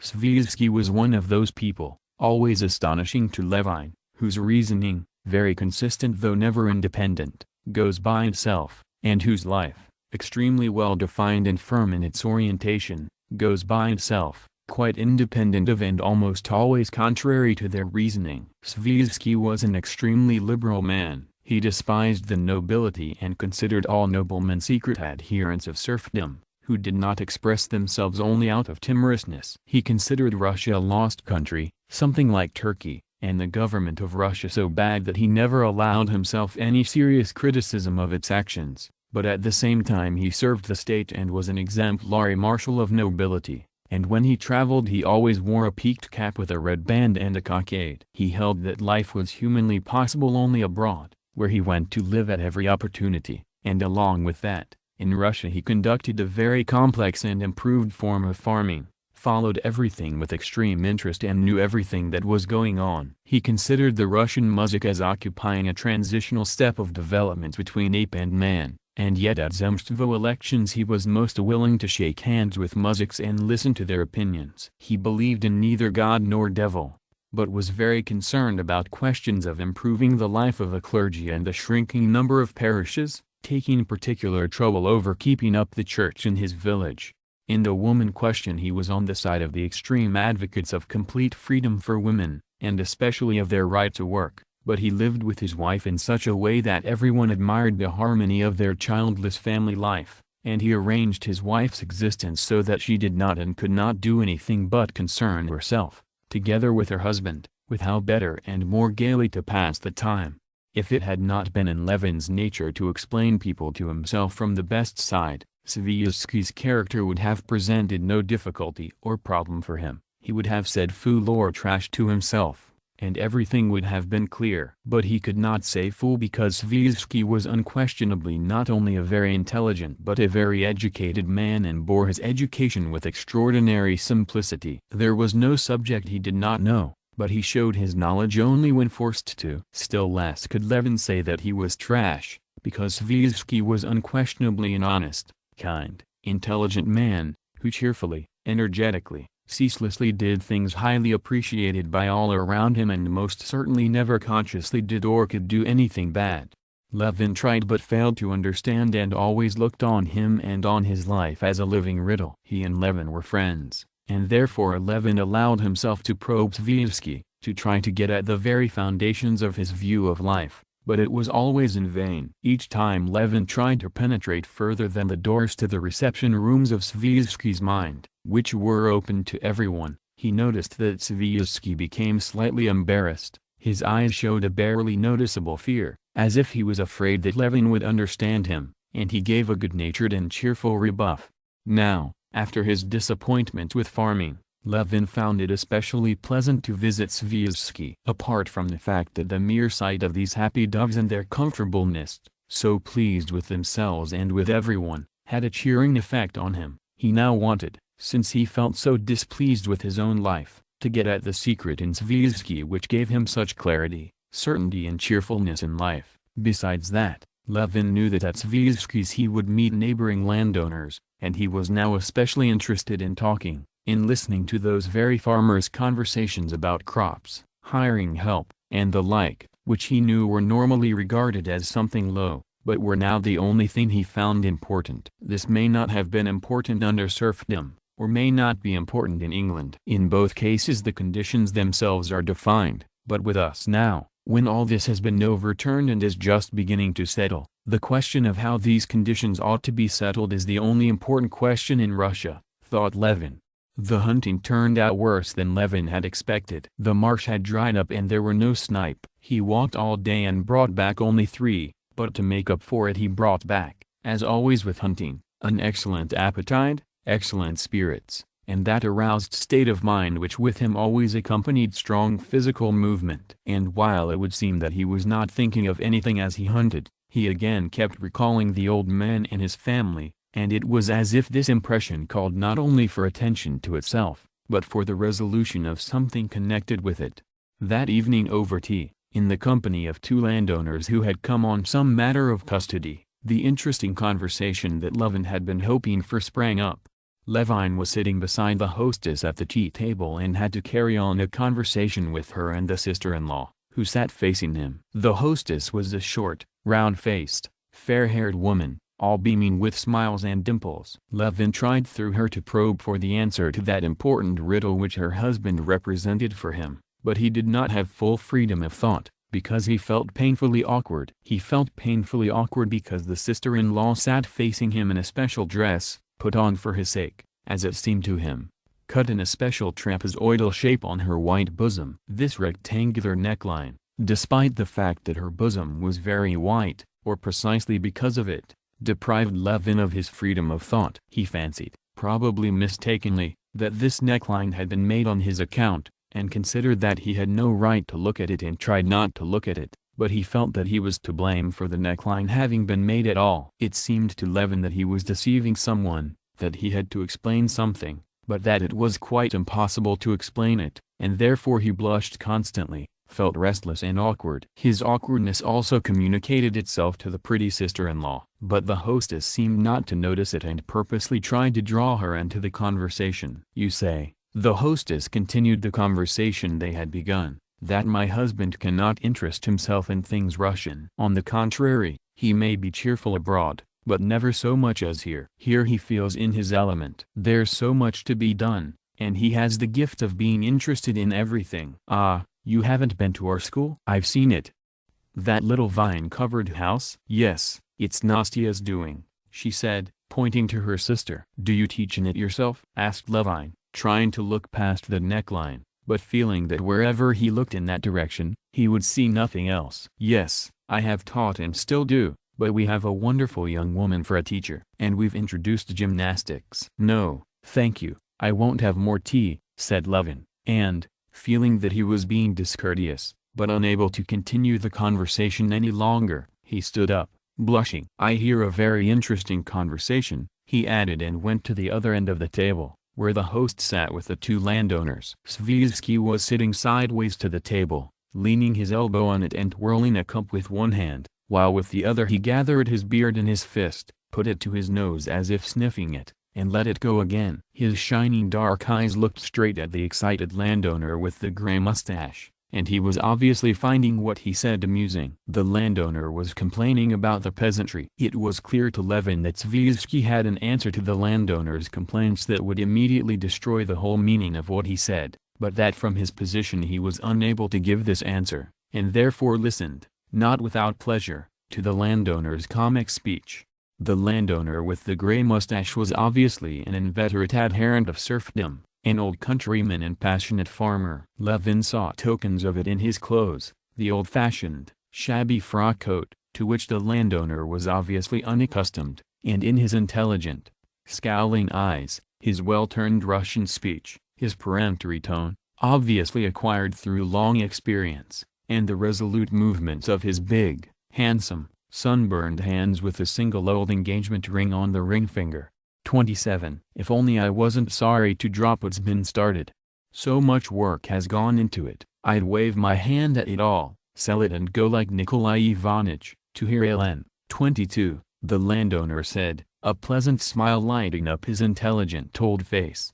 Yes, but you don't drop it, said Nikolai Ivanovich Sviazhsky, which means it adds up to something. All it adds up to is that I live at home, don't buy anything, don't rent anything. And one keeps hoping the peasantry will see reason. Otherwise you wouldn't believe it, the drunkenness, the depravity. Everybody's separate, not a horse, not a cow left. He may be starving to death, but hire him to work and he'll do his best to muck it up, and then go and complain to the justice of the peace. 23. But you'll complain to the justice of the peace as well, said Sviazhsky. I'll complain? Not for anything in the world. There'd be so much talk, I'd be sorry I ever did. Look at that mill, they took the down payment and left. And the justice of the peace, he acquitted them. It's all held together by the communal court and the headman. That one will give him a good old-fashioned whipping. If it wasn't for that, drop everything, flee to the ends of the world. Obviously, the landowner was teasing Sviazhsky,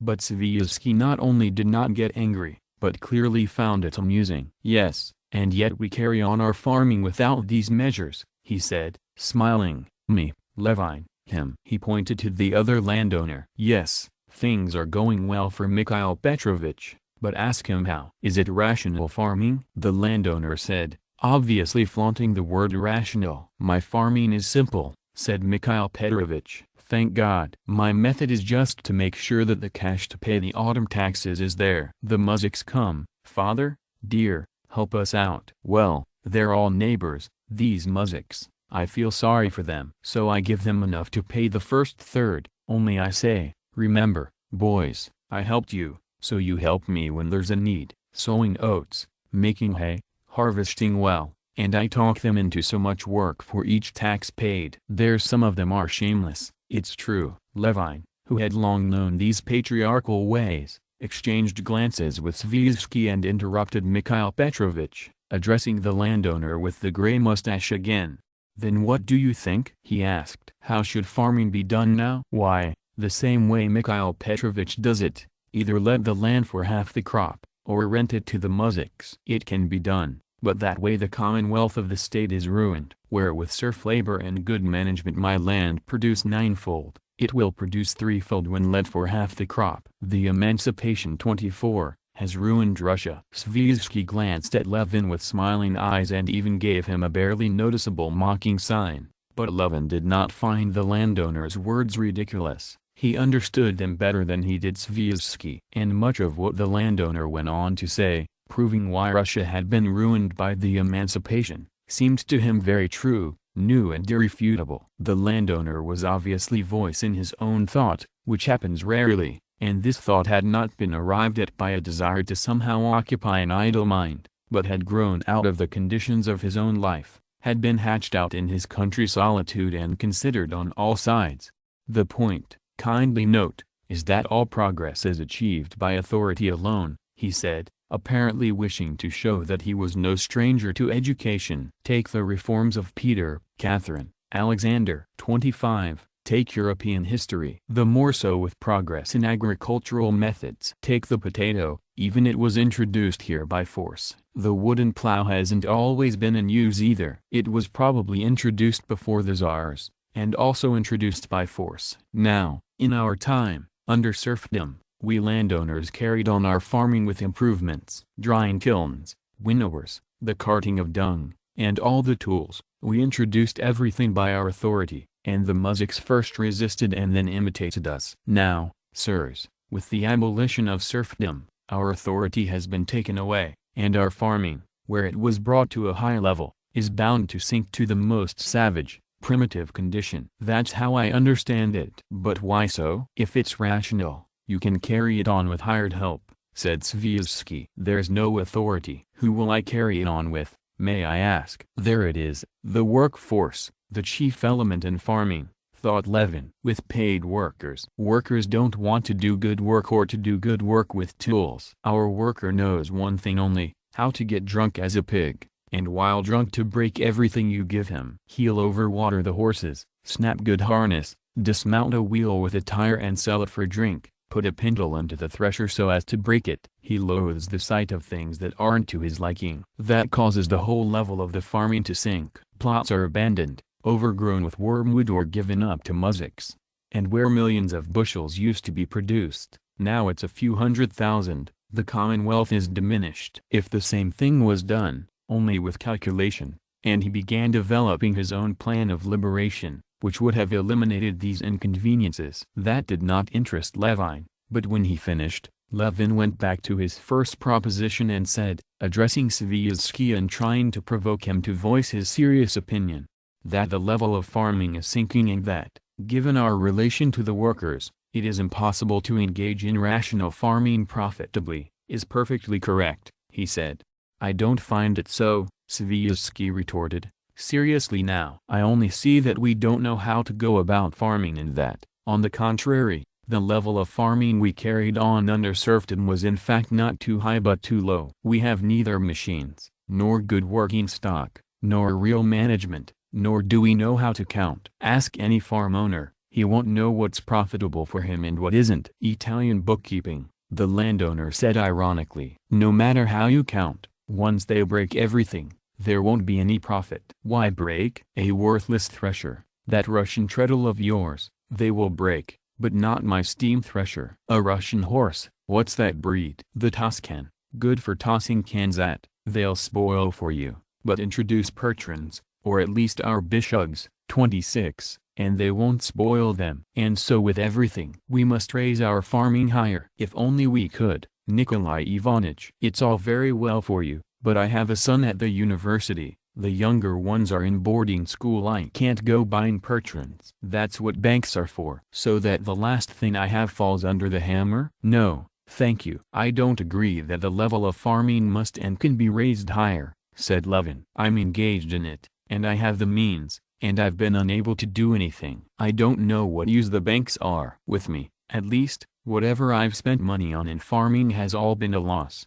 The livestock were a loss. The machinery a loss. That's true, the landowner with the gray mustache confirmed, even laughing with pleasure. And I'm not the only one, Levin went on. I can refer to all the farmers who conduct their business rationally. Every one of them, with rare exceptions, operates at a loss. Tell me, now, is your farming profitable? Said Levin, and he immediately noticed in Dostoyevsky's eyes that momentary look of fear that he noticed whenever he wanted to penetrate beyond the reception rooms of Dostoyevsky's mind.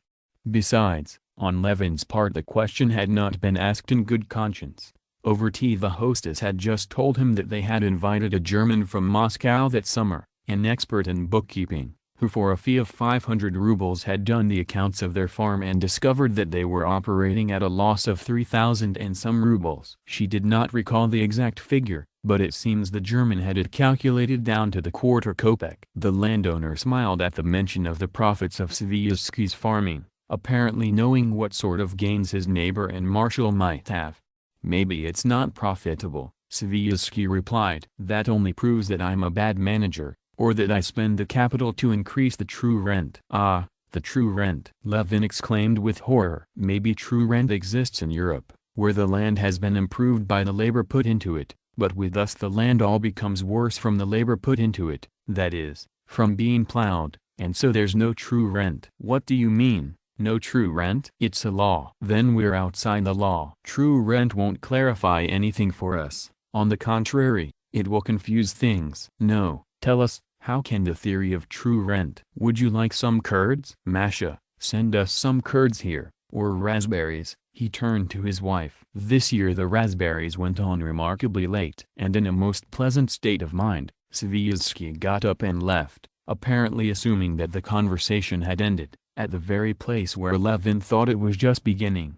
Deprived of his interlocutor, Levin went on talking with the landowner, trying to prove to him that all the difficulty came from our not knowing the properties and habits of our worker. But the landowner, like all people who think originally and solitarily, was slow to understand another man's thought and especially partial to his own. He insisted that the Russian muzhik was a swine and liked swinishness, and that to move him out of swinishness, authority was needed, and there was none. A stick was needed, and we suddenly became so liberal that we replaced the 1,000-year-old stick with some sort of lawyers and lockups, in which worthless, stinking muzhiks are fed good soup and allotted so many cubic feet of air.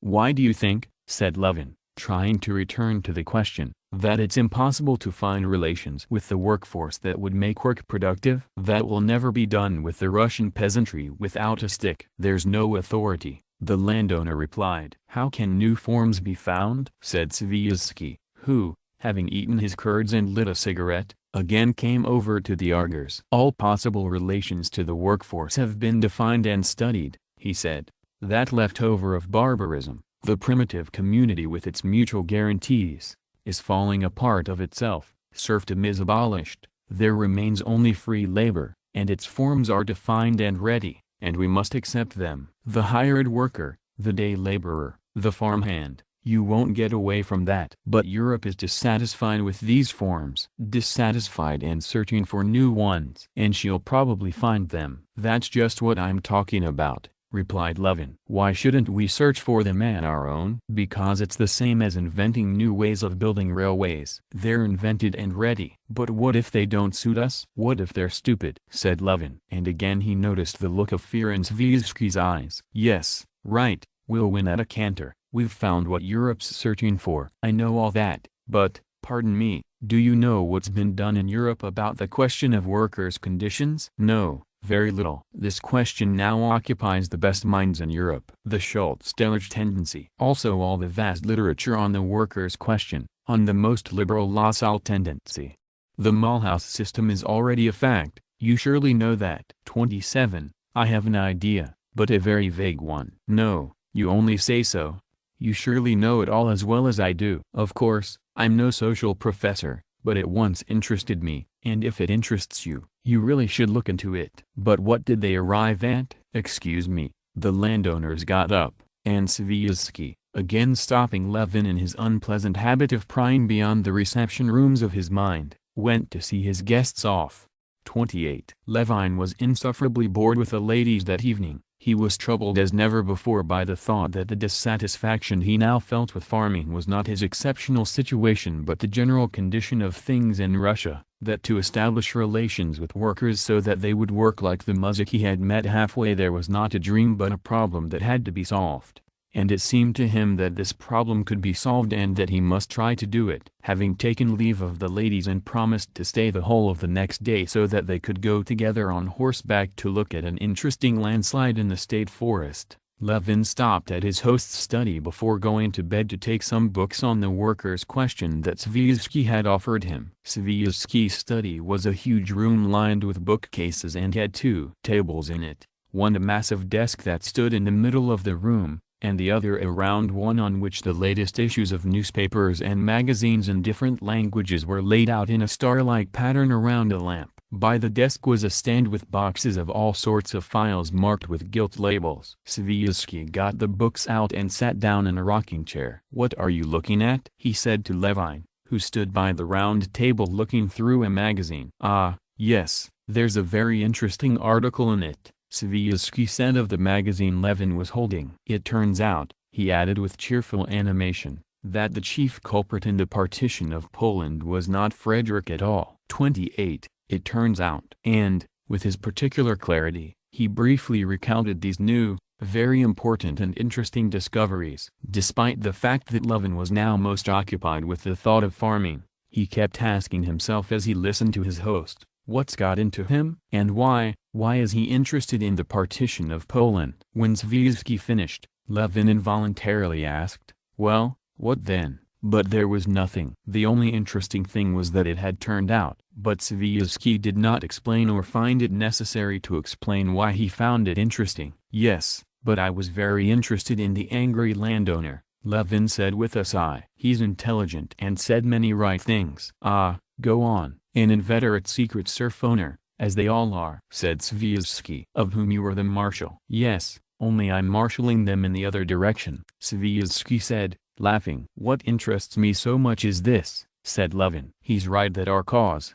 that is, rational farming, doesn't work, that only usurious farming works, as with that silent one, or else the simplest kind. Who is to blame for that? We are, of course, and besides, it's not true that it doesn't work. At Vasilchekov's it works. A mill. But all the same I don't know what you're surprised at. The peasantry stand at such a low level of both material and moral development that they apparently must oppose everything foreign to them. In Europe rational farming works because the peasantry are educated, which means that with us the peasantry have to be educated, that's all. But how are we to educate the peasantry? To educate the peasantry, three things are needed: schools, schools and schools. But you said yourself that the peasantry stand at a low level of material development. How will schools help? You know, you remind me of the anecdote about giving advice to a sick man. Why don't you try a laxative? I did, got worse. Try leeches. Tried them, got worse. Well, then, just pray to God. Tried that, got worse. It's the same with you and me. I say political economy, and you say, worse. I say socialism, worse. Education, worse. But how will schools help? They'll give them different needs. That's something I've never understood, Levin objected hotly. How will schools help the peasantry to improve their material well-being? You say that schools, education, will give them new needs. So much the worse, because they won't be able to satisfy them. And how the knowledge of addition, subtraction and the catechism will help them to improve their material condition. I never could understand. The evening before last I met a woman with an infant at her breast and asked her where she had been. She said, to the wise woman, because a shriek hag has got into the child, so I took him to be treated. I asked how the wise woman treats the shriek hag. She puts the baby on a roost with the chickens and mumbles something. Well, there you said it yourself. We need schools so that she won't treat the shriek hag by putting the baby on a roost. Sviazhsky said, smiling gaily. Ah, no, Levin said in vexation. For me that treatment is like treating the peasantry with schools. The peasants are poor and uneducated. We see that as surely as the woman sees the shriek hag because the baby shrieks. But why schools will help in this trouble, poverty and uneducation, is as incomprehensible as why chickens on the roost help against the shriek hag. What must be helped is the cause of the poverty. Well, in that at least you agree with Spencer, 29. Whom you dislike so. He, too, says that education may result from a greater well-being and comfort in life, from frequent ablutions, as he says, but not from the ability to read and write. Well, I'm very glad, or, on the contrary, very not glad, that I agree with Spencer, only I've known it for a long time. Schools won't help. What will help is an economic system in which the peasantry will be wealthier, there will be more leisure, and then there will also be schools. Nevertheless, all over Europe schools are now compulsory. And how about you? Do you agree with Spencer? Asked Levin. But a look of fear flashed in Sviazhsky's eyes, and he said, smiling, ah, but that shriek hag is excellent. You actually heard it yourself? Levin saw that he was not going to find a connection between this man's life and his thoughts. Evidently it made absolutely no difference to him where his reasoning led him. He needed only the process of reasoning itself, and it was unpleasant for him when the process of reasoning led him to a dead end. That alone he disliked and avoided, turning the conversation to something pleasantly cheerful. All the impressions of that day, starting with the music halfway there, which seemed to serve as the fundamental basis for all that day's impressions and thoughts, stirred Levin deeply. This good Dostoyevsky, who kept his thoughts only for public use and evidently had some other basis of life, hidden from Levin, though at the same time he and the crowd whose name was Legion guided public opinion with these thoughts that were alien to him. This embittered landowner, perfectly right in his reasoning which he had suffered through in his life, but not right in his bitterness against a whole class, and that the best class in Russia, his own dissatisfaction with his activity and the vague hope of finding a remedy for it, all this merged into a feeling of inner anxiety and the expectation of an imminent resolution.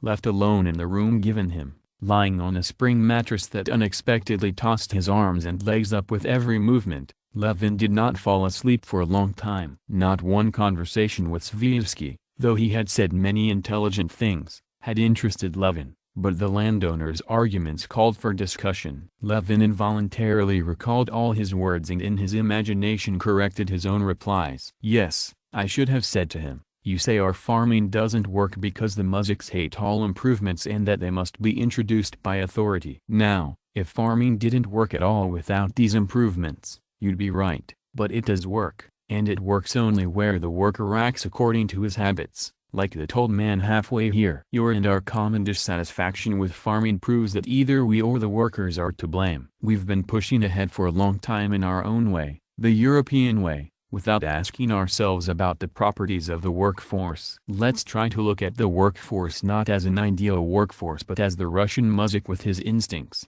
and organize our farming accordingly. Picture to yourself, I should have said to him, that you do your farming like that old man, that you've found a way of getting the workers interested in the success of the work and found some midpoint in the improvements that they can recognize, and, without exhausting the soil, you'll bring in 2 or 3 times more than before. Divide it in 2, give half to the workers, the difference you come out with will be greater and the workers will also come out with more. But to do that you have to lower the level of the farming and interest the workers in its success. How to do that is a matter of details, but there's no doubt that it's possible. This thought threw Levin into great agitation. He did not sleep half the night, thinking over the details for bringing the thought to realization. He had not intended to leave the next day, but now decided to go home early in the morning. Besides, this sister-in-law with her neckline produced in him a feeling akin to shame and repentance for having done something bad. Above all, it was necessary for him to leave without delay. He had to offer the new project to the muziks in time, before the winter sowing, so that the sowing could be done on a new basis. He decided to overturn all the old management. 29. The carrying out of Levin's plan presented many difficulties, but he struggled with all his might and achieved, if not what he wished, at least something which, without deceiving himself, he could believe was worth the effort. One of the main difficulties was that the work was already in progress, that he could not stop everything and start over from the beginning, but had to retune the machine while it was running. When, on returning home that same evening, he told the steward about his plans, the steward was obviously pleased to agree with the part of his speech which showed that everything done up to then was nonsense and unprofitable. The steward said that he had long been saying so, but no one had wanted to listen to him. As far as Levin's proposal was concerned, that he participate as a shareholder, along with the workers, in the whole farming enterprise, to this the steward responded only with great dejection and no definite opinion, and immediately began talking about the necessity of transporting the remaining sheaves of rye the next day and seeing to the cross-plowing, so that Levin felt that now was not the time for it. Talking with the peasants about the same thing and offering to lease them the land on new conditions, he also ran into the chief difficulty that they were so busy with the current day's work that they had no time to consider the advantages and disadvantages of the undertaking. A naive muzik, Ivan the cowman, seemed to have fully understood Levin's proposal, that he and his family share in the profits of the cattle yard, and was sympathetic with the undertaking. But when Levin impressed upon him his future advantages, Ivan's face showed alarm and regret that he could not listen to it all to the end, and he hastened to find something to do that could not be put off, taking the fork to finish heaping up hay from the cattle yard, or fetching water, or clearing away manure. Another difficulty lay in the peasants' invincible mistrust of any other purpose on the landowner's part than the desire to fleece them as much as possible. They were firmly convinced that his true goal, whatever he might tell them, would always lie in what he did not tell them, and they themselves, when they spoke, said many things, but never said what their true goal was. Besides that, Levin felt that the bilious landowner was right. The peasants put down as the first and immutable condition of any agreement whatsoever that they not be forced to employ new methods of farming or to make use of new tools. They agreed that the iron plow worked better, that the scarifier produced good results, but they found 1,000 reasons why it was impossible for them to use either, and though he was convinced that he had to lower the level of farming, he was sorry to renounce improvements whose advantages were so obvious to him. But, despite all these difficulties, he had his way, and by autumn things got going, or at least it seemed so to him. In the beginning Levin thought of leasing the whole farm,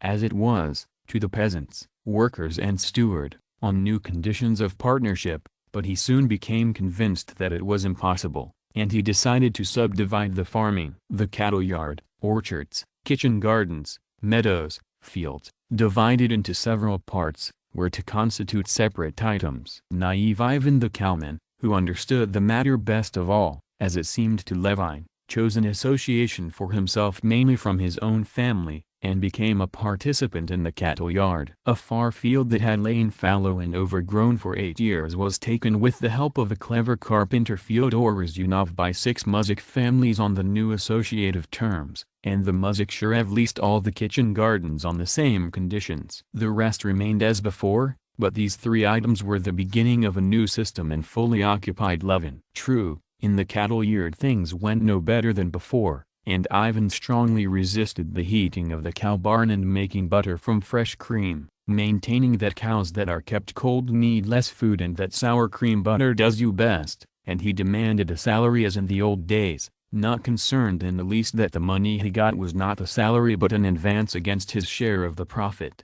True, Fyodor Dostoyevsky's company did not cross-plow their land before sowing, as had been agreed, justifying themselves by the shortness of time. True, the Muzhiks of this company, though they had agreed to conduct business on the new basis, referred to the land not as common but as shared, and both the Muzhiks of the association and Dostoyevsky himself more than once said to Levin, "If you'd take money for the land, it would put you at ease and unbind us." Besides that, these Muzhiks, under various pretexts, kept postponing the building of a cattle yard and threshing barn on this land, as had been agreed, and dragged it on till winter.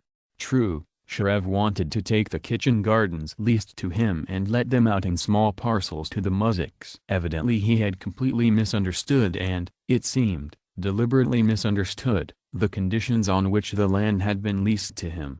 True, as he talked with the Muzhiks, explaining all the advantages of the undertaking to them, Levin often felt that they were listening only to the music of his voice and knew firmly that, whatever he might say, they were not going to let him deceive them. He felt it especially when he talked with the smartest of the peasants, Ryzhunov, and noticed that play in his eyes which clearly showed both mockery of him and a firm conviction that, if anyone was going to be deceived, it was not he, Ryzhunov.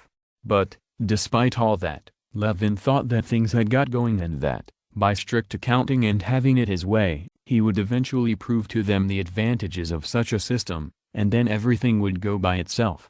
These matters, along with the rest of the farming, which had been left in his hands, along with the study work on his book, so occupied Levin's summer that he hardly ever went hunting. He learned at the end of August, from the man who brought back the side saddle, that the Oblonskys had returned to Moscow. He felt that by not answering Darya Alexandrovna's letter, by his impoliteness, which he could not recall without a flush of shame, he had burned his boats and could never visit them again. He had done the same with the Sviazhskys by leaving without saying goodbye. But he would never visit them again either. It made no difference to him now. The business of his new system of farming occupied him as nothing ever had before in his life. He read the books Sviazhsky gave him, and, ordering what he did not have, also read books on political economy and socialism concerned with the same subject and, as he expected, found nothing that related to the business he had undertaken. In the politico-economic books, in Mill,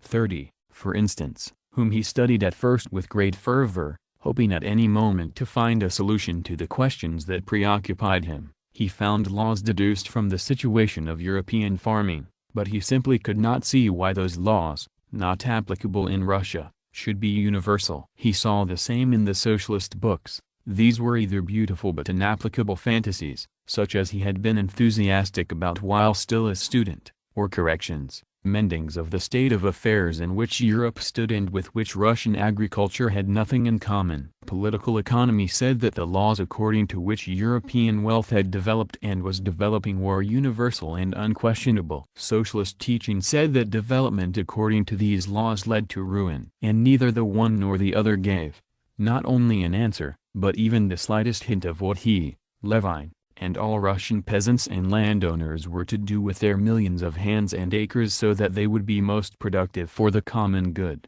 Once he got down to this matter, he conscientiously read through everything related to his subject and planned to go abroad in the autumn to study the matter on site, so that the same thing would not happen to him with this question as had happened so often with various other questions. Just as he was beginning to understand his interlocutor's thought and to explain his own, he would suddenly be told, "And what about Kaufmann, and Jones, and Du Bois, and Mixley?" 31. You haven't read them? You should. They've worked out this whole question. He now saw clearly that Kaufmann and Mixley had nothing to tell him. He knew what he wanted. He saw that Russia had excellent land, excellent workers, and that in some cases, as with the Muzak halfway there, workers and land produced much, but in the majority of cases, when capital was employed European style, they produced little, and that this came only from the fact that the workers wanted to work and to work well in the one way natural to them, and that their resistance was not accidental but constant and rooted in the spirit of the peasantry. He thought that the Russian peasantry, called upon to inhabit and cultivate vast unoccupied spaces, consciously kept to the methods necessary for it until all the lands were occupied,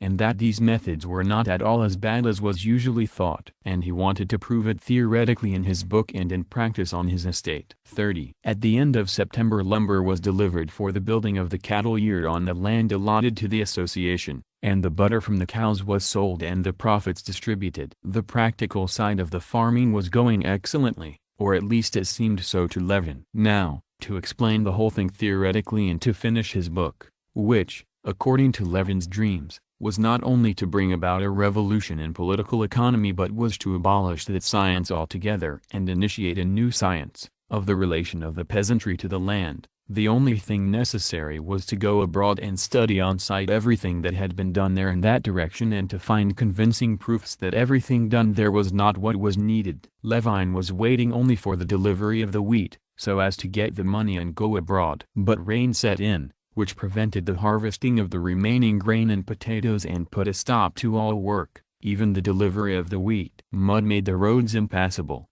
2 mills were washed away by floods, and the weather was getting worse and worse. On September 30th, the sun came out in the morning and, hoping for good weather, Levin resolutely began to prepare for departure. He ordered the wheat to be measured out, sent the steward to the merchant to get the money and went round the estate himself to give final orders before his departure.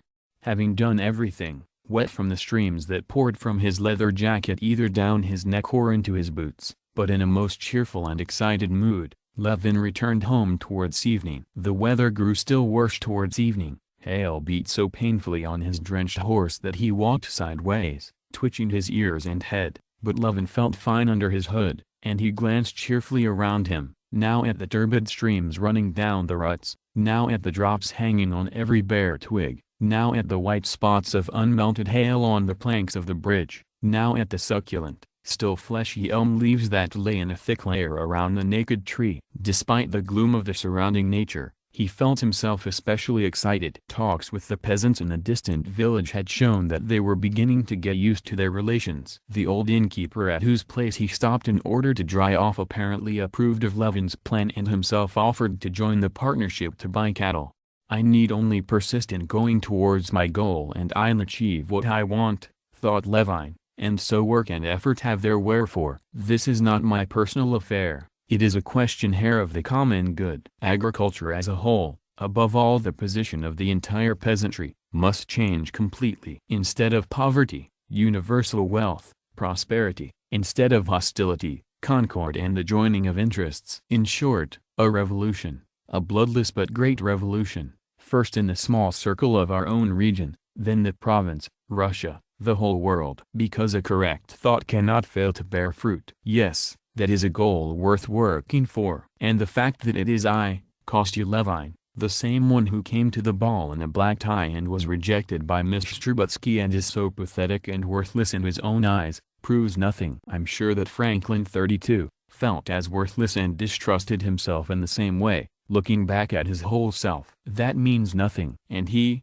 too, surely had his Agafia Mikhailovna to whom he confided his projects. In such thoughts Levin rode up to the house when it was already dark. The steward, who had gone to the merchant, came and brought part of the money for the wheat. The arrangement with the innkeeper was made, and the steward had found out on the way that wheat had been left standing in the fields everywhere, so that his own 160 stacks were nothing in comparison with what others had lost.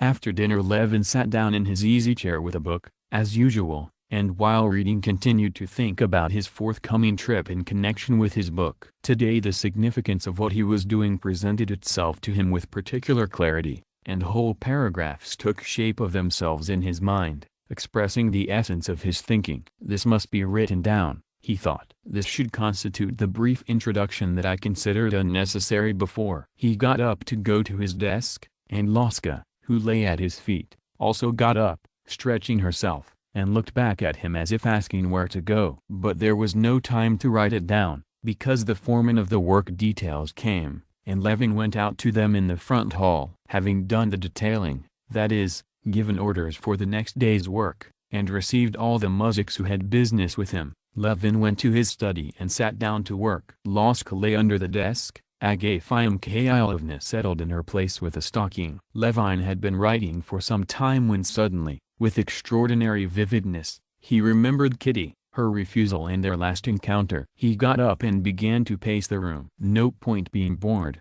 Agafia Mikhailovna said to him. Well, why do you sit at home? Go to the hot springs, since you're all ready. I'll go the day after tomorrow, Agafia Mikhailovna. I have business to finish. Well, what's this business of yours? As if you haven't given the muzhiks enough already. They say, your master'll win favor with the Tsar for that. It's even strange. Why should you concern yourself with muzhiks? I'm not concerned with them. I'm doing it for myself. Agafia Mikhailovna knew all the details of Levin's plans for the estate. Levin often told her his thoughts in fine detail and not infrequently argued with her and disagreed with her explanations. But this time she completely misunderstood what he said to her. It's a known fact, a man had best think of his own soul, she said with a sigh. There's Parfen Denisich, illiterate as they come, but God grant everybody such a death. She said of a recently deceased house servant. Took communion, got anointed. 33. I'm not talking about that, he said. I mean that I'm doing it for my own profit. The better the muzhiks work, the more profitable it is for me. Whatever you do, if he's a lazy bones, everything will come out slapdash. If he's got a conscience, he'll work. If not, there's no help for it. Yes, but you say yourself that Ivan takes better care of the cattle now. I say one thing, Agafia Mikhailovna answered, evidently not at random but with a strictly consistent train of thought. You've got to get married, that's what. Agafia Mikhailovna's mention of the very thing he had just been thinking about upset and offended him. Levin frowned and, without answering her, sat down to his work, repeating to himself everything he thought about the significance of that work. Only occasionally he listened in the silence to the sound of Agafia Mikhailovna's needles and, recalling what he did not want to recall, winced again. At 9 o'clock they heard a bell and the dull heaving of a carriage through the mud. Well, here's guests coming to see you, so you won't be bored, said Agafia Mikhailovna, getting up and going to the door. But Levin went ahead of her. His work was not going well now, and he was glad of a guest, whoever it might be. 31. Having run halfway down the stairs, Levin heard the familiar sound of a little cough in the front hall, but he did not hear it clearly because of the noise of his footsteps and hoped that he was mistaken. Then he saw the whole long, bony, familiar figure, and it seemed no longer possible to deceive himself, yet he still hoped that he was mistaken and that this tall man taking off his fur coat and coughing was not his brother Nikolai.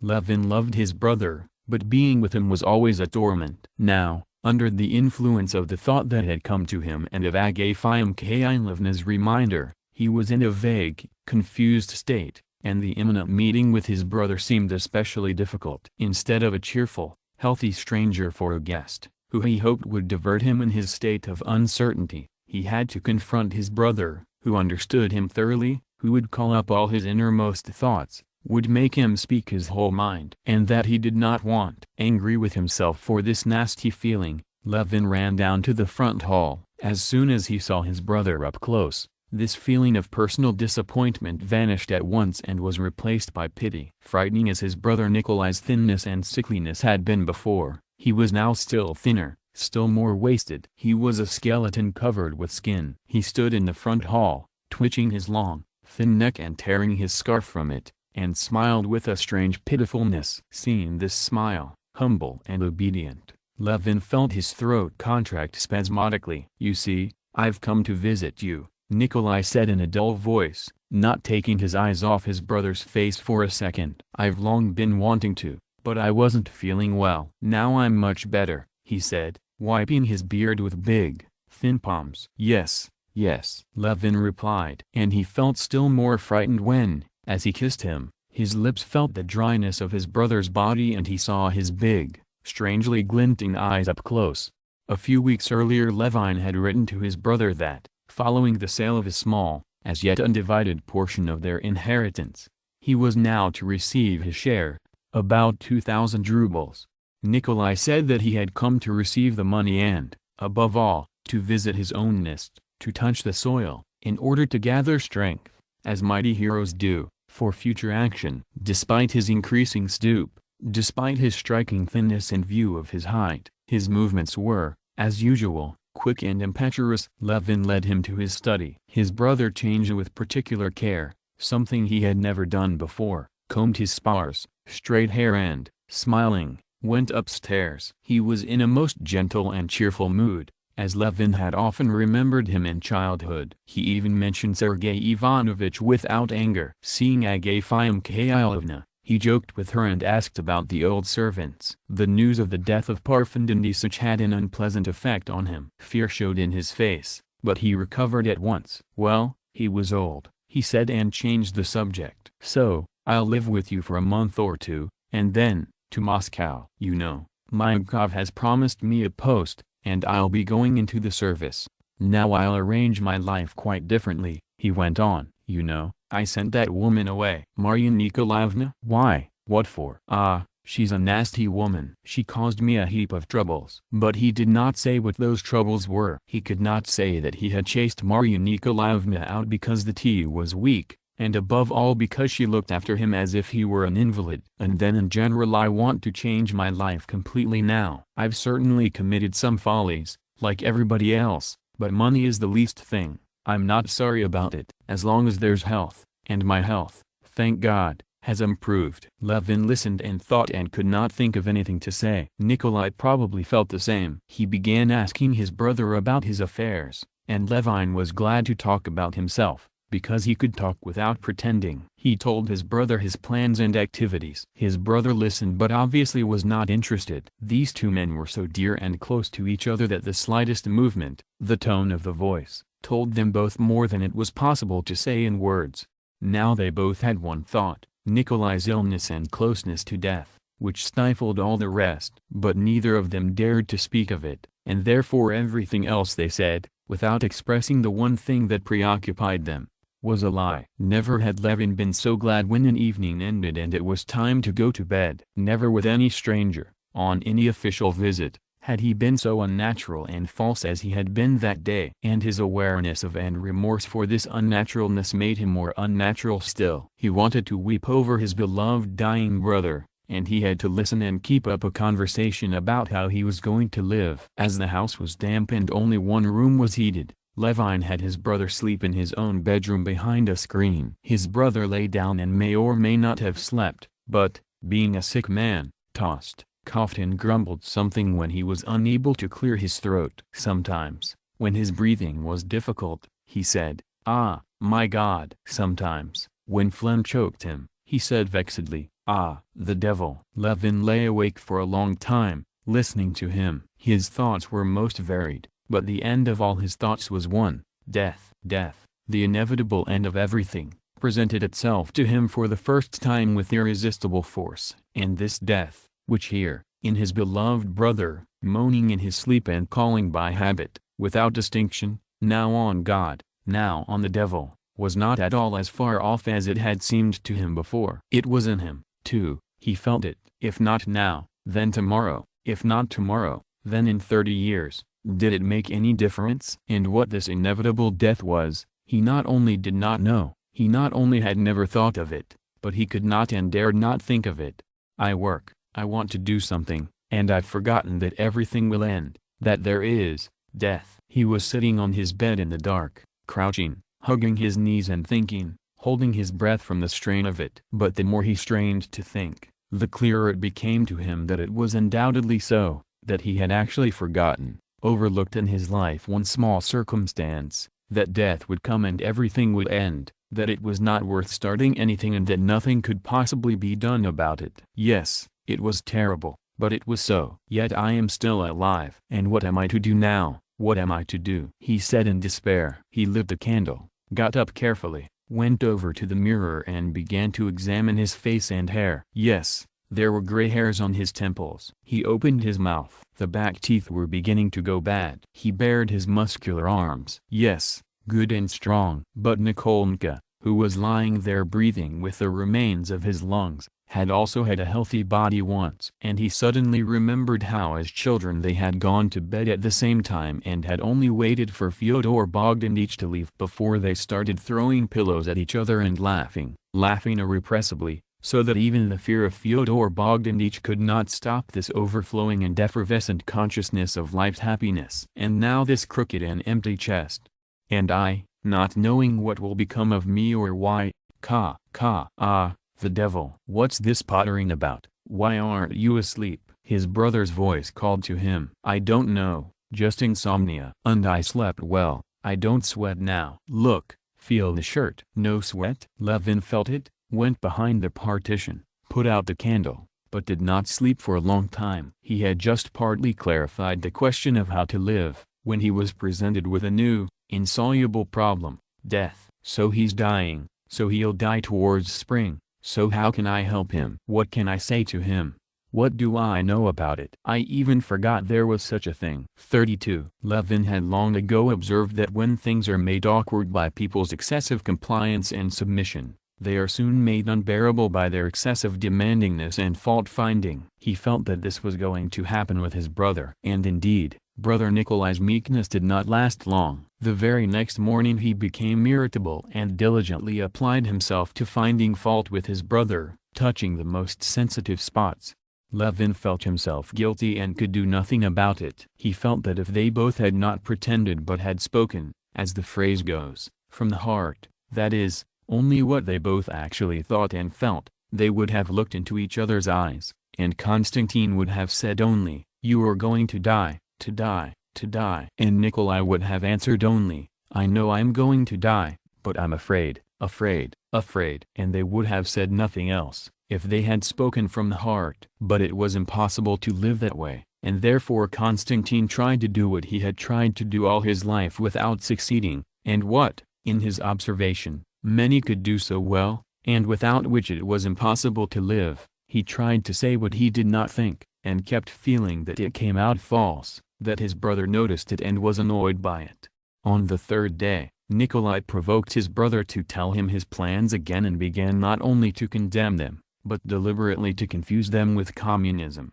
You've just taken other people's thought and distorted it, and you want to apply it where it's inapplicable. But I'm telling you, the two have nothing in common. They deny the justice of property, capital, inheritance, while I, without denying this main stimulus. Levin was disgusted with himself for using such words, but, ever since he had become involved in his work, he had inadvertently begun to use non-Russian words more and more often. Only want to regulate labor. That's the point, that you've taken other people's thought, lopped off everything that gives it force, and want to insist that it's something new, said Nikolai, angrily twitching in his necktie. But my thought has nothing in common. There, said Nikolai Levin, with a malicious gleam in his eyes and an ironic smile, there at least there's a geometrical charm, so to speak, of clarity, of certainty. Maybe it's a utopia. But let's suppose it's possible to make a tabula rasa of the whole past. There's no property, no family, and so labor gets set up. While you have nothing, why do you confuse them? I've never been a communist. But I have been, and I find that it's premature but reasonable, and that it has a future, like Christianity in the first centuries. I only suppose that the workforce must be considered from the point of view of natural science, that is, study it, recognize its properties, and. But that's all useless. This force itself finds a certain way of action, according to its degree of development. Everywhere there were slaves, then meteors, and with us, too, there's sharecropping, leasing, hired help. What are you seeking? Levin suddenly became aroused at these words because in the depths of his soul he was afraid it was true that he wanted to balance between communism and the established forms and that this was hardly possible. Tenant farmers. I'm seeking a productive way of working, both for my own sake and for the workers, he answered hotly. I want to set up.